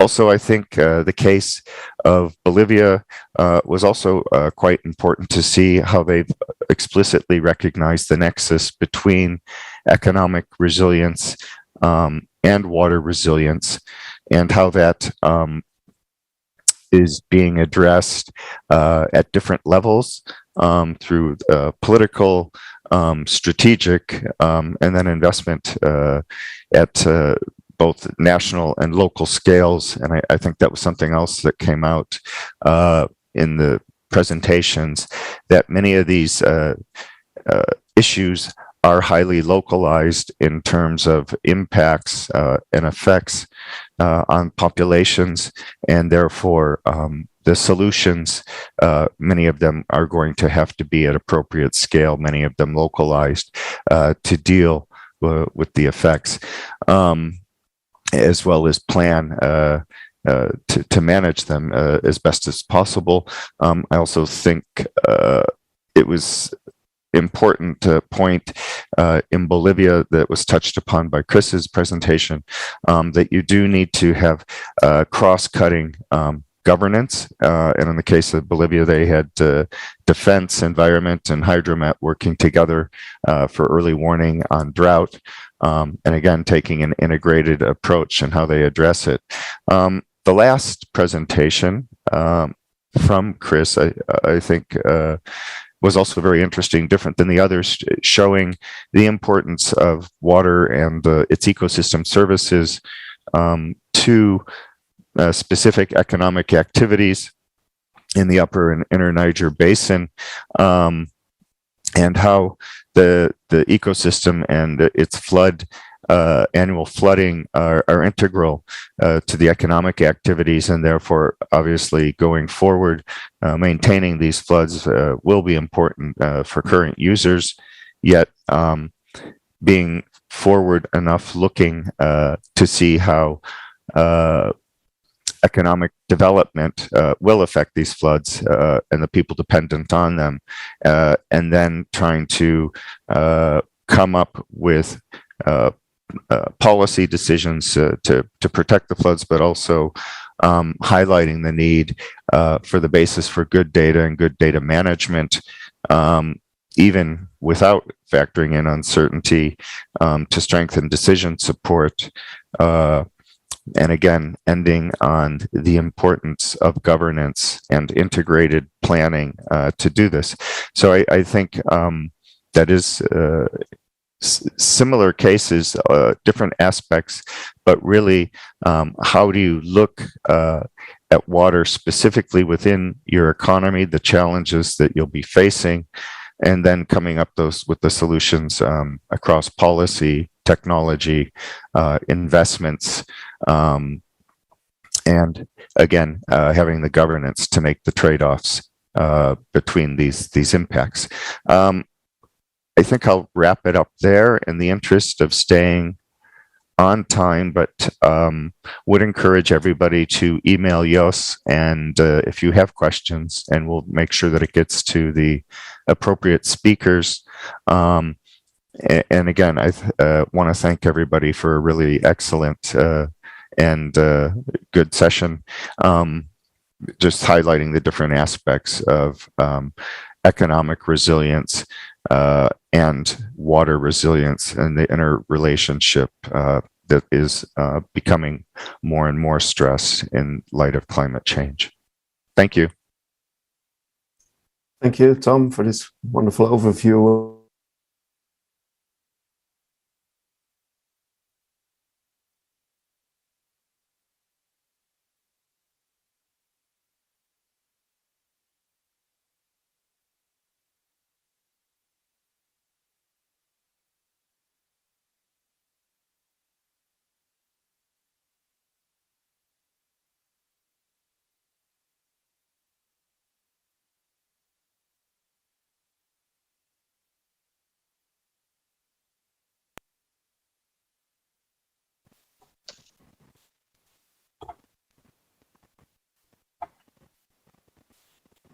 How's that looking? You can see it well?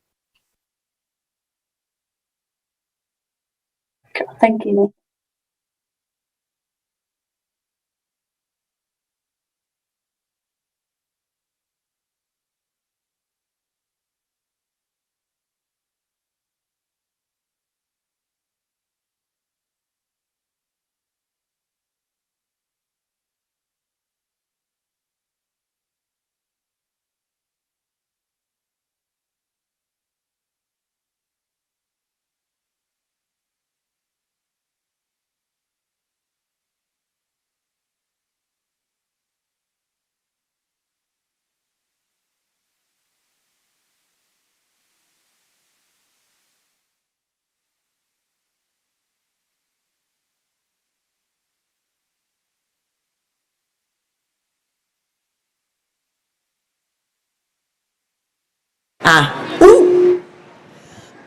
That might explain it.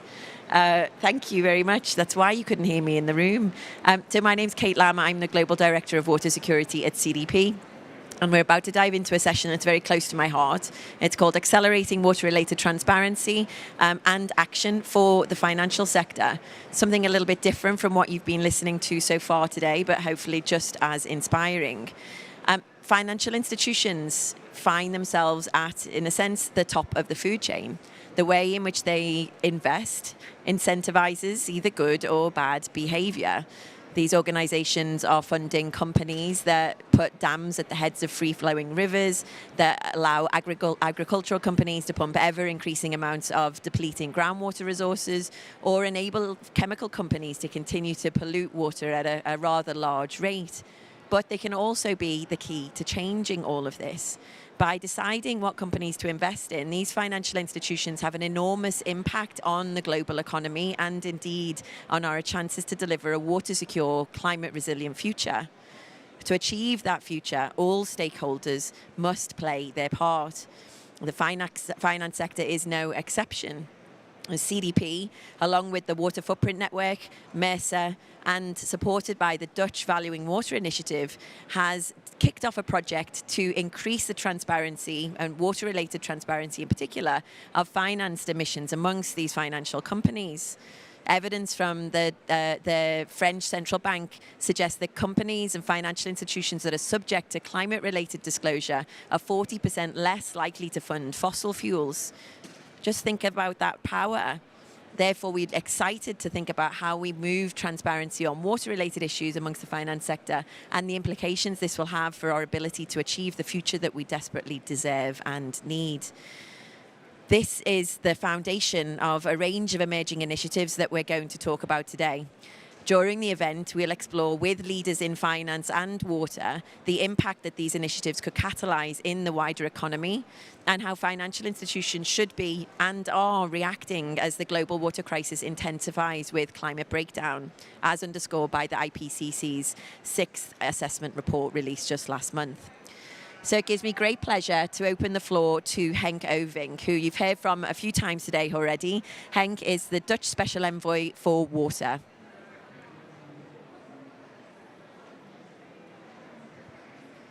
It's an honor to speak here at this important event in the first ever Water and Climate Pavilion at a COP, here at COP26 in Glasgow. Water is the cornerstone of our civilization. It gives us life, it feeds us, and provides us with energy. It's not surprising to see that the majority of thriving population centers are located on the banks of major river systems lakes, seas, and oceans. We owe a lot to water, as it has given us our wealth and our health. However, the time of taking water for granted is over, since water also has the ability to take this all away from us. Take, for example, oil spills in Mauritania, a very localized matter. However, one of Mauritius' worst environmental catastrophes. The spill seriously impedes the recovery of the Mauritian economy, which is highly dependent on coastal tourism, already being battered by COVID-19 travel restrictions.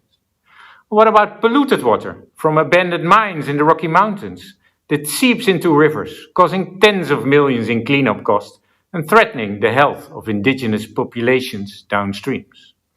Farmers can't farm on dying land and fishermen can't fish in polluted ponds. Wherever there's too little, too much, or too dirty water, we see a breakdown in environmental and public health and consequently economic wealth. 90% of the world's climate disasters are water-related. Our climate crisis is a water crisis, and the more our temperature rises, the extremer and more frequent these disasters will be and take place. These changes in the environment pose a threat to human lives and key infrastructure worldwide. Environmental and welfare degradation leads to security issues, and security issues lead to business risks. Water should not be viewed as a product for a company that can be easily discarded.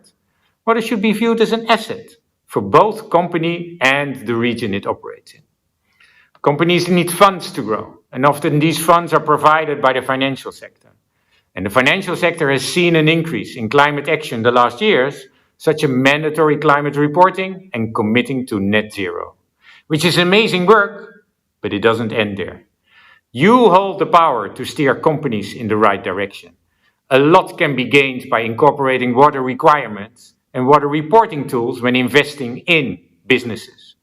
Clean water equals a healthy, productive workforce community.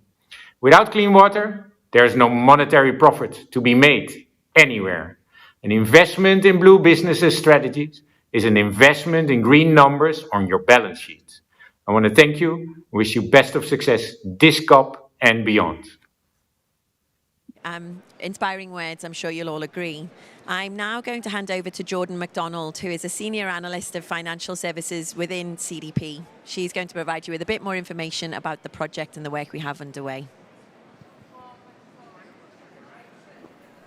Thank you, Kate. I hope you can all hear me well, and thanks everyone for joining us.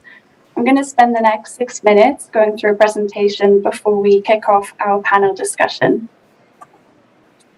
So let's start with, why do we need increased action on water by the financial sector? Well, the World Economic Forum estimates that $670 billion in investment is needed each year if we're to meet the water-related SDGs. The private sector must play a key role in addressing this. With $155 trillion in assets, the banking industry alone is more powerful than ever before. If we refer to disclosures to CDP's questionnaire on climate by financial institutions, which reveal that portfolio emissions are on average over 700 times larger than direct emissions, we can get a sense of the scale of their impact on the environment via their financing activities. Financial institutions can offer unique systemic incentives for change by ensuring their lending, investment, and insurance underwriting practices drive water users to use water wisely, to not pollute water, and to promote its reuse. However, CDP disclosures by FIs reveal that awareness of water-related risks and opportunities needs to improve. While 81% of responding FIs assess their portfolio's exposure to climate, this number drops to 63% for water security. In 2020, the potential financial impact of water risks reported by companies to CDP was up to $333 billion, a number that paints a compelling case for FIs to consider water security in their financial decisions. So how do we get there? It's encouraging to see a number of emerging water-related initiatives for the financial sector, as you'll see on this screen.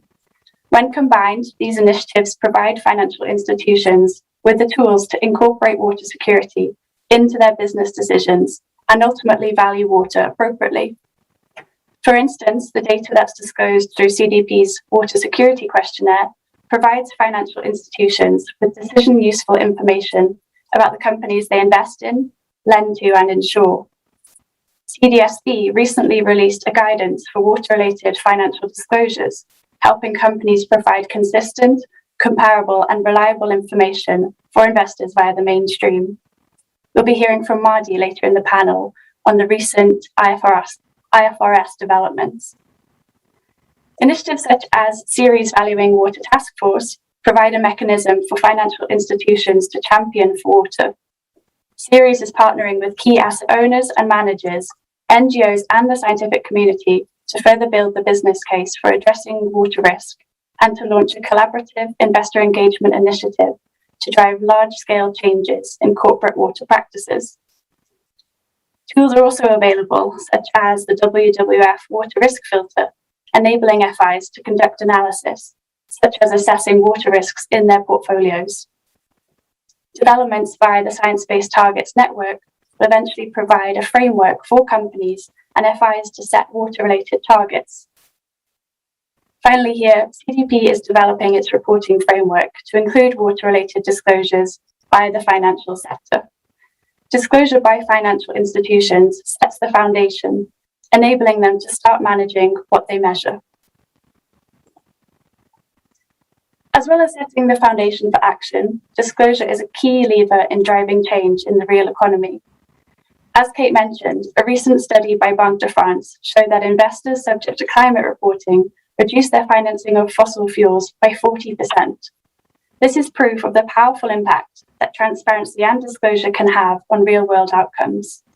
CDP, with the Water Footprint Network, Mercer, and support from the Dutch Valuing Water Initiative, is now engaging with the financial sector and water practitioners to develop the first ever set of water security metrics for financial institutions.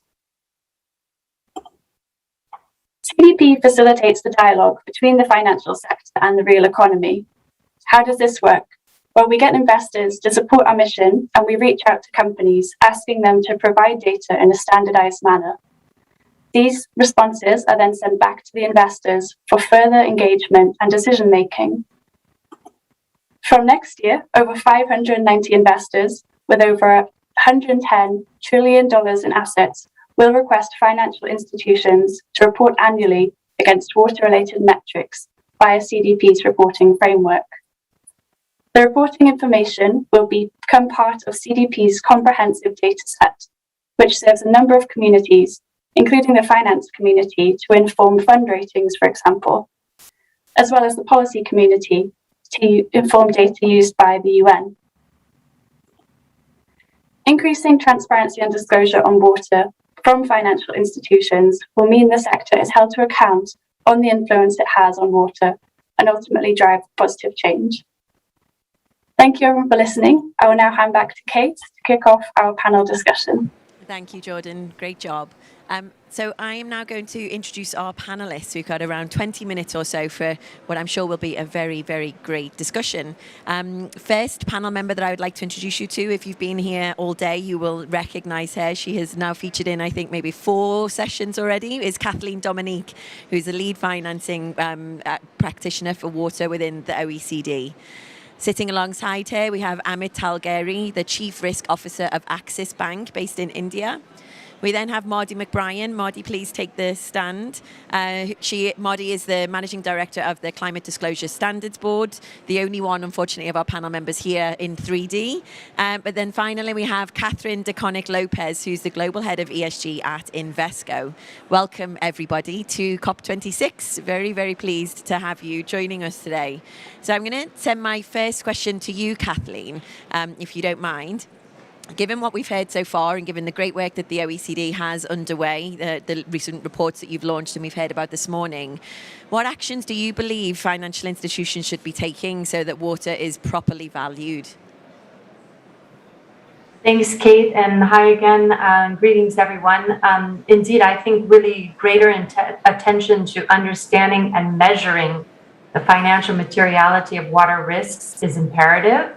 And as I mentioned in earlier discussions, to date, the evidence for how water risks generate financially material impacts on the financial sector is really, really limited. However, at the same time, we know that those risks are generating significant impacts on economies and communities.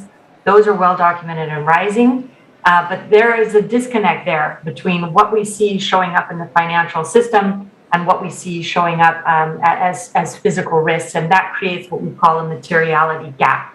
What we are seeing, though, is some financial actors, such as central banks, government departments, rating agencies, and investors starting to recognize and take account of these risks. The TCFD is one framework, but I want to share a couple of other examples.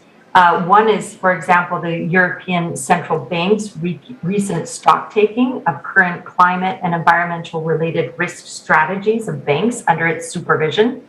And that stock taking reveals that banks are far from fully taking into account climate and environmental risks. So that's a call for action. And the ECB has recently developed a supervision guide on climate-related, environmental-related risks. And this specifically includes water-related risks such as water stress, flooding, water pollution, that banks should start integrating into their risk management approaches. A second quick example is from rating agencies such as Moody's. They're starting to consider water as a source of credit risk. They focus on physical risk assessment, which includes the location of assets and corporates, their exposure to water-related risks, sensitivity to those, to the financials, to those risks, and also any mitigation measures taken to try to manage those risks. And in Moody's portfolio, they've identified 50 countries that are highly or very highly exposed to physical climate risks. So this is an issue that is capturing attention of credit rating agencies. That's very important. A last quick example is from the recent US executive order on climate-related financial risks and financial reporting. This is major. This spans a huge range of activities across the whole US government. One element to highlight addresses the integration of climate-related financial risks into government lending programs. And US federal loan and loan guarantee programs have an outstanding face value of $5 trillion. That's a T, trillion with a T, US dollars, so that's not inconsequential.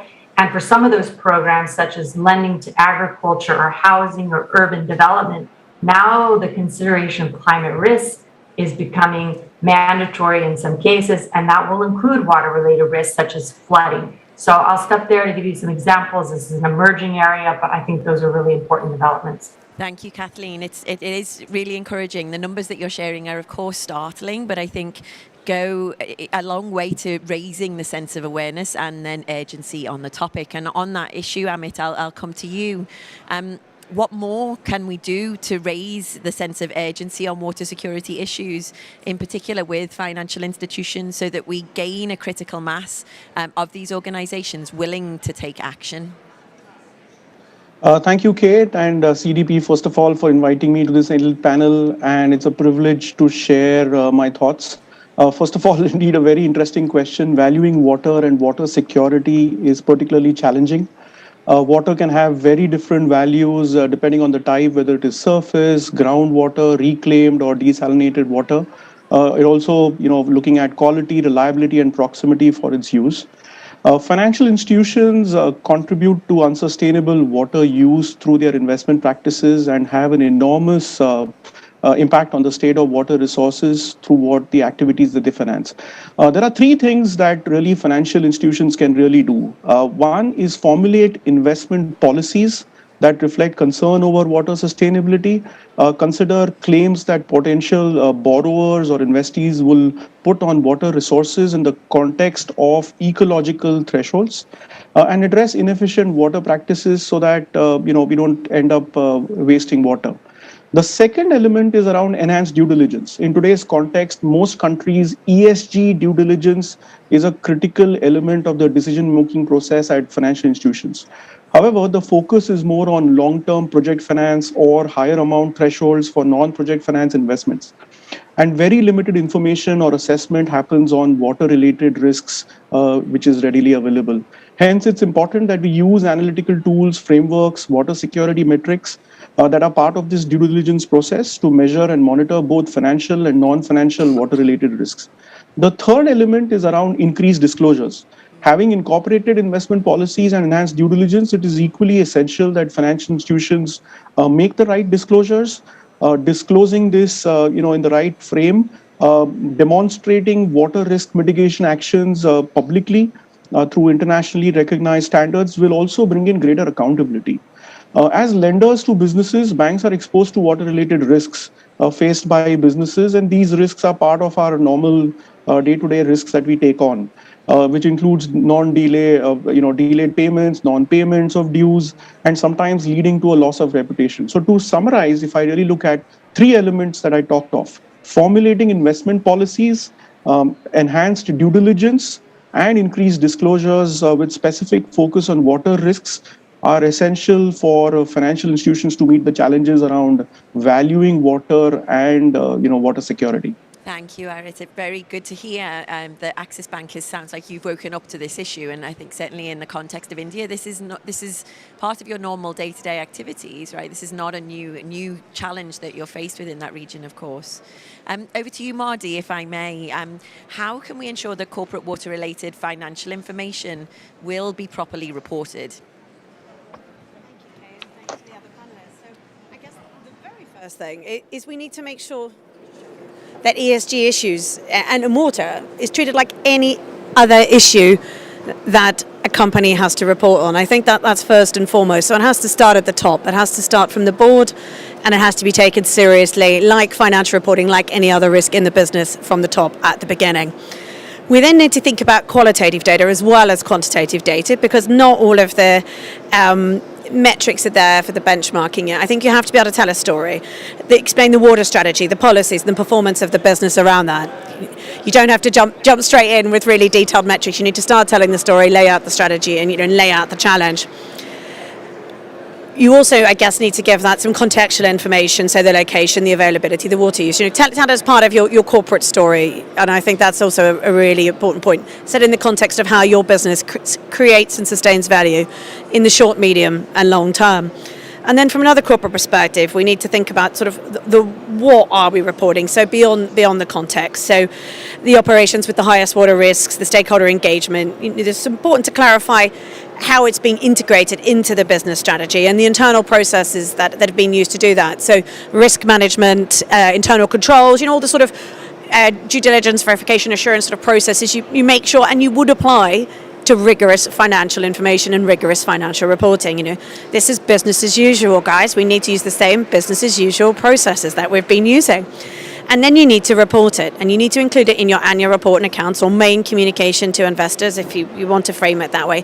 And it's not a cut and paste section at the front. It's not a 5-page document at the front that says, this is my water report. This is an integrated across your corporate storytelling with numbers in the back half if it's financially material, because let's be honest, it doesn't come for free. And if you're taking this seriously, we need to start seeing the numbers in the back. And we're not seeing that for TCFD yet. We're not even seeing that at the best, but that's where the rubber's really going to hit the road. And earlier, we touched on the IFRS Foundation's, next steps and what they're up to. And, if I was a gambling lady, and I am, tomorrow morning, I know that they're announcing an International Sustainability Standards Board, which will be setting global standards, which will cover water, and it will be built off CDSB's guidance amongst many other frameworks and guidance like many others out there. So this is a real wake-up call, because this is the financial reporting standard setter bringing this into their house and saying, right, we're kicking down the silos and we're going to be, bringing this stuff together, and companies need to take it seriously. So with that, from an action-driven process, I love actually talking about action things when I do as well. So one, we mentioned the CDSB guidance for reporting water in mainstream reports like TCFD. It exists. You can go onto the website, and I have business cards with a QR code on the back. You can scan it. It's here. And I've just dropped my last prop of the day. I love a prop. So this week, CDSB is releasing this absolutely fabulous climate risk game. You can play it for water.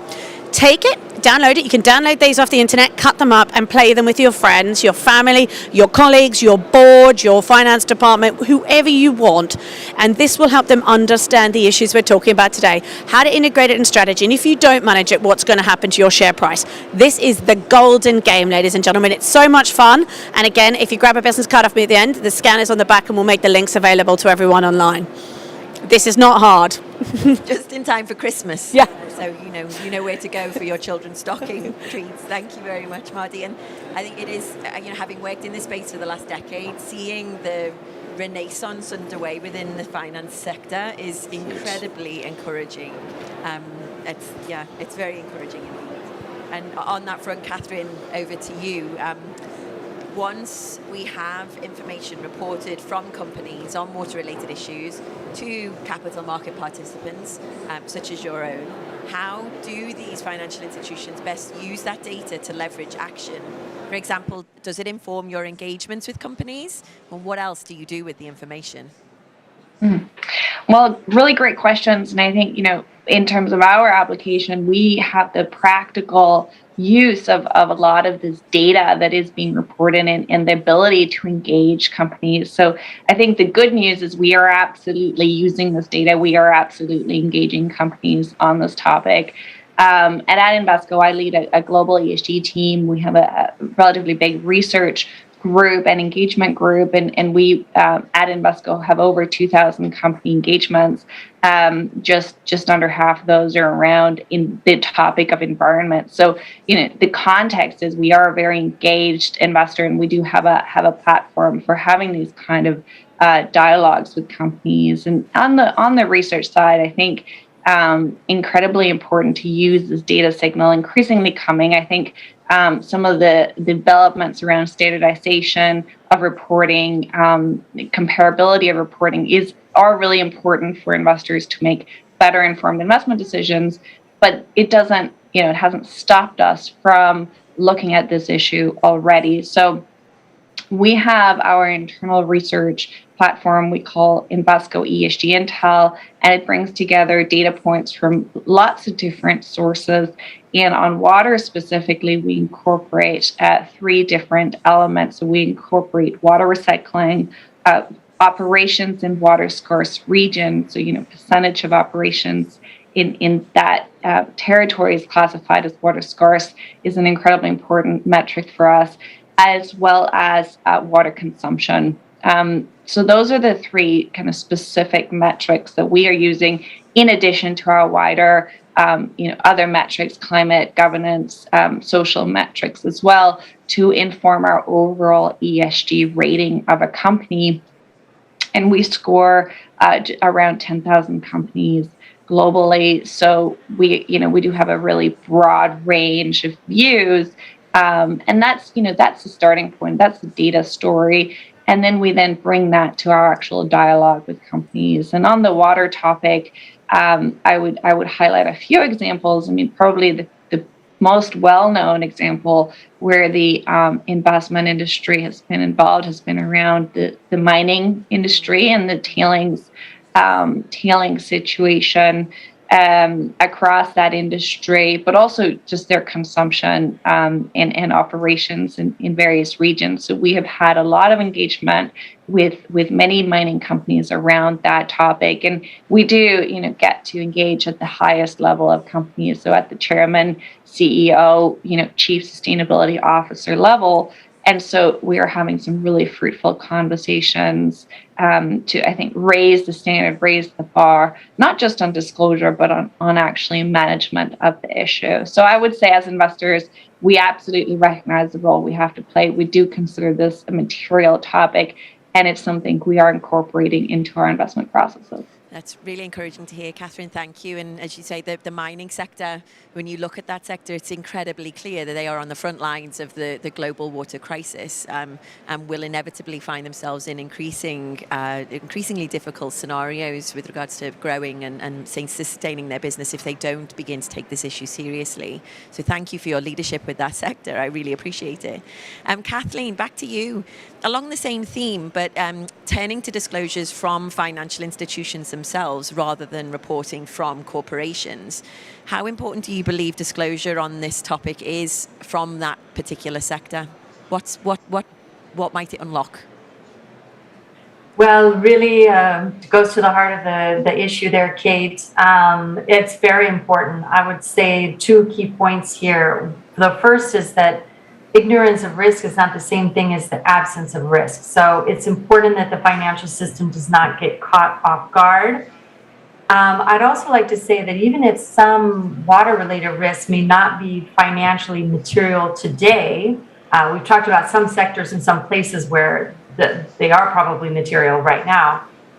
But even in other sectors where they may not be financially material today, they are likely to become increasingly material over time as the impacts of climate change intensify and manifest. And hence we need to think about materiality in a dynamic way, really dynamic materiality. So seeing how these issues are developing over time.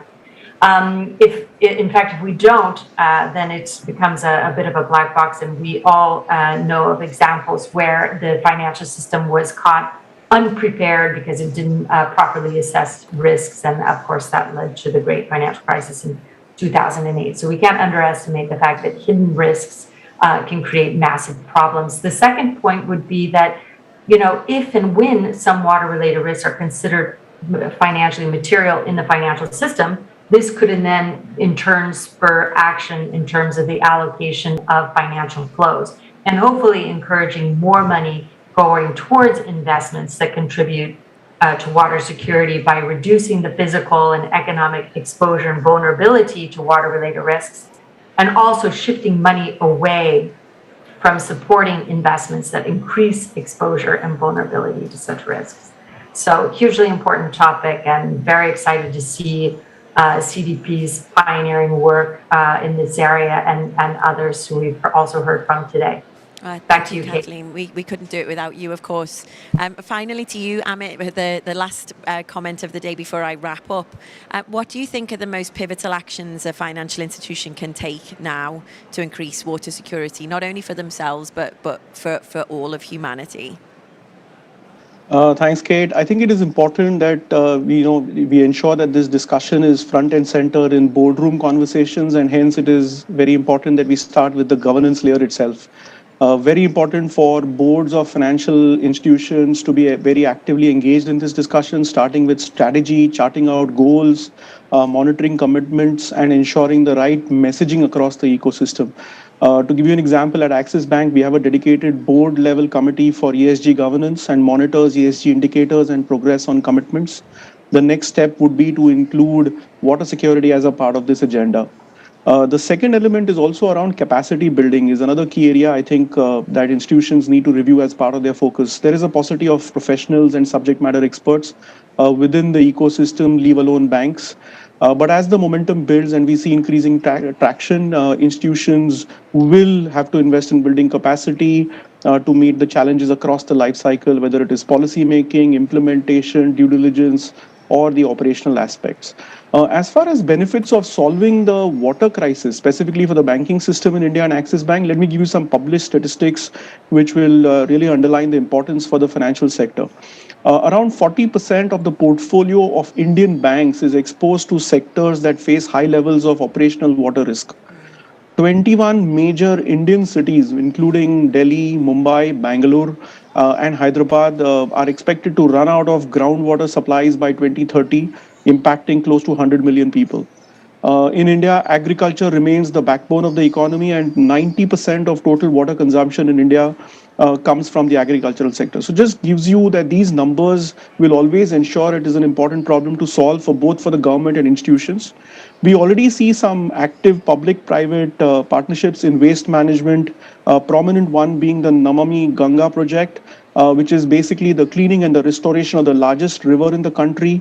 The Ganges Basin covers a quarter of India's land mass and provides 1/3 of India's surface water. The objective is, of course, to ensure that it facilitates investments in the sector, fast tracking of projects, ensures effective utilizations, and all of this with active public participation. A combination of short to medium term innovative financing arrangements, municipal, local area government development bonds, blending grants with repayable finance from development financial institutions, and finally, I guess, leading to blue bonds. Similar to the increasing popularity that we see in green bonds, incidentally, Axis Bank recently raised $600 million through green bonds, the first such sustainable bond issuance by an Indian bank. There is a case for blue bonds to raise capital to finance freshwater, marine, ocean-based projects. So, in summary, this will really provide a large opportunity for institutions like Axis Bank, to participate actively in increasing water security. And clearly, the work that CDP is doing around this will add as very vital inputs in ensuring that the right, assessment happens on water risks. Thank you, Amit. It's a really great way to end our session, looking at the opposite to risk, of course, which is the opportunity that all of this presents to us if we choose to seize it. As you will have heard, and hopefully will take away with you this afternoon, the finance sector holds the capital and therefore the power to drive the change that we need to see. Without them, we will inevitably fail. They decide to put their capital in areas where we need them to, and also in areas where we don't need them to anymore. And so it's exciting to be at the head of this new initiative that CDP is launching. Increasing transparency and disclosure on water from financial institutions will mean that the sector is held to account, and that the influence that they therefore have on our ability to succeed is strengthened. As you've already heard from Jordan, that data will be publicly available. So look out for it, get your hands on it, and help us play the accountability role that we need to play.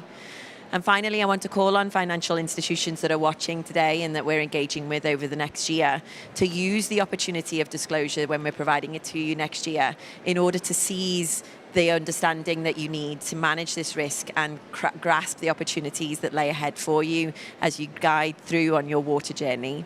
So thank you both and everybody on the panel so much for joining us today. You've really made a big impact here at COP26, and I look forward to continuing working with everybody. Thanks all. Bye. Thank you. Thank you. Bye.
Okay, good afternoon, good morning, good evening, everybody joining us both here in person and online.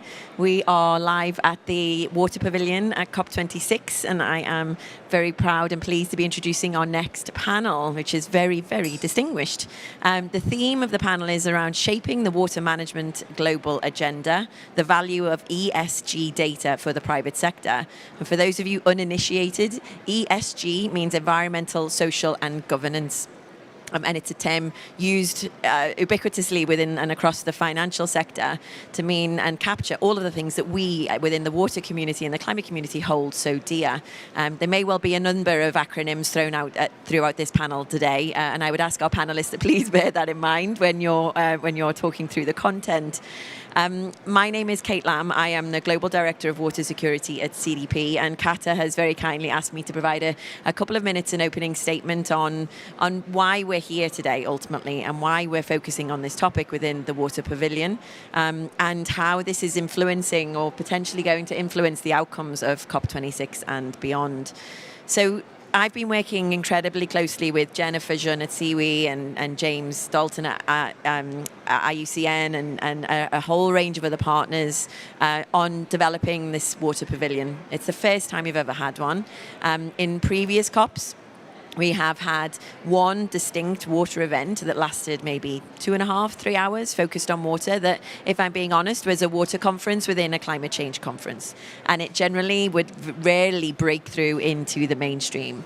And that's why we decided this year that we needed to do better and that we can do better. And we took the rather bold and probably brave decision to move ahead with having a pavilion. And the importance of this is that we're now able to host 180 different sessions across the entire 2 weeks, providing this hugely important drumbeat of noise, water-related noise, that everybody walking around us is directly or indirectly picking up by osmosis and directly by joining us today.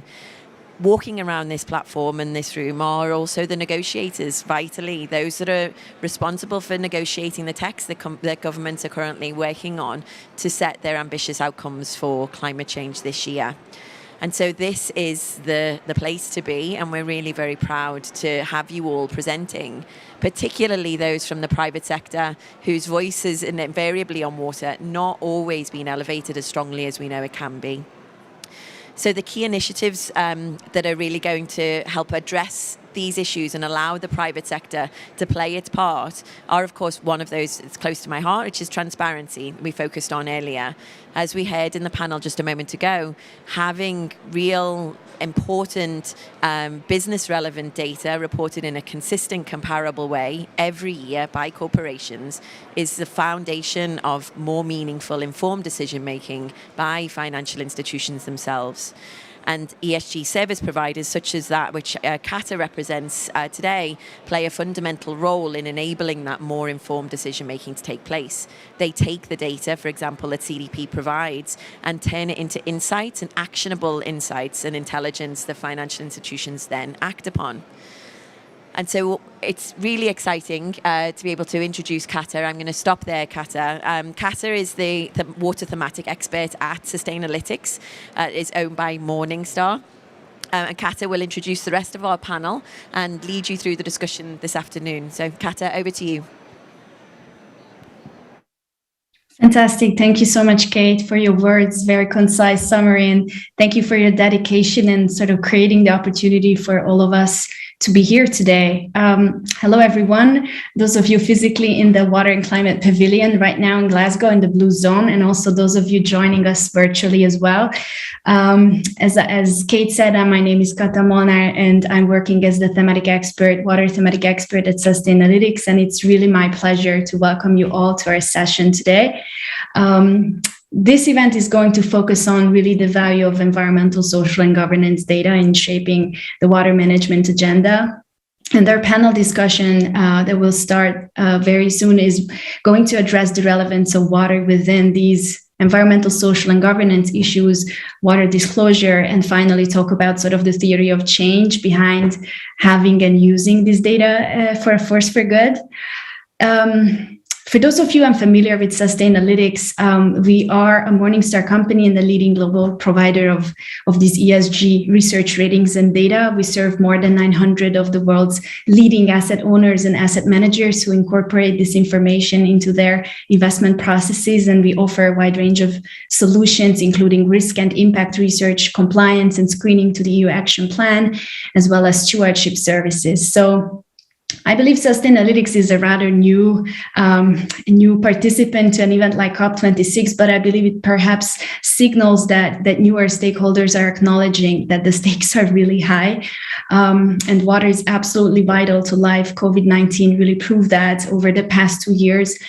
Yet with half of the world's population expected to be living in water-stressed regions by 2050, it really still remains an undervalued, over-allocated, utterly polluted resource at the global scale to which equitable access is still not assured. So we are here today because we believe we need to revolutionize the way we manage water, the way we strategically think about water, as well as how we report and make investment decisions on this finite resource. And we need to do this together. So with that, I'd like to turn to our distinguished panel. Let me introduce our speakers today. First and foremost, Aidan Davey, who's the Chief Operating Officer and Director of the Environmental Program of ICMM, which stands for the International Council on Mining and Metals. Welcome, Aidan. And Ravi Abeyvardana, Technical Director of the Climate Disclosure Standards Board, CDSB. So I welcome you both, and we will start with our first question around the relevance of water. So Aidan, would you like to give us a bit of an overview of your work and the importance of water for mining companies? You have a really large member base with the largest mining and metals companies in the world, and they have committed to a goal of net zero emissions aligned with the Paris Agreement, and also they promote delivering on the SDGs. So it would be very interesting for us to hear from you about the prominence of water, and also what weight do you give in your work to this issue when you engage with your members? Thanks, Kata. And I think we probably all recognize the reality that humanity will not be able to meet the sustainable development challenges of this century or beyond without improving the stewardship of global water resources. Last year, the UN's World Development Report focused on the nexus between water and climate change, so it's very topical to mention this in the context of COP26.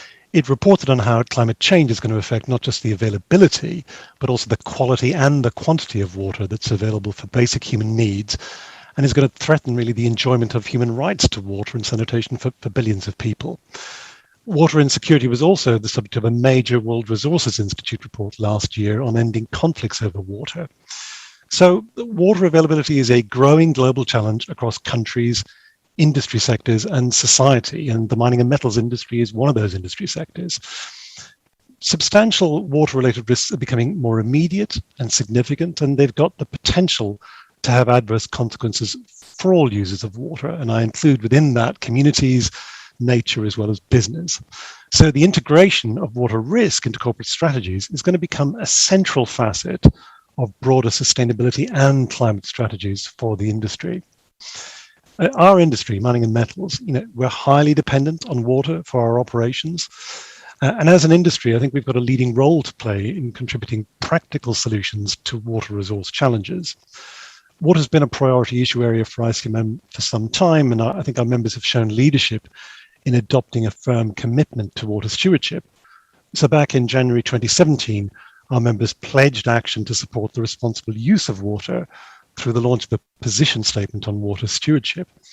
And the commitments in that position statement are binding on ICMM members and requires them to apply strong and transparent water governance, including robust public reporting, to manage water at operations effectively and to collaborate to achieve responsible and sustainable water use. So I think that probably underscores the importance of water, not just as a global issue, but as an issue for our members and as part of the membership proposition of ICMM members.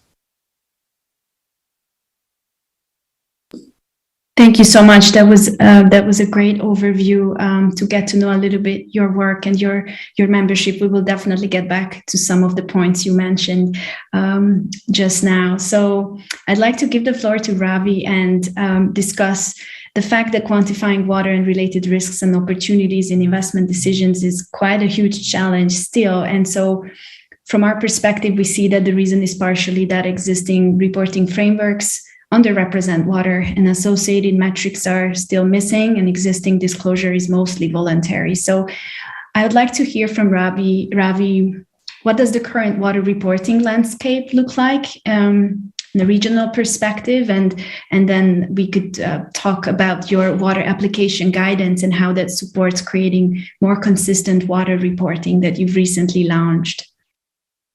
Thank you ever so much, Kata. And just excuse any noise in the background because I'm dialing in directly from COP26 and the energy here is really fantastic. So to address your question, I think it's very clear that water and water-related disclosures are just not as developed as we have for climate.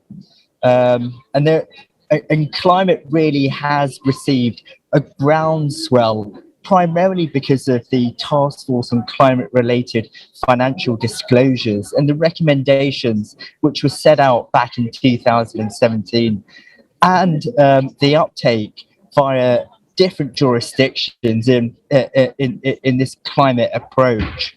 However, there is greater awareness by investors and also the business community between sustainability topics such as climate and water and other relevant matters which pose a financial risk to the actual underlying business itself.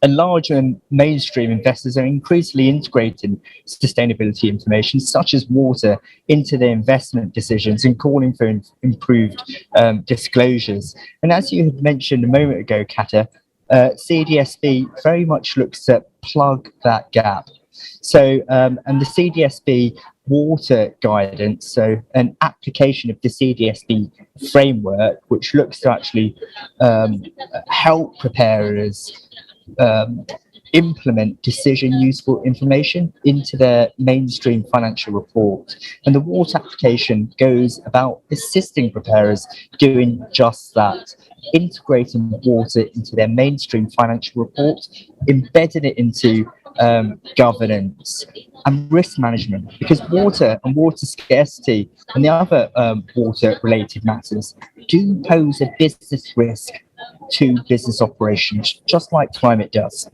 And what this water application guidance provides preparers is ultimately that guidance around how to embed it into governance, risk management, and the other pillars mentioned by TCFD, such as around strategy. What is the strategy to actually mitigate this risk? And link this, most importantly, back to the back half where the financial statements are. If you've made a commitment on water, what is that investment and how is it reported into the financials? And are there any potential impairments on assets on the balance sheet? So hopefully that provides some clarity, Kata. Definitely, and I really like this expression, decision useful information. I think that's what we all are looking for. But as a follow-up to you, Ravi, and turning a lens more onto discussing on disclosure and specifically, we see also in our research, our in-depth research coverage of about 4,000 or 5,000 companies that public reporting on key water metrics is really missing, both reporting on a site level and the corporate level and also at the supply chain level. So that's very problematic if you want to understand your exposure to these risks, right? So and of course into impact and sort of to understand the broader water journey that a company is on. So could you elaborate a bit more about the components that a corporate water reporting should include according to your application guidance? And maybe we could talk about two different things here. First, about how to measure water-related materiality adequately, and secondly, how to set the right management responses at the right scale, as I said, from own operations, facility level, up to supply chain level. Yeah, of course. And I think it's useful to actually have a distinction with climate here, for example. Climate is very much global. It doesn't really have any boundaries, country boundaries in that sense, whereas water very much is location specific. And what CDSB has done is research on the EU biggest companies, which showed that the majority of companies included water metrics within their annual reports. However, they generally were lacking the contextual information, so that the location-specific nature to water-related risks. So where in your supply chain are these water-related risks? How is the company going to go about addressing these water-related risks? Does it pose any financial implications on the assets which are held on your balance sheet?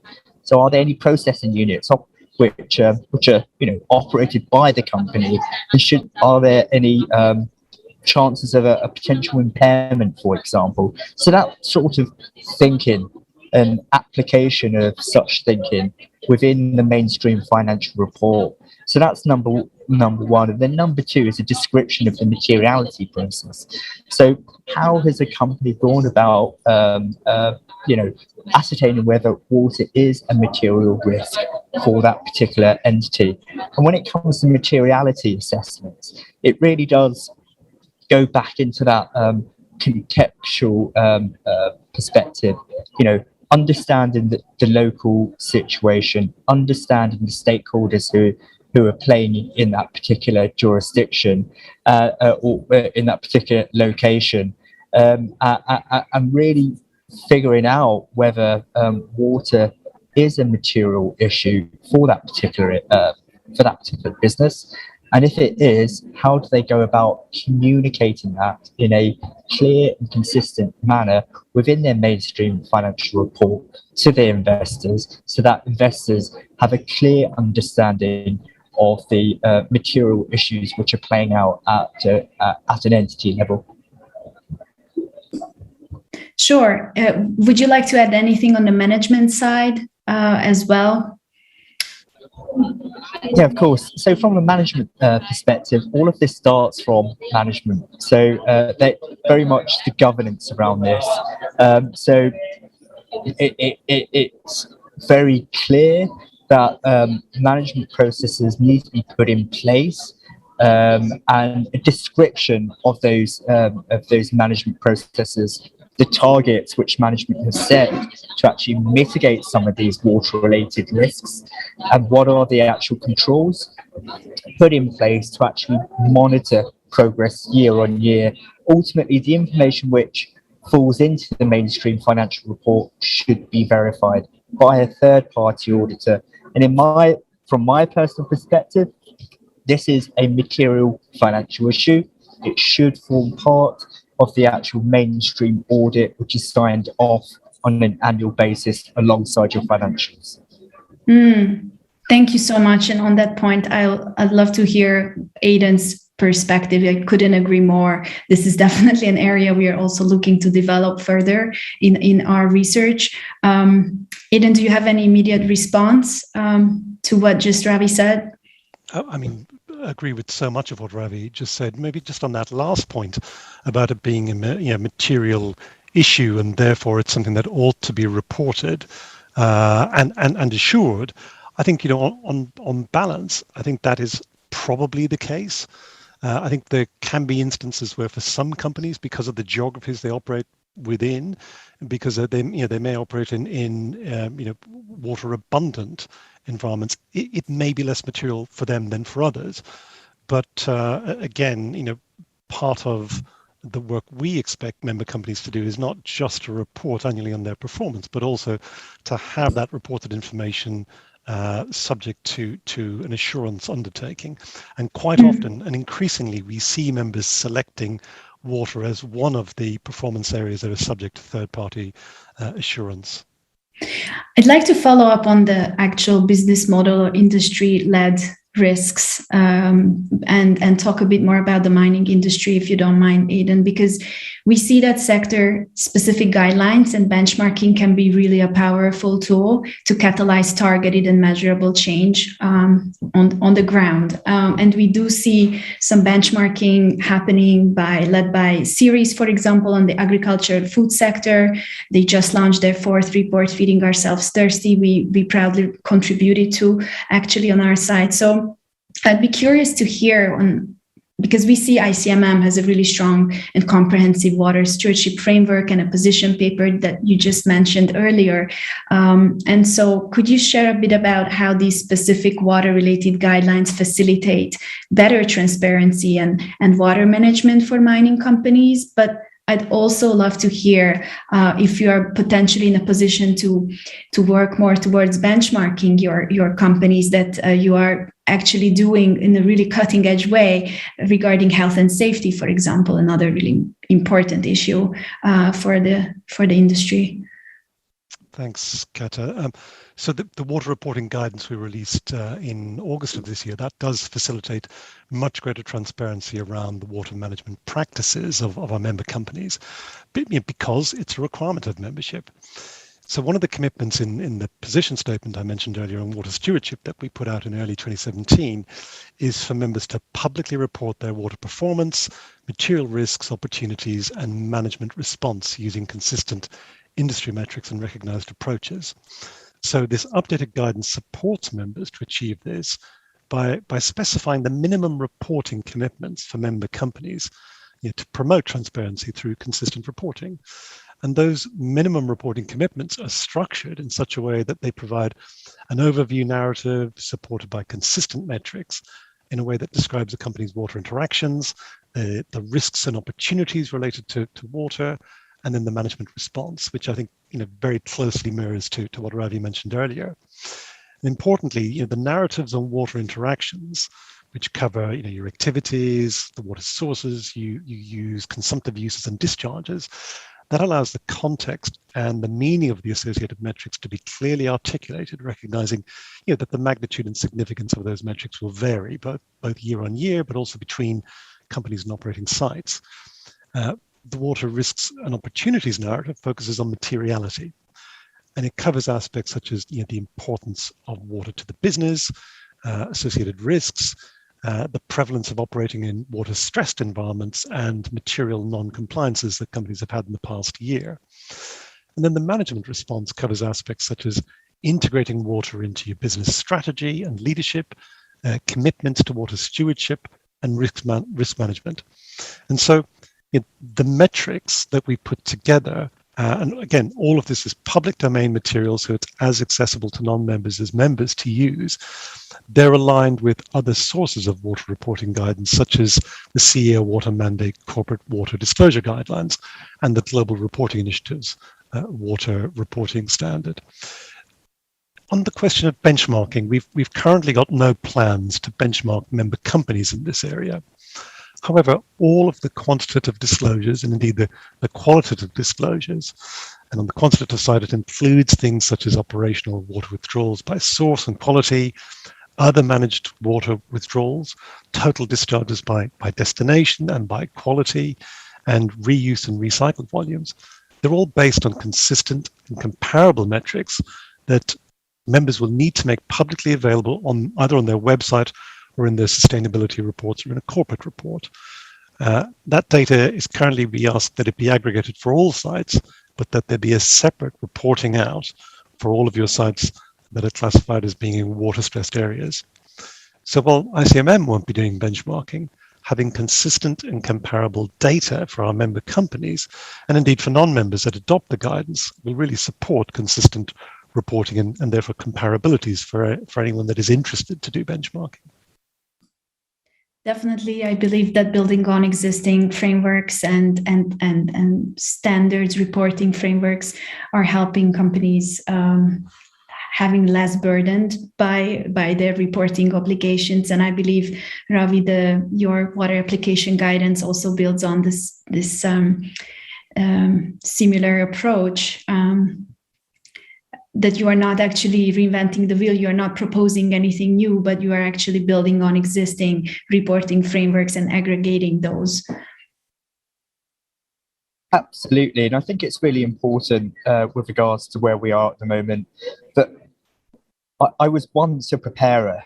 So a year or two ago, I was in that preparer situation, and clarity really is required with regards to what framework should a company use, and there's lots of them. You know, it's often referred to as the alphabet soup of frameworks. So, but ultimately, what we've tried to do here is just declutter. CDSB is well known for just doing a building blocks approach. There's no point reinventing the wheel. Where appropriate, we cross-refer within the actual water application guidance to the Global Reporting Initiative, which Aidan had mentioned a moment ago, or other initiatives who are real leaders in this space. But the ultimate aim is to just ensure that information for investors it is reported in a clear and consistent manner.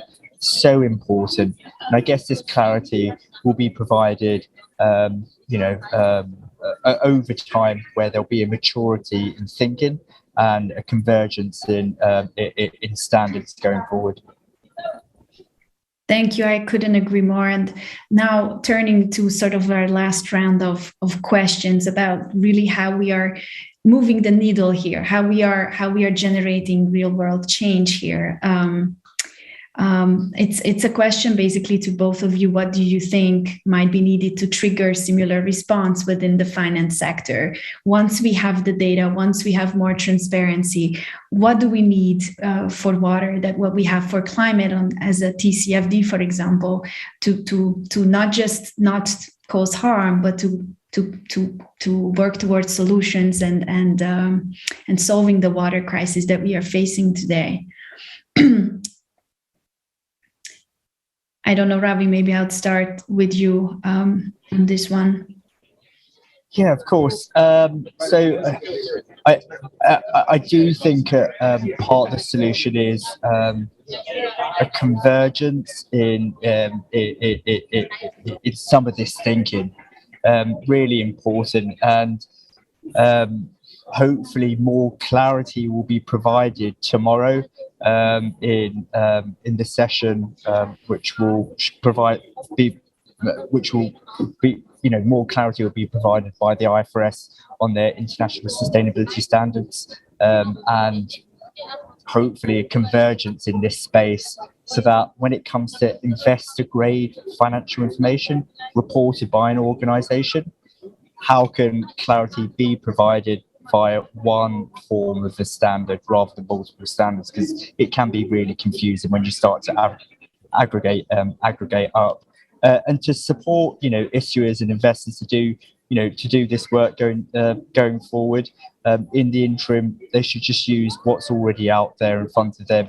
And the CDSB water application guidance, which was released a couple of months ago, is one of the most contemporary examples, which consolidates a lot of material to support a preparer in disclosing such information within their mainstream financial report. And I guess a lot of this will revolve around education. These are new concepts, right?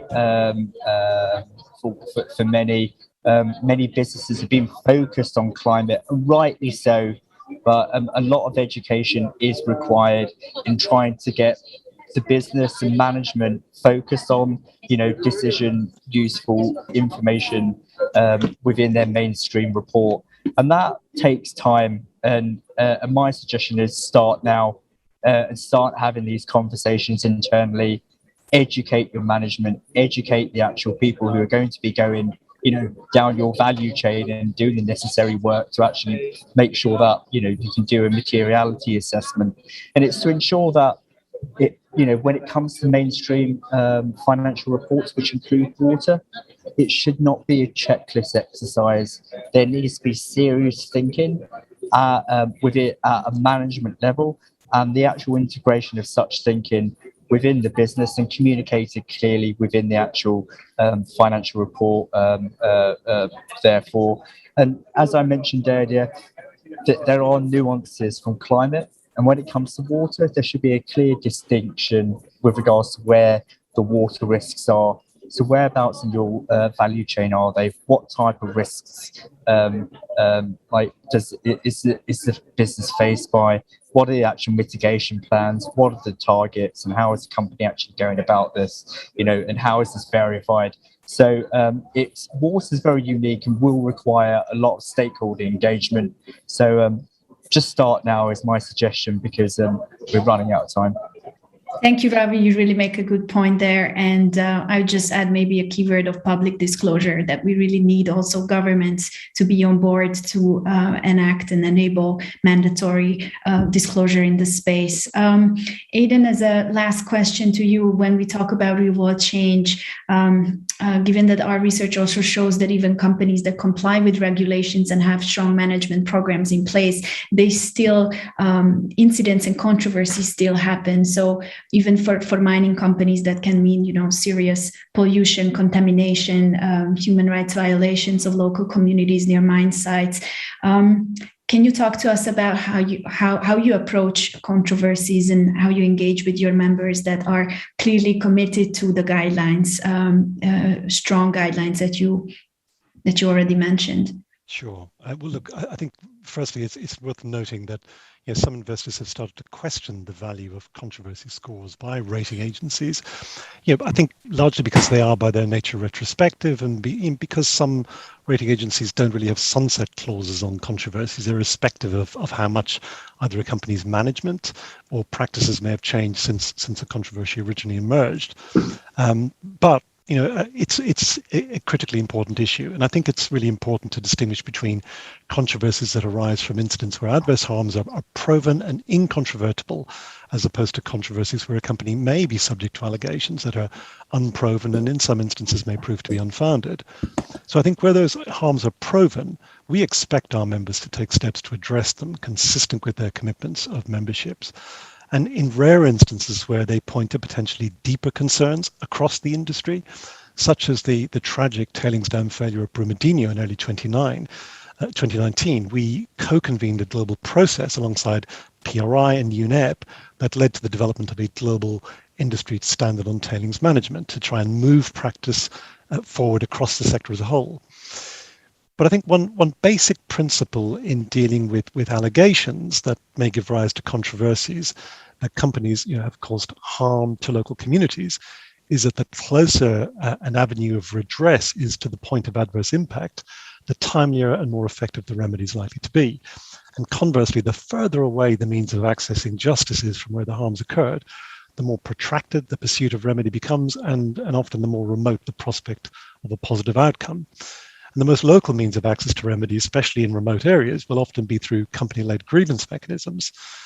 I must say, these are not a substitute for other forms of non-judicial or judicial remedy, but if they're well designed in a manner that creates trust among local communities, they've got the potential to provide effective remedy for a whole range of environmental and social harms.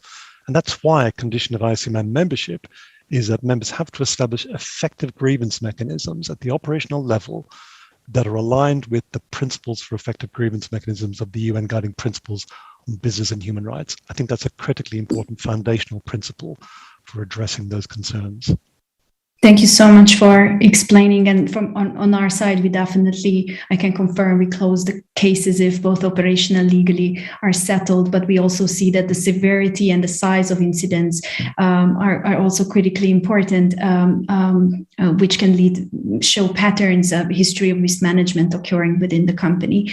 So those are important points. But we are getting close to the end of our session. Just one closing word I'd like to give it back to both of you, and then we are wrapping up here quickly. Aidan, Ravi, one last word. Very brief word from me. One is that this old phrase that data speak for themselves, it's just not the case. Data plus insight is what really, or data plus narrative is what really gives you insight. So I think that's really important, and that's where the rating agencies have a critically important role to play. But even more important, investors need to integrate this into the decision-making process and take water performance seriously. Ravi, last word. Yeah, of course. Be bold. There's no be bold and own your message. It's really important, and start now because it takes time to actually think through and report in a very clear and consistent manner, and and get help wherever possible. Don't do this alone. Thank you so much for Aidan and Ravi for participating. I thank also for our audience to join us. Water is a material risk. Its mandatory public disclosure is really emerging, and its management is key to meet our global targets. Thank you so much for joining us. And for more information, please visit our website. Thank you and goodbye. Have a good afternoon.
producing the film, yeah?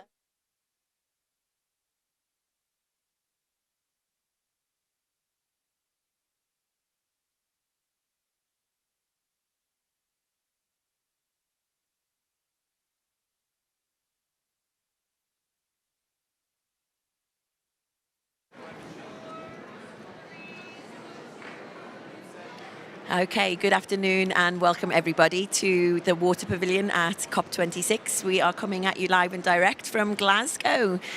We are nearing the end of our day. I think this is oh no, we've actually got a whole other 3 sessions to come after this one.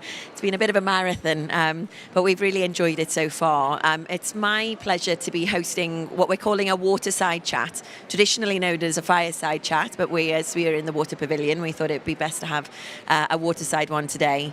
We're talking with Annabelle Nelson, who is the head of ESG policy and disclosure at M&G PLC, around the topic of how we accelerate the just water transition, how we might use disclosure, decision-ready data, investment to drive what M&G is terming, and rightly so, this just water transition for the future. I've got a number of hard-hitting questions that I'm going to be putting to Annabelle over the next half an hour or so. But before we dive in, I wanted to present a video that Annabelle and her team have put together for us to provide additional context about why this is such an important issue for M&G. So over to the video first. I'm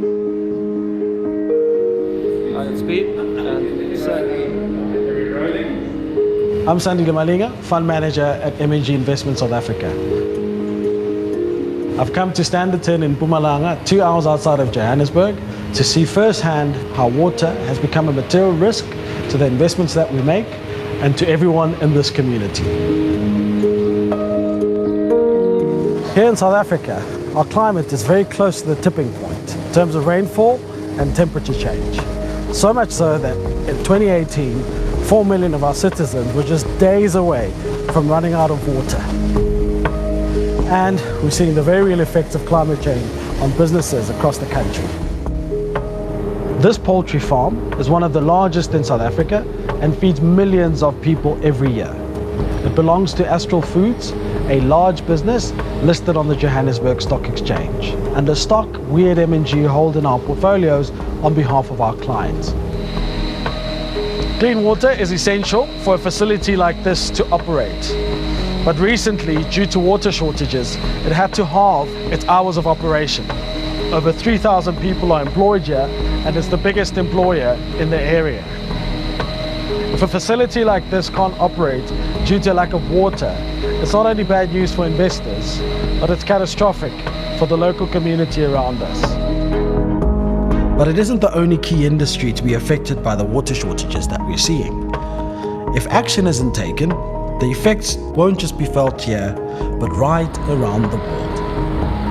South Africa's mines provide employment for hundreds of thousands of people and underpin our national economy, but they also provide many of the essential minerals and metals that the world needs for clean energy creation and storage, as well as hydrolysis and circuitry to help tackle climate change. These mines need water too, but just as importantly, they produce waste, which needs to be stored safely and responsibly, so it can't pollute our groundwater and make the problem even worse for the local community. Tackling these issues will take a collective effort. As investors, while we aren't in charge of water regulation or enforcement, we can't sit idly by on the sidelines if we want a sustainable and viable economy and society. So, we're going to have to take a more active role in addressing water risk by working with governments, communities, and organizations like the CDP to bring about the change and future we all need.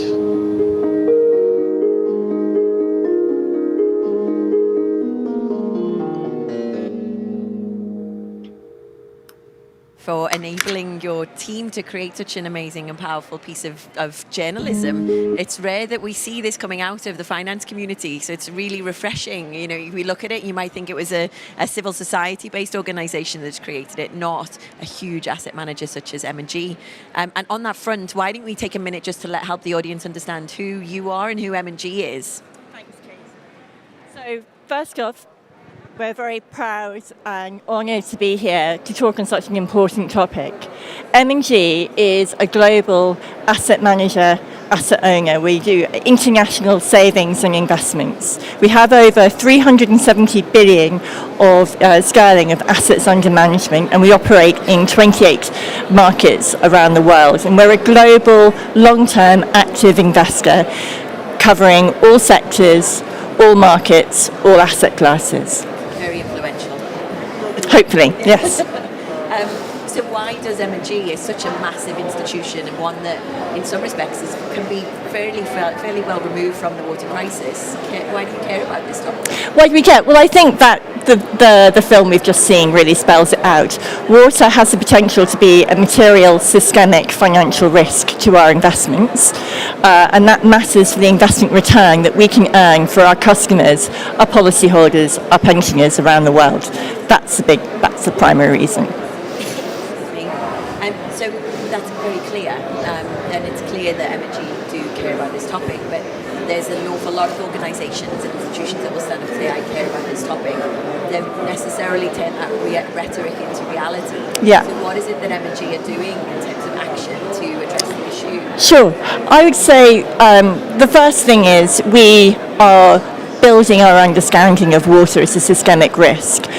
Candidly, our understanding of climate is more developed, but it's primarily focused on carbon.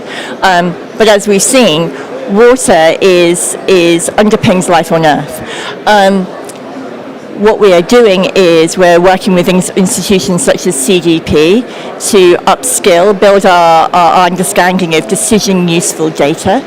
We are, as an asset owner, we look at the macroeconomic projections of the countries that we invest in, and we look at the climate risks and resilience of those countries to formulate our long-term assumptions around GDP growth. So we understand that water has the potential to impact returns in those markets, and it informs our strategic asset allocation. As an investor, it's fair to say that our knowledge of water is developing. Is like much of the rest of the finance industry, we are becoming more well versed on climate and carbon, but on water, it's an area that we know that we need to upskill. Yeah, I think what we're seeing at CDP is very much this maturity emerging and acknowledgement that there is a problem, but I'm highly confident that we will not take another 20 years as we have with climate change to realise and start. We can't afford to. No, that's very clear. So apart from the data that you're consuming and using at the moment, what else do you think could help from an institutional perspective? I think the big one, I'd say there are two things. First of all is to have clear policy. Governments need to prioritise water in their climate resilience planning, factor it into the policies that they make, and they need to turn their attention to do this promptly so that we can take the action that we need collectively to affect that change. That's the first one. And also that they need to, regulators need to enforce the regulation that they already have. The second, they need to enforce the regulation on water management, water usage that they already have. So that firms are incentivized to properly manage water. It becomes part of the cost of doing business. At the moment, it really isn't to the extent it needs to be. The second key observation I would have is we need to increase accountability, and with that comes from disclosure, from transparency. They say that daylight is the best disinfectant. Well, we need better information to understand what firms are doing, how they are managing, what water they're using, how they're managing, how they see the water-related risks and opportunities in their business and what they're doing. And that will give us that disclosure will give us better information to work out who are the good players, who are the bad, who are those companies that we can see, yes, they have a problem, but they have a plan to address it. They have a credible management plan, and we can help support them, invest, fight the transition to enable them to change. And that's the outcome that obviously is good for us from a financial return, but it's good for everyone. I've been running CDP's Global Disclosure Programme for corporations for the last decade, and I can't tell you the number of times that a company has come to us and said, "You're asking me to tell you that I'm exposed to risk, and to tell my 700 financial institutions that I'm exposed to this risk? Are you crazy?" But of course, that's not what you're looking for. The reality is we know that all of these companies are facing significant water-related risks. What you're really looking for, as you said, is evidence that they're aware of that and managing it, so they're not caught out by surprise. Absolutely. What we want to know is, does management understand the risks and opportunities that it faces as a business, and are they responding so it can be a long-term viable business, and therefore a long-term viable investment that's going to deliver returns for our policyholders, our pensioners, our customers? The world is a risky place, right? We just need to make sure that we are planning for those risks. Absolutely, absolutely. So in your view, what do you think would really make a difference on this front? Well, as I said before, disclosure, that's the first one. Data. We need better data to understand what's going on. And there are two elements here. One, we need to incentivize firms to manage water properly, and as I say, to incentivize good behaviours. So building that accountability so that proper management is factored into the cost of doing business. That's the first one. The second one is we need to upskill. So we need better data from our clients, but also we need firms to provide structured, comparable data. And this is where CDP comes in, the water questionnaire. It's fair to say that what you've done with climate has been transformational. You're the gold standard of climate disclosure, and your data is used by investors world over. It's been transformational in building investors' understanding of climate-related risks, and we want to help CDP do the same for water because it is so important. Thank you. We take all the help we can get, frankly, at the moment. It's very humbling, I think, as an organisation the size of ours. We're a small NGO, really, relative to others, but we've been able to succeed on some fronts where others have not. This year we had over 3,500 companies disclose water-related data to financial institutions, which is fabulous relative to where we were 10 years ago when we had about 50 institutions. Yeah. But imagine next year we have full, beautiful data set of all of the companies that you invest in. They're telling you everything you want to know about the actions that they're taking on water-related issues, the risk that they're facing, the amount of water that they're consuming, where they're consuming it, and what that might mean for their business growth in the future. Imagine you have all of that data, but then... Well, that enables us to, we have all that data, we can then prioritise, we can sort the good from the bad, and the good from the bad might also be those companies that have credible transition plans, and then we can direct our capital, we can allocate our capital to support those companies to implement their plans, their transition plans. So that's a kind of win-win for everyone, right? Because it enables the companies to transition to sustainable production consumption methods. It enables the change that we all need, and it enables us and our investors to get the uptick from that transition. So it's a win-win for everyone. I'm glad you think so. I've already mentioned, I think at CDP our key priority is to boost the number of companies that are disclosing.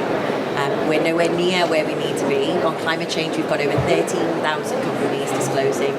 Water, just 3,500. Despite asking consistently every year on behalf of a very, very large number of financial institutions, there is still 50% of those companies that are invited to disclose that are choosing not to do so. We work hard to try and understand why that might be the case.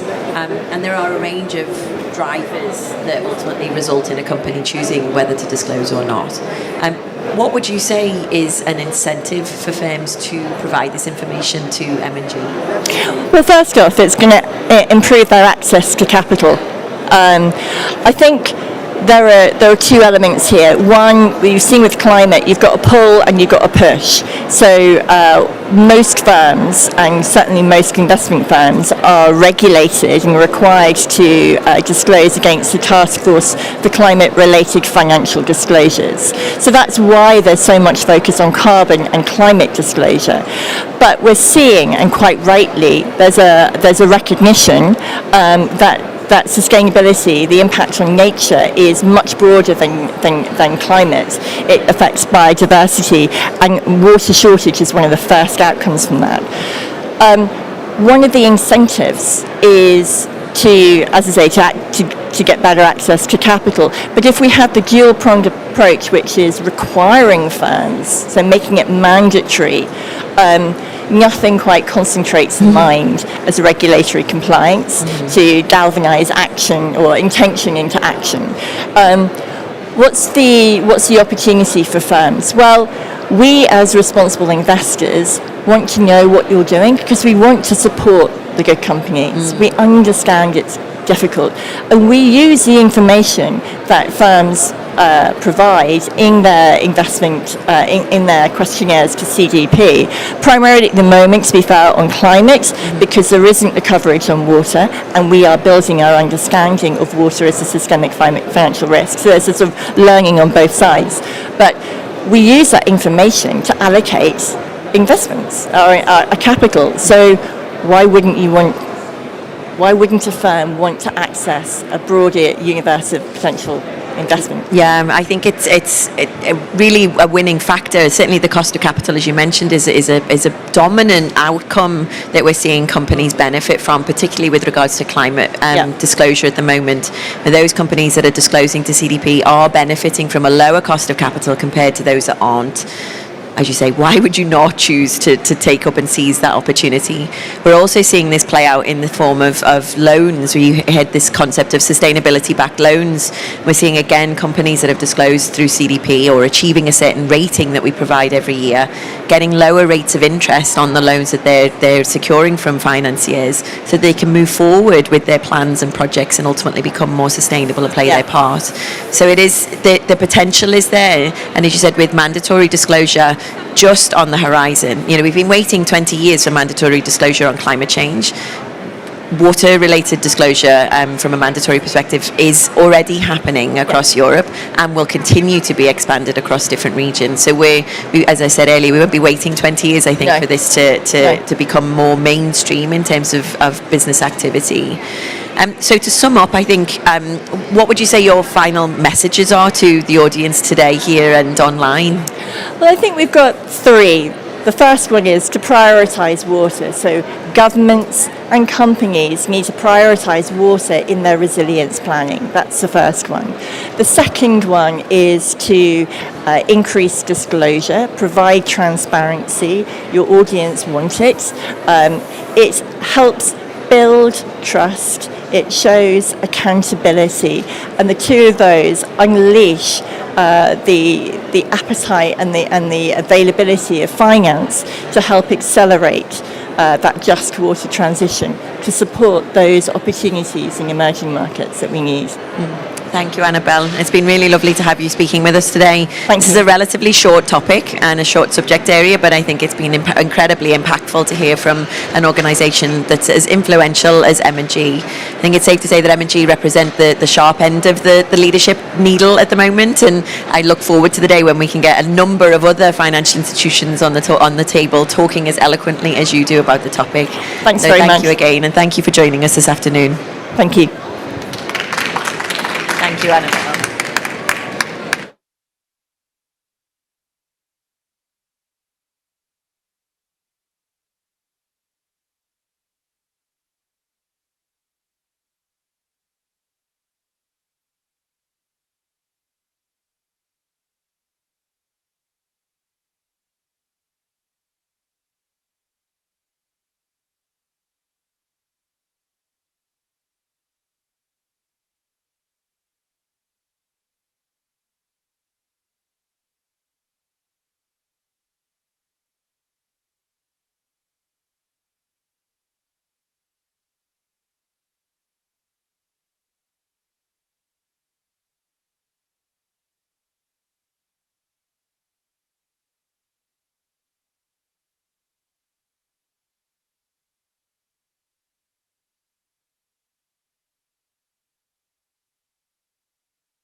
Hi and good afternoon, everybody. We are in the home stretch here at the Water Pavilion. It's been a very long afternoon, but a very, very productive one, and I could not be prouder to be hosting you today. My name is Kate Lamb. I'm the Global Director of Water Security at CDP, and I will be your host for the final hour of the session here at the Water Pavilion at COP26. Welcome to those of you joining us online and to those of you that are here in 3D, in real life. It's very exciting to see you all. We have 3 fabulous sessions this afternoon, and they're fairly rapid. They're 20 minutes each, so you're going to be getting bombarded with a fair amount of information, so please do bear with us. The first is to announce the launch of the Water Stewardship Acceleration Forum. This is a very exciting initiative that will be spearheaded and under the Secretariat leadership of the Alliance of Water Stewardship, and it gives me great pleasure to introduce Adrian Sim, who is the CEO of that Alliance for Water Stewardship. So over to you, Adrian. Thank you very much, Kate, for the introduction, and our thanks also to the COP organisers and the sponsors of the Water Pavilion for making this happen. As Kate said, my name is Adrian Sim. I'm Chief Executive of AWS, the Alliance for Water Stewardship, and I'm talking to you from the sunny east coast of Scotland, and I hope you're getting some of our nice weather over there in Glasgow. AWS is actually one of 3 organisations which is co-convening this session and also co-convening the foundation phase of the Water Stewardship Acceleration Forum. My job today is to explain what the WASA Forum, let's just call it the abbreviated term, the WASA Forum is, why it's needed, what it will do, and why we want your help in making it work. Before we get to that, let me just briefly touch on the definition of water stewardship, which you can see on your screens at the moment. This definition is the one that has been developed by the organisation that I have the privilege of leading, AWS, but is generally recognised as the benchmark definition for water stewardship globally. It emphasises both what water stewardship should achieve in terms of social, cultural, economic, and environmental benefits, but it also and importantly emphasises how those benefits are delivered. Water stewardship is fundamentally an inclusive, transparent, and stakeholder-driven process. The next slide, please. There have been several organisations, not seeing the slide, but I'll continue speaking. There's several organisations involved in advancing water stewardship. The next slide, if we can see that one, uses statistics from 4 of those organisations to give you a snapshot of the progress that has been made over the last decade or so. Hopefully this slide will be visible soon. I'm not seeing it on my screen. Other key actors in this space include the 2030 Water Resources Group, that's hosted by the World Bank, AGWA, that's the Alliance for Global Water Adaptation, who need to be acknowledged for their efforts in getting water onto the agenda at this COP and getting the Water Pavilion established. The Nature Conservancy, the World Business Council for Sustainable Development, and WWF, that's the Worldwide Fund for Nature. Collectively and individually, we have been working to help water users to take credible action on shared water challenges. And now, as the headline stats, which unfortunately seem to be some difficulty in showing, there they are. The headline stats indicate over that 10-year period, we have made significant progress, but we all recognise that more progress is needed and faster progress is needed.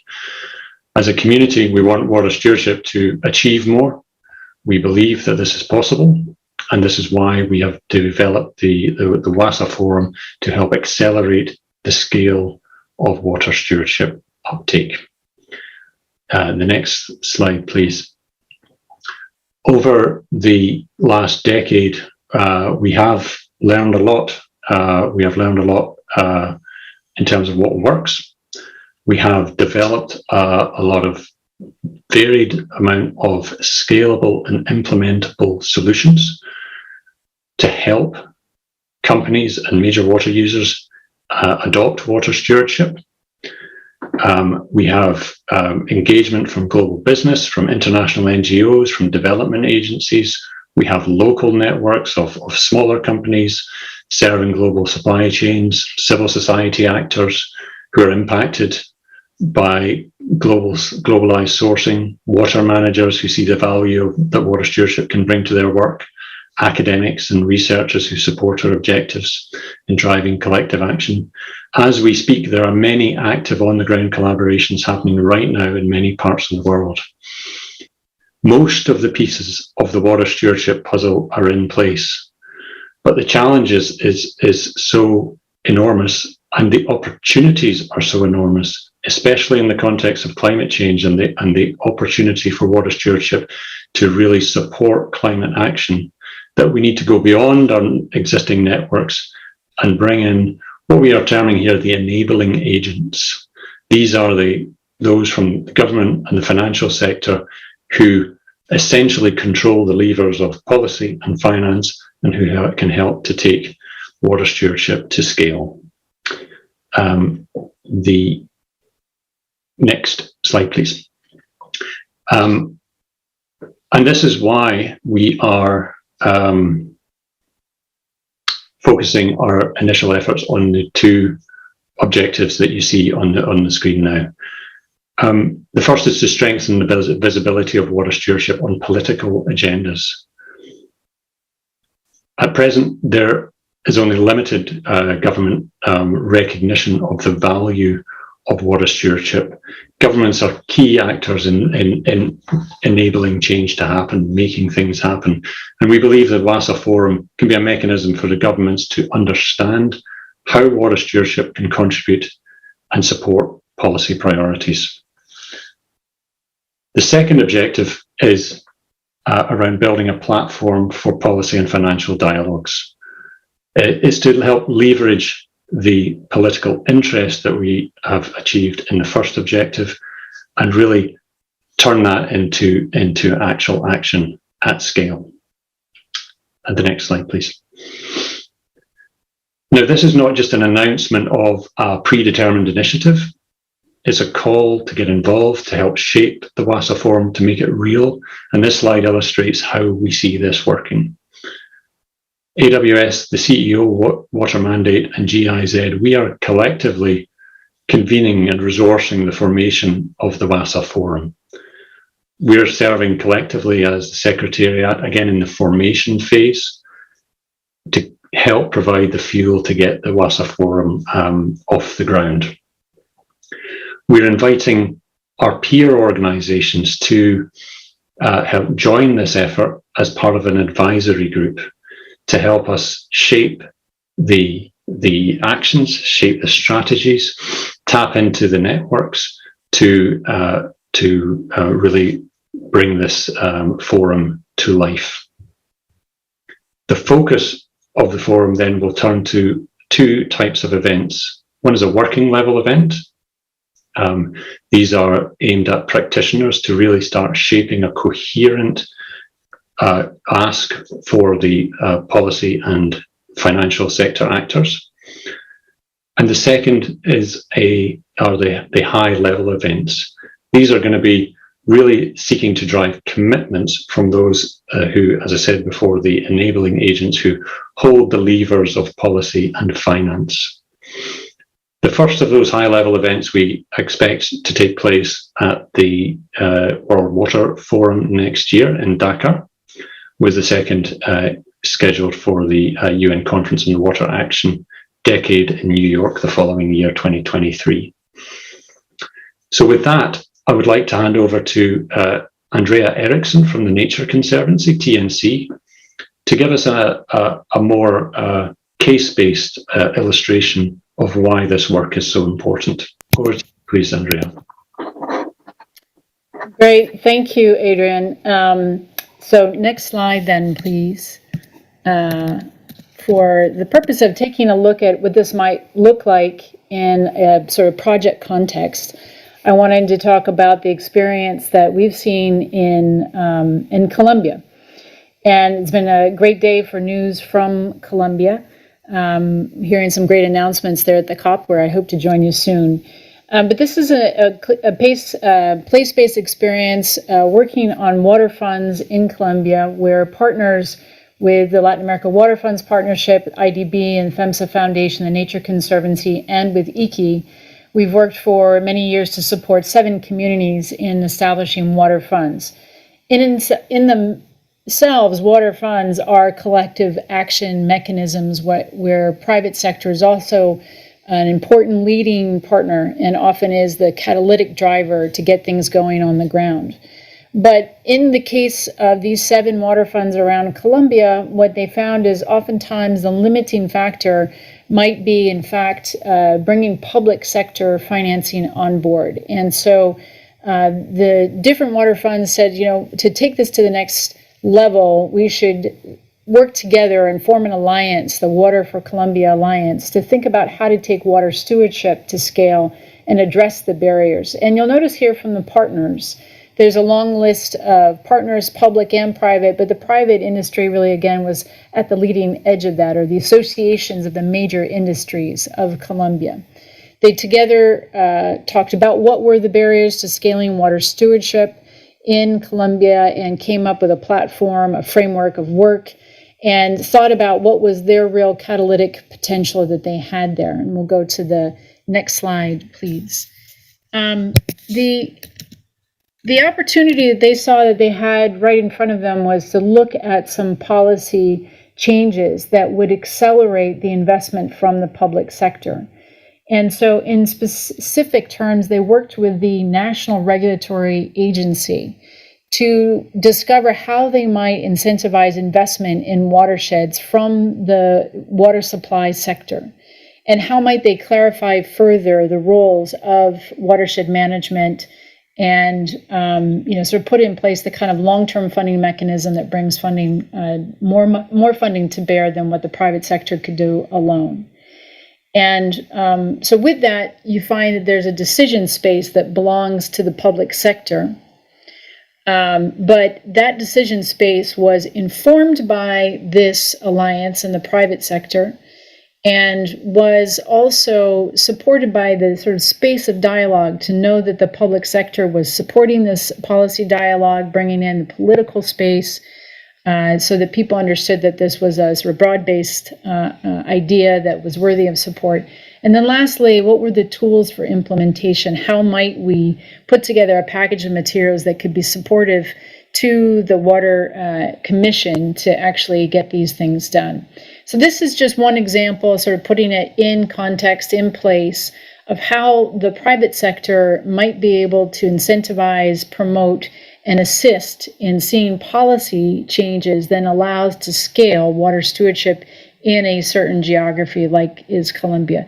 So I think the real promise with something like WASA is how to take these experiences and do them many times over. And they will be in different scales, municipal levels, state levels, national levels. But this overall WASA experience that we hope will carry us forward will look at how we do replicate these kinds of private-public partnerships that assist in policy change. So I'm going to leave it there, and I'm going to invite Ingrid Timbo, who's the policy director from AGUA, the Alliance for Global Water Adaptation. And Ingrid, just some reflections for today. Over to you. My microphone. Okay, great.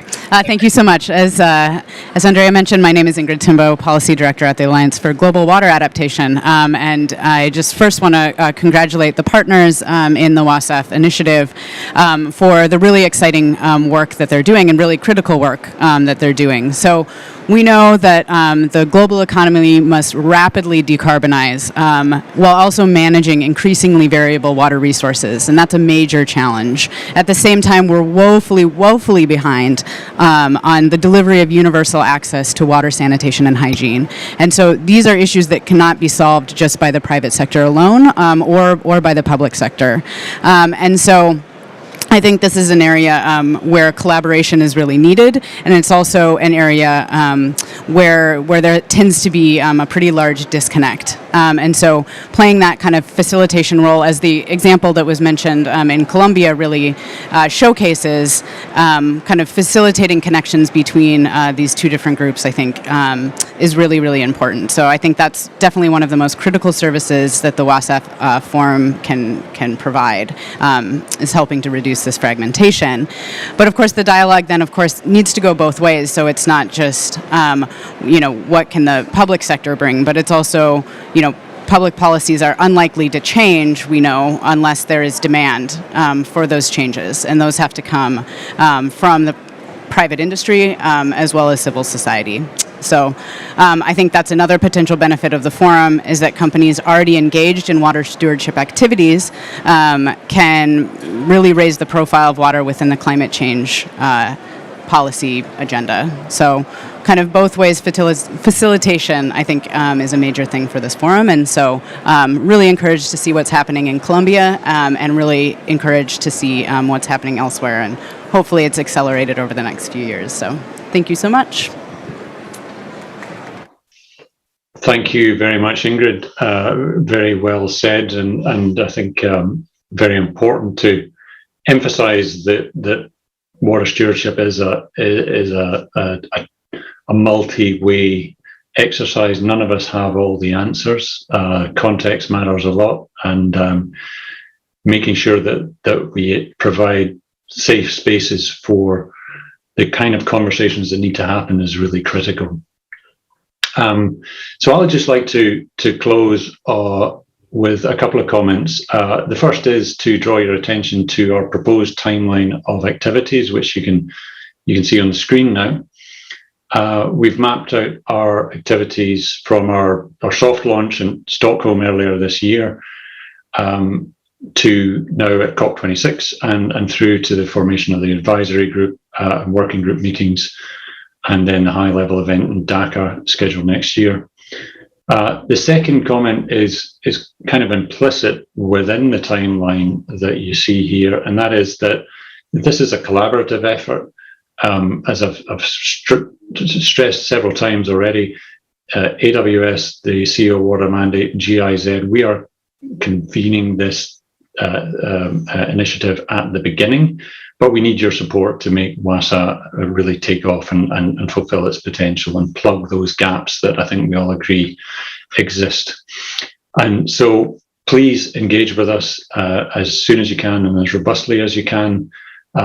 If anything you've heard today is of interest, or if some of it doesn't make sense, just get in touch with either ourselves at AWS with the CO Water Mandate or with GIZ, and let's start that dialogue. I believe on the next final slide, we may have also the website address, which will be live. In fact, I believe it already is live. So with that, thanks very much for your time, for the opportunity, and all the very best.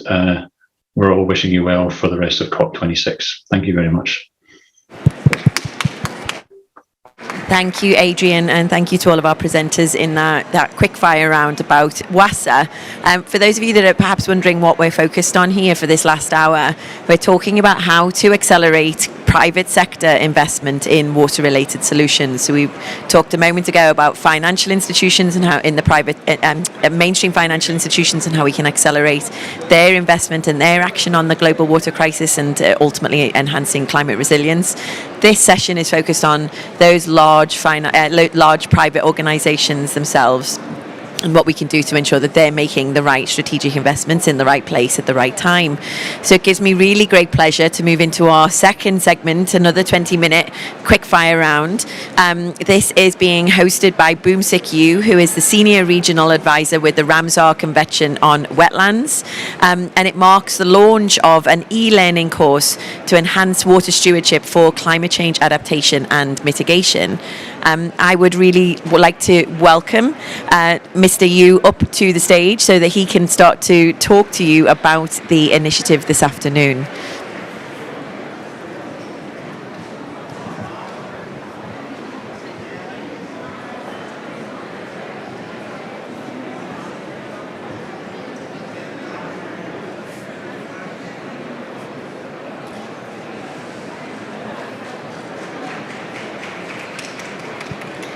Thank you. There we go. Took me a long time to get out the body. Not a problem. Okay. It's worth waiting for.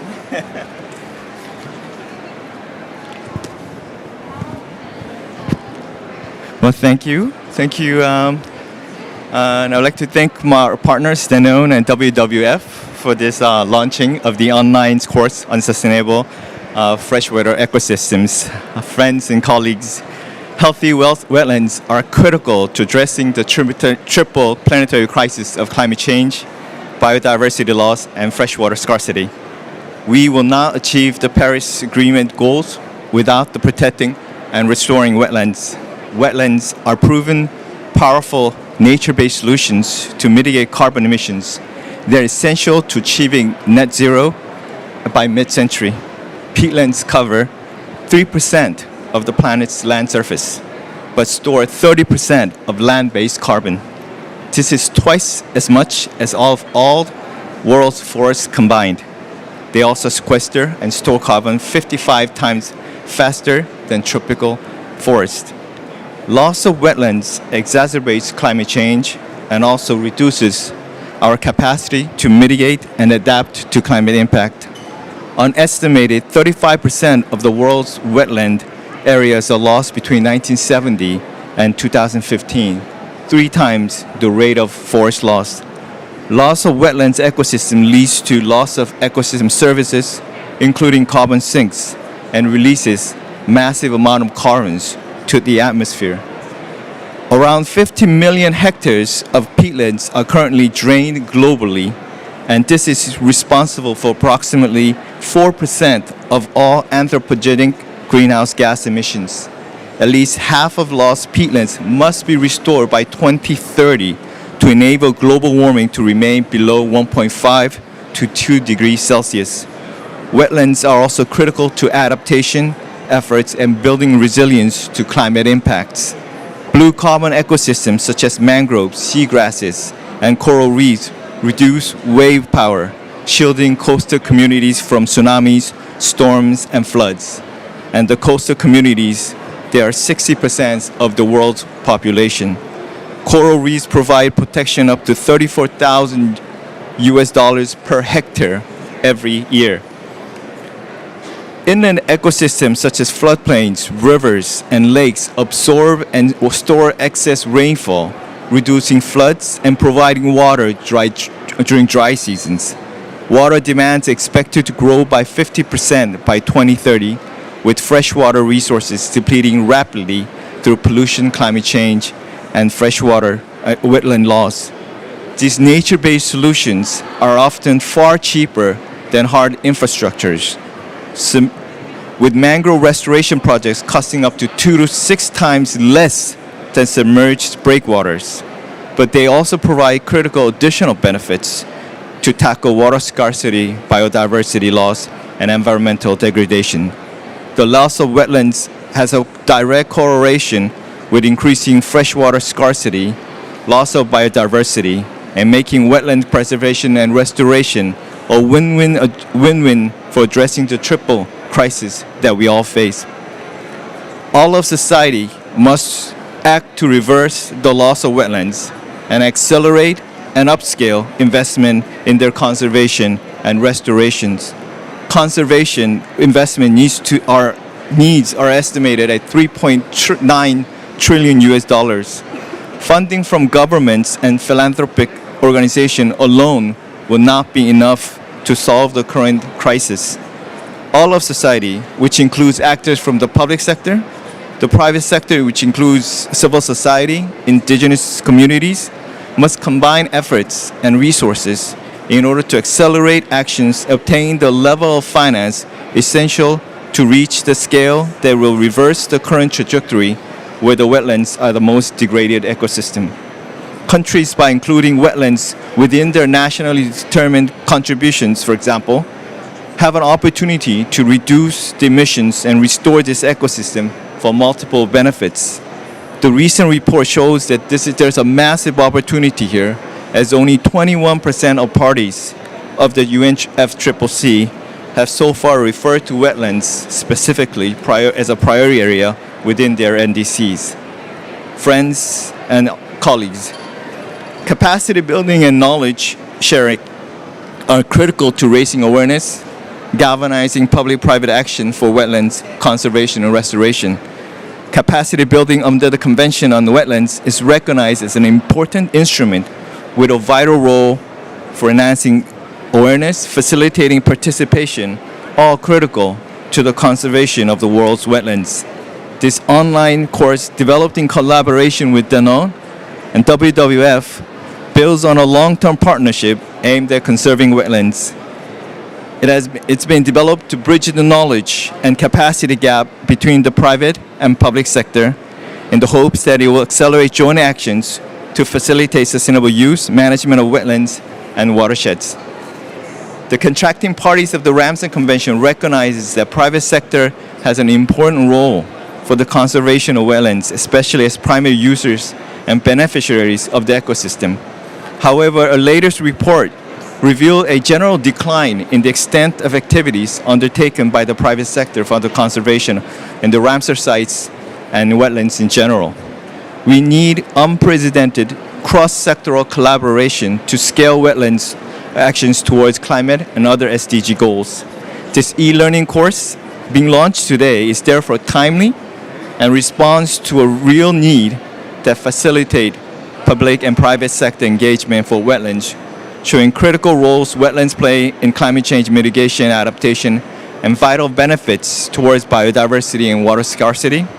Opportunities for private and public sector to integrate wetland conservation within national or corporate climate, environmental, broader planning and policy. And finally, urgency to spur broad, inclusive collaboration across all society to protect, conserve, and restore wetlands. Thank you very much. Thank you. This is my opening speech. Next, I would like to give to Kieran, who has been the power, the brain behind this project. Kieran? Brilliant. Thank you so much for the introduction. Sorry, I can't be there, but I'm really excited to be part of this. I think in lieu of time, let's skip forward a few slides to the 5th slide, if that's possible.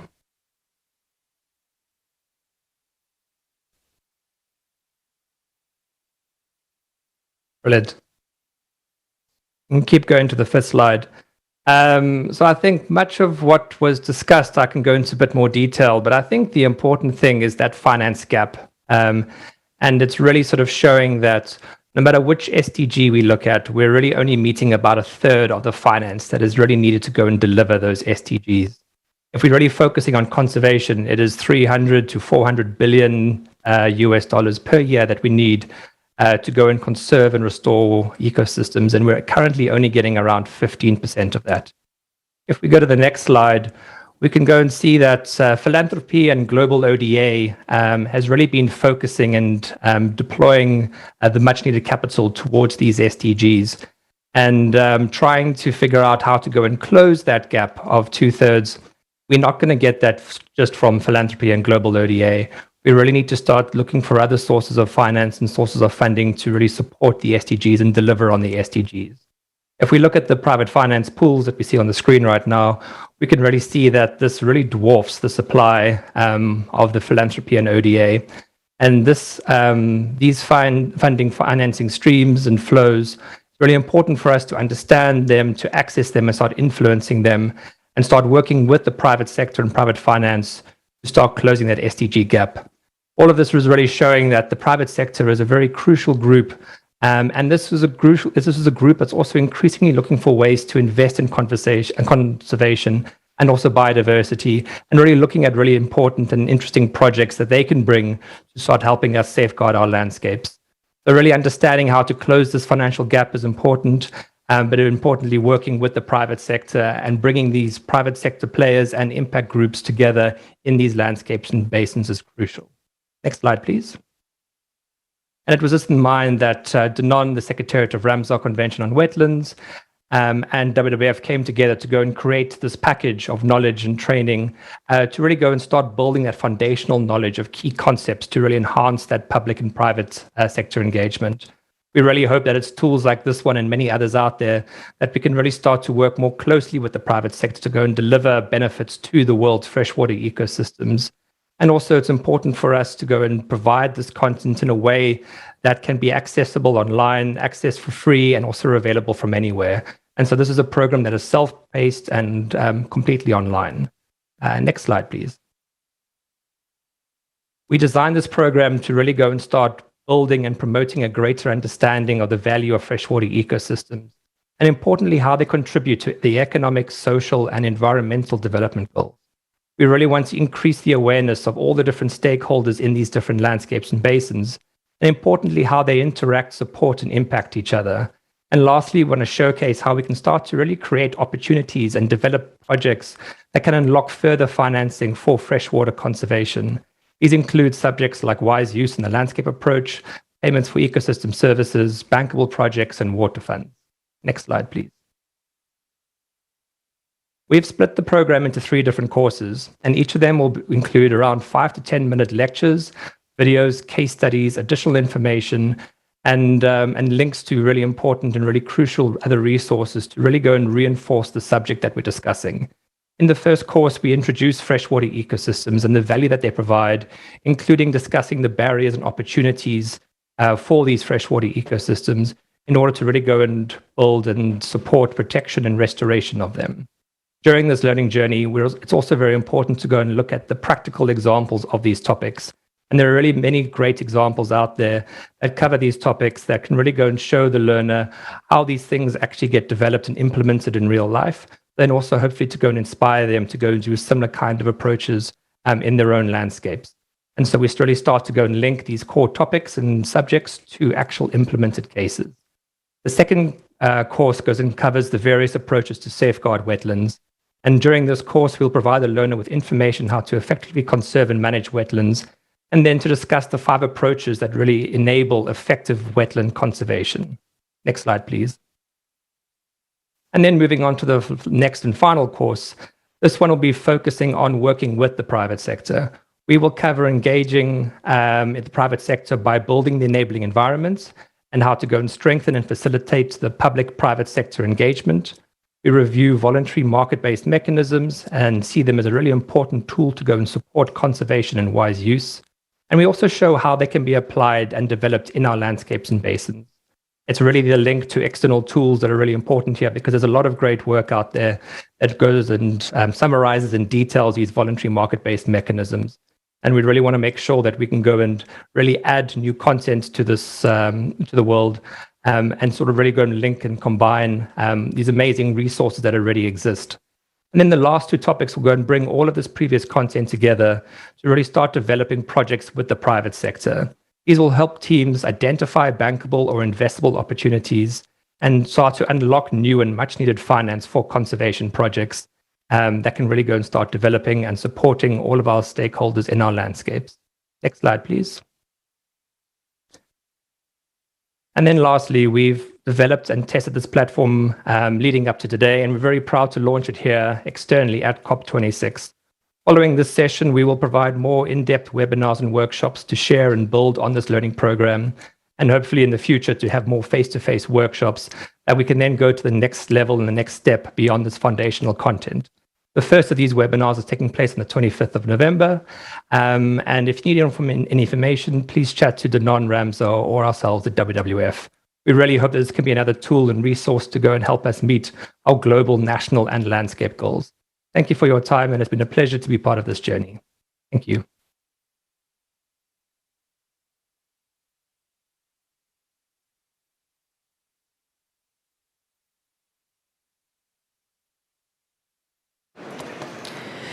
Hi everyone, so I'm Jeanne, I'm the head of water stewardship at Danone and very pleased to launch this training with you today. We all start our water stewardship journey with very good intentions, but our good intentions means nothing if it's not backed up with a real plan. And the problem is the complexity of water stewardship, so complex to understand the concept, to know where to start, to scope your activities on the field, that for me, to have a robust plan, we needed to start with education first. We often say that we need two revolutions to make water stewardship happen, one on education and one on finance. This training is going to tackle both of them. It's going to help us to have the same definitions, scope in the same way our activities, have the same ways of workings, and by this way we will have the same references, helping us to speak the same language, and hopefully to have larger actions and ambitions. That's the first thing. The second thing is about finance. As I said, there is a big part of the course which is about understanding how to build the bankability of your project. Bankability means that you are not only doing your project for good, for people and planet, but you are as well thinking of the return of investment you can make through your project and for the people participating to your project. If we build better the bankability of our project, we will be able to attract better finance and to scale much further our project. That's very key. So this training is going to tackle, as I said, education, speaking the same language, being better equipped as water stewardship leader, helping you to understand and design better the bankability of your project to hopefully unlock the investment you need to develop your project at scale. So as closing remarks, I think I have only one thing to say. It's just on roll for us to be as many as possible water stewardship leader, being able to speak the same language and develop together the actions we need at the right scale. Thank you so much, Kate, and thank you very much for the Water Pavilion to hosting us and allowing us to launch this training today.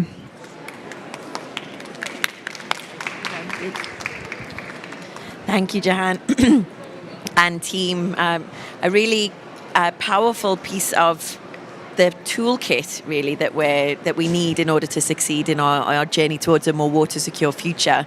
I'm really excited to be able to showcase the power of wetlands in another event in the coming week with our Climate Action Agenda event that's taking place on the 5th of November. They really do play a vital role in protecting the planet, and it'll be great to bring that more attention to this issue over the next few days. So we have reached the final session of our marathon day of finance-related activity and content on the Water Pavilion today. I am going to be introducing Veronica Guzman, who works for the Global Water Partnership in South America. We are, I believe. Sorry, slight technical double check and confirmation. Are we ready to go with that one, Jennifer? Okay, apologies. One more moment. We're so close to the end. Okay.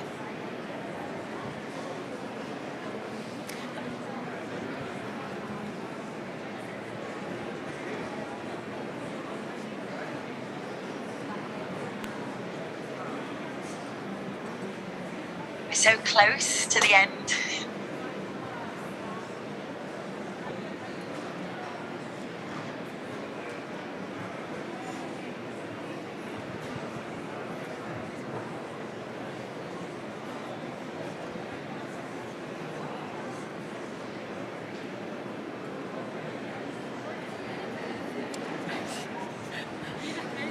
I know, sorry.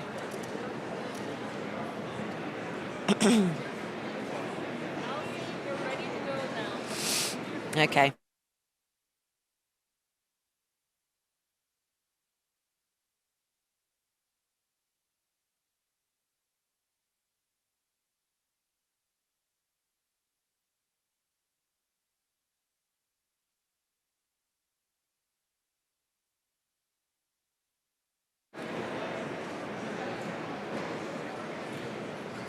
Okay, so welcome everybody to our final session on the Water Pavilion here at COP26. We are coming at you live and direct from Glasgow. I'm very pleased to open our final event of the day, and the day of which has been focused on finance, accelerating the much needed dollars, pounds and yen that we need to achieve a climate resilient, net zero, water secure future for all. This final session is hosted by Veronica Guzman, member, a member of staff at GWP South America. And she is going to be sharing with us today information about a program that they have launched in the region entitled Linking Strategy with the Private Sector, the Blue Good Practices Program. So Veronica, over to you. Thank you. Good afternoon. Global Water Partnership South America and the Chamber of Industry of Uruguay welcome you to this event. GWP South America's linking strategy with the private sector Blue Group practice. My name is Veronica and I'm part of the team of GWP South America. Now we will present an introductory video.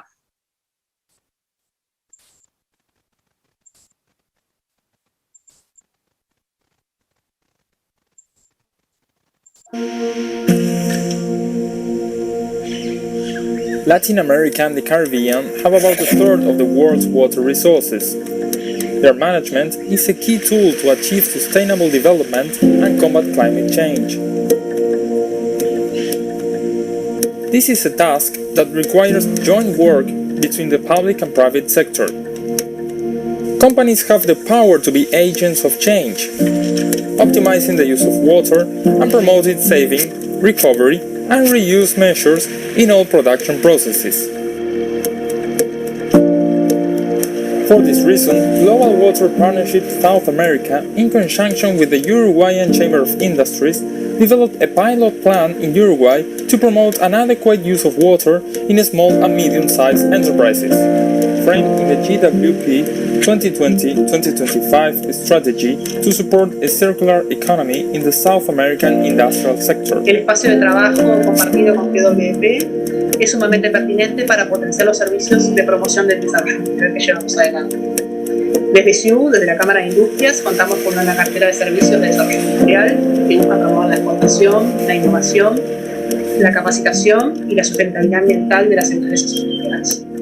The alliance between GWP and the Uruguayan Chamber of Industries made it possible to develop a pilot project to link with the private sector called the Blue Good Practices Program. For this, technical support was provided by the National Water Authority of Peru, based on its experience. En el año 2015, la Autoridad Nacional del Agua desarrolló un estudio sobre la huella hídrica en el Perú en el sector agropecuario, con el apoyo de la Agencia Suiza para el Desarrollo y la Cooperación, COSUDE, y el Fondo Mundial de la Naturaleza, cuyos resultados permitieron tener una mirada más amplia y no tradicional del consumo del agua, permitiendo un análisis en la relación de abundancia o escasez del agua en cada región y su influencia en la economía del Perú. Y desarrollan proyectos de reducción de consumo de agua e implementan acciones de responsabilidad compartida, contribuyendo a mejorar las condiciones económicas y sociales de la población del entorno donde opera la empresa.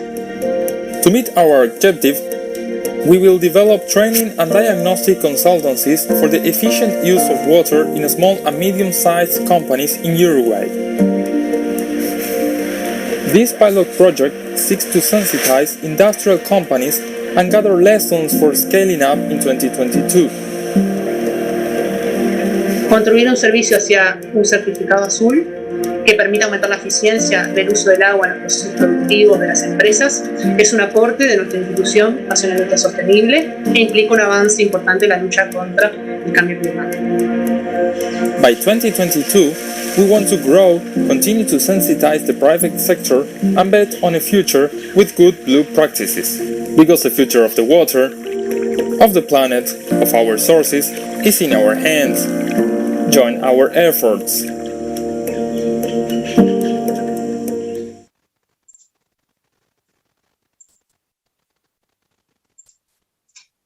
Thank you. And now we are going to learn more about this program and its current status in charge of Alejandra Mujica, Regional Coordinator of GWP South America. Alejandra, please. Thank you very much, Veronica. My name is Alejandra Mujica. Good afternoon. I am the Regional Coordinator for GWP South America. I am based in Montevideo, Uruguay. It is an honor for me to have this opportunity to share our pilot project, the Blue Good Practices Program. Next one. GWP is a net that comprises more than 3,000 partner organizations all over the world, in over 180 countries. In South America, we have about 300 partners from the academia, the governments, the NGOs, and the private sector. In the GWP Global Water Strategy, 2020-2025, we have 3 pillars to mobilize for a water-secure world. In this occasion, we emphasize in the one related to the SDGs and that related to climate resilience through water. Next one. Why this project? Relevant background. It is well known how water is suffering with the climate change and that we must be more and more innovative to tackle this enormous challenge. In our region, the pandemic has already affected with more intensity the vulnerable people, so including women and children. The private sector has a role to accomplish in this fight and these efforts to manage water in an efficient way. The governments needs the help of the sectors of the society and needed the help of the small and medium enterprise also. Next one. In this case, which are the activities that we are going to take and that we are already developing? To make companies, specifically small and medium enterprises from the industrial sector, aware of the optimal use of water. To collect learnings to scale in 2022 from Uruguay to South America. To generate a methodology adapted to the context of Uruguay and South America. To promote their circular economy that contributes to the global effort to combat climate change. To develop at the Chamber of Industry of Uruguay specialized services for small and medium enterprises that complements another kind of services already have, productivity, innovation, between others. The next one, please. The objectives. Next one. The program aims to promote the circular economy in the industrial sector of Uruguay through the development of capacities in small and medium-sized industrial enterprises to achieve efficient use of water in industrial production processes. Specifically, the project aims to execute the GWP Chamber of Industry pilot project. Next one. In this first stage, we are talking from Uruguay, this country, little country at the south of South America. Next one. In this stage 1, we have the identification of companies and consultants to work with and learning processes with the support of the ANAPERU, the National Authority of Water, to Uruguayan companies and consultants. Next one. In the second stage, we are going to open this process to the rest of South America. GWP SAM, GWP South America, is a multiple stakeholders platforms, and we are going to disseminate the experience together with the Chamber of Industry from Uruguay to other countries in the region. Yeah, next one. In this stage 2, what are we going to do?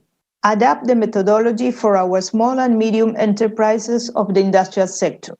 Continue working in the action plan with the selected firms to achieve a more efficient use of water, including reusing. Organize workshops to companies in other countries of the region to share experiences and methodologies. Organize workshops to attract the government actors in order to help including these modalities into public programs of incentives. In phase 2, learnings and lessons from the pilot projects for scaling up 2022. support also for the implementation of water use reduction plans, and share value initiative at the company level. Next one. Key actors. Let me stay just a bit more in this diapo, because it is very important to have a closer view to the actors that are already linked and the processes between them. GWP is a catalytic actor to create capabilities and to facilitate dialogues. The Chamber of Industry from Uruguay, that is a very recognized institution at the national level that manages a large number of services to improve the performance of the small and medium enterprises in the industrial sector. The National Authority of Water, the ANA of Peru, who is sharing their knowledge in this sense with us. They have started with the Blue Certificate some years ago, and they have received the support from the COSUDE, the Swedish corporation, for this activity. So we think that this is a good synergy between actors that can guarantee the success of this project. Next one. Thank you a lot. And we are here to complement and to know if you want to share with us this experience. Thanks, Veronica. Thank all for being there. Thank you, Alejandra. And now, Alejandra, to conclude, which is the call for action? Well, Veronica and everybody, we think that the call for action is that small and medium enterprises have to join efforts with the public sector and the other sectors of the society to fight against climate change. We need them. We need all of them to fight and to improve this world. Thank you very much. Thank you, Alejandra, and thank you all for joining us today. We hope to see you soon in the next occasion.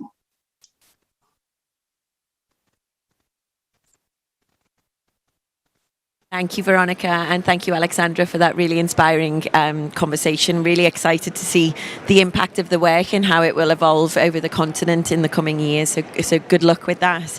And with that, we draw our day to a conclusion.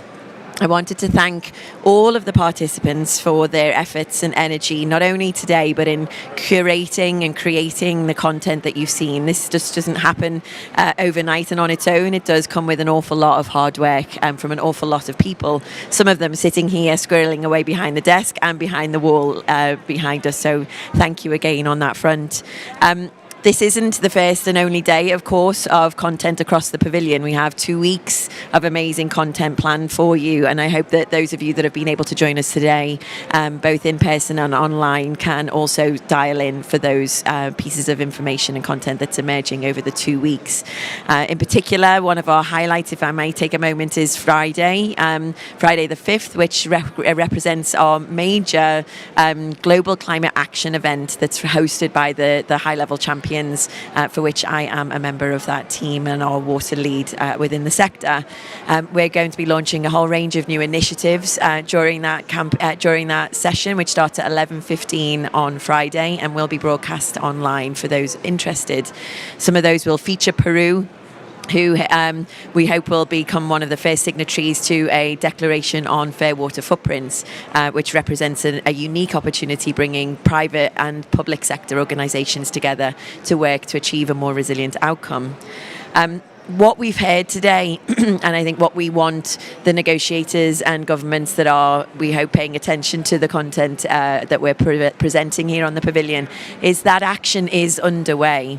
As the Chinese proverb states, not only can water float a boat, but it can sink it also. And it's safe to say that we've demonstrated that a range of non-state actors, from private finance and private companies and civil society, have woken up to this issue and are acting, irrespective of whether governments are prioritising this or not. That's exciting. So just imagine what would happen when governments do decide to prioritise these issues and support the businesses and financial institutions in taking more meaningful systemic action. If I may start or end, with a quote and allow me to read it because I haven't got it in my brain. But it's from Nelson Mandela. It says, "I have walked that long road to freedom. I have tried not to falter. I have made missteps along the way. But I have discovered the secret that after climbing a great hill, one only finds that there are many more hills to climb. I've taken a moment to rest, to steal a view of the glorious vista that surrounds me, to look back on the distance I have come. But I can only rest for a moment, for with freedom and knowledge comes responsibilities, and I dare not linger, for my long walk is not ended." And with that, I say adieu, or as they say in Scotland, beef anew, and we'll see you tomorrow for the next round of content. Thank you all.